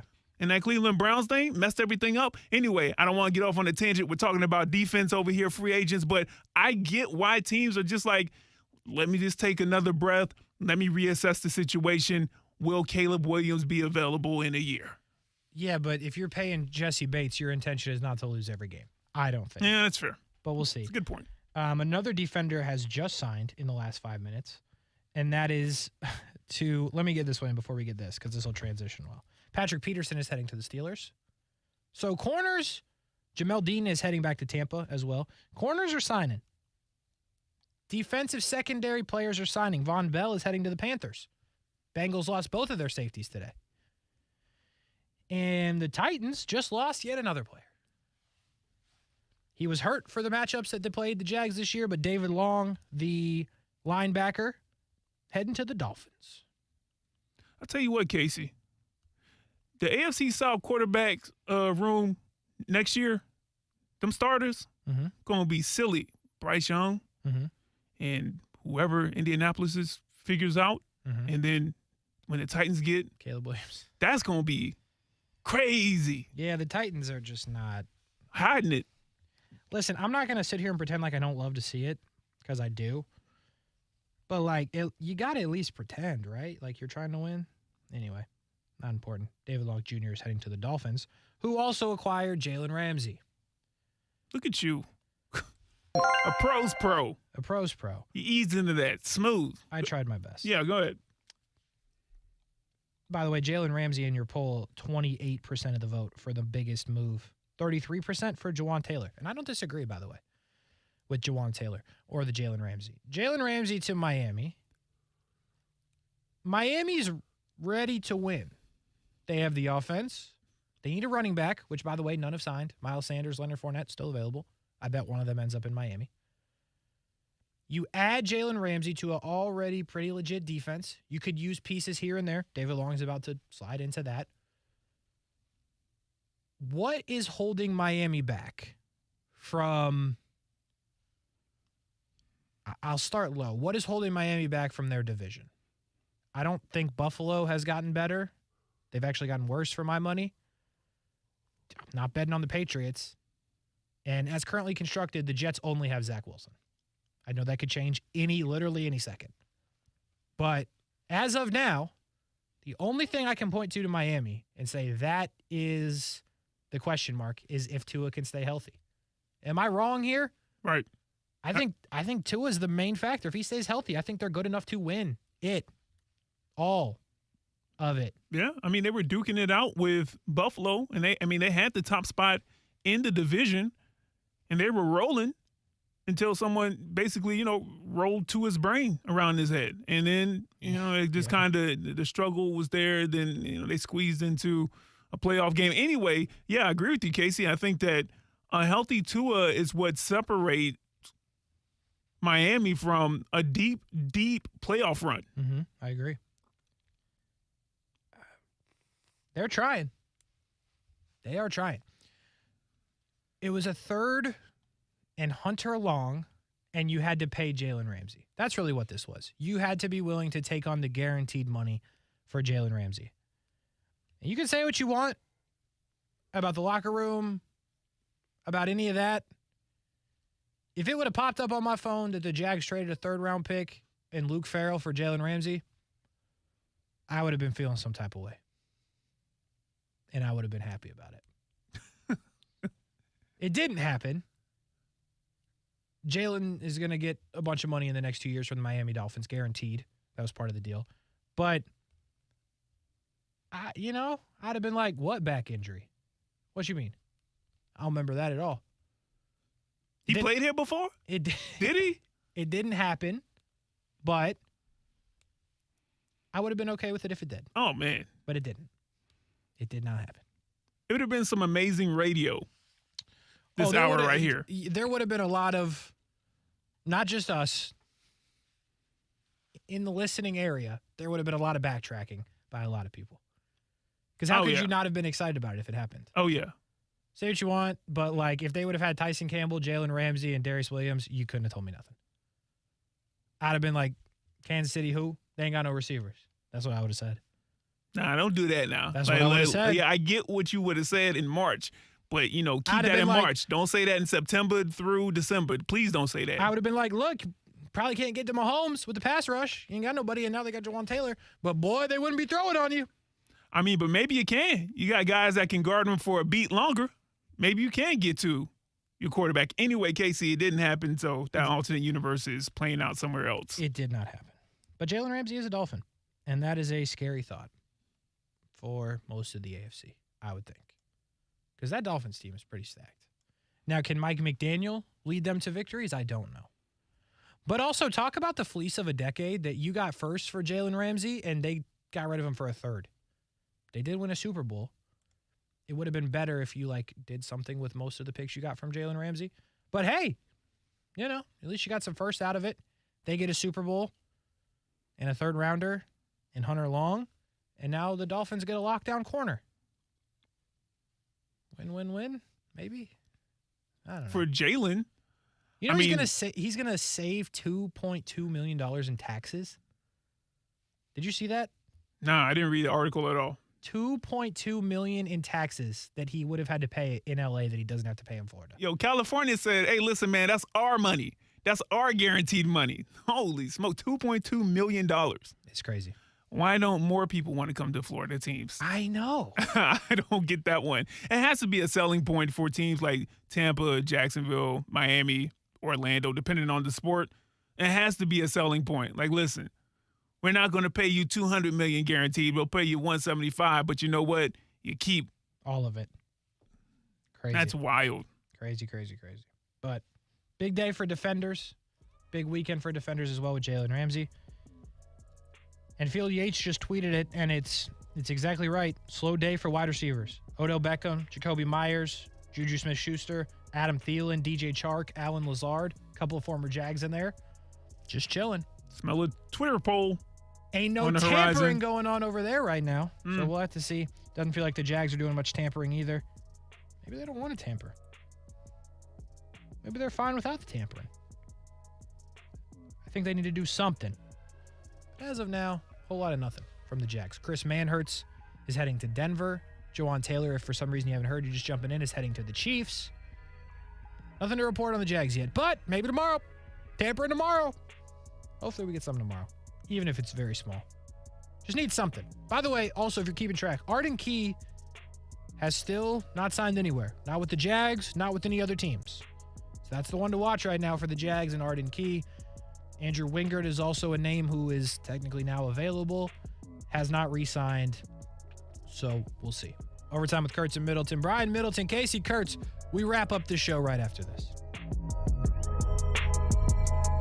When you enter a place of business, you're owed a legal duty, that the place of business is safe for you to shop in. I'm John Morgan of Morgan & Morgan. If you suffered an injury at a place of business, our duty is to protect you after that harm. Morgan & Morgan, forthepeople.com. I studied Spanish in college and never got fluent, but then I tried Babbel. Want the most effective way to learn another language? In just 15 minutes a day, Babbel's bite-sized lessons will have you learning another language in as little as 3 weeks. Babbel gets you speaking quickly about things you actually talk about in the real world. University studies have shown that using Babbel for 15 hours is equivalent to a semester of college Spanish. If you want to learn a new language, there's no better way than Babbel. Go to Babbel.com to try Babbel for free. That's BABBEL.com. Ready for some baseball? It's almost time for your Jacksonville Jumbo Shrimp. Opening day is April 5th, and 1-to-1 Financial Credit Union has the deal. 1 week only, March 13th to the 18th. Stop by any 1-to-1 Financial branch and pick up BOGO Jumbo Shrimp ticket packages. Buy one, get one. Yeah. That's 20 game vouchers for just $1.95. No blackout dates, only the reserve seats. Yeah. Just hit up your hometown credit union 1-to-1. March 13th to the 18th. Get your BOGO and support the home team. Thirsty Thursday has never been better. Federally insured by NCUA. American Window Products offers free low-E coating on select windows at an affordable price that can help reduce your energy usage with 12 months zero-interest financing. Visit AmericanWindowProducts.com for a free estimate. Financing available at time of sale for new orders only.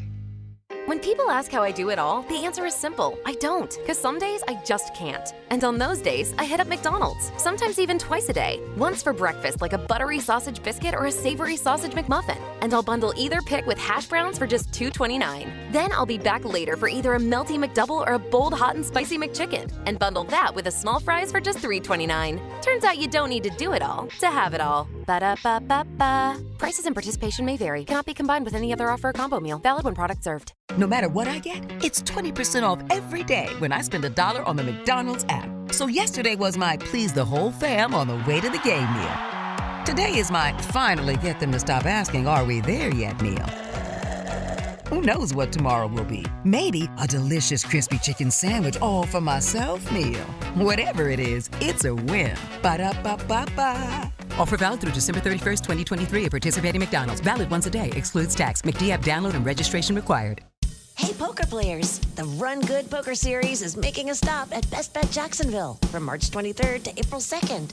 The Run Good Poker Series features 9 poker events, including the $1,200 No Limit Hold'em main event with a $300,000 guaranteed prize pool, and event number 1, $400 No Limit Hold'em with a $100,000 guarantee. Win your way in through satellites going on all month. Check out the tournament structures at bestbetjacks.com. That's bestbetjacks.com. Hey everybody, it's Brent Martineau from Action Sports Jacks. There's a good chance you have a smart speaker, so use it with ESPN 690. Stay up to date on the Jags and all things sports by telling Alexa or Google to play ESPN 690. It's as easy as that. Make sure you listen weekdays 3 until 6 p.m. on ESPN 690.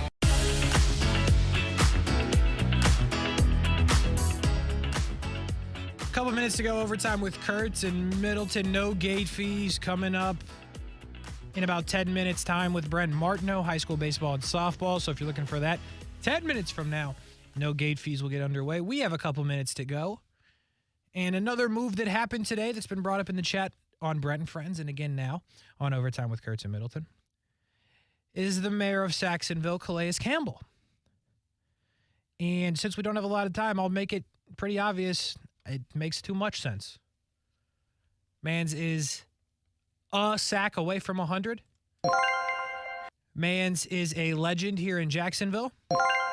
And by the way, they can't rush the passer. You have a room with young players that you need to mentor. I don't want to break the ding button, but Josh Allen, Trayvon Walker could certainly use the wisdom that Calais Campbell can bring. I don't know how you don't. It just makes too much sense. It's a match made in heaven. Bring the mayor back. It's as simple as that. Agreed, Casey. Agreed. It's just that easy. Maybe I went too fast. No. We said we were going to chop it up, but I'm like a minute short. But you went down that checklist, and I was like, sometimes you don't mess with perfection. And because you're so rarely perfect, yeah, and I didn't want to mess it up, but here we go. Everything you said, on top of the fact that I think that he truly feels that Jacksonville is like a second home. Now, I know that he's done things in each of the areas that he's played in, each of the teams and the cities that he's played in. but for what he was to Jacksonville during a time period where we thought we were on the right track, and he was a big reason for that. I think that a part of him is in Jacksonville, and you could kind of feel that even when they came back and played in some of the interviews that Brent did, with Calais and hearing him talk. So, yeah, man, bring him back. Balky, figure it out. Bring him back. You've been cooking. Cook this one up. And listen, I just now see it in the chat, and I don't know if you're kidding, but, like, if they sign Jan, I'd be like, hey, that's in the past. You know what I'm saying? So, Calais is the main priority there, but whatever it takes. For Brian Middleton, I'm Kasey Kurtz. Have a great night, everybody. We'll do it again tomorrow. I want to eat a spicy chicken in my Tesla. Is it too much to ask?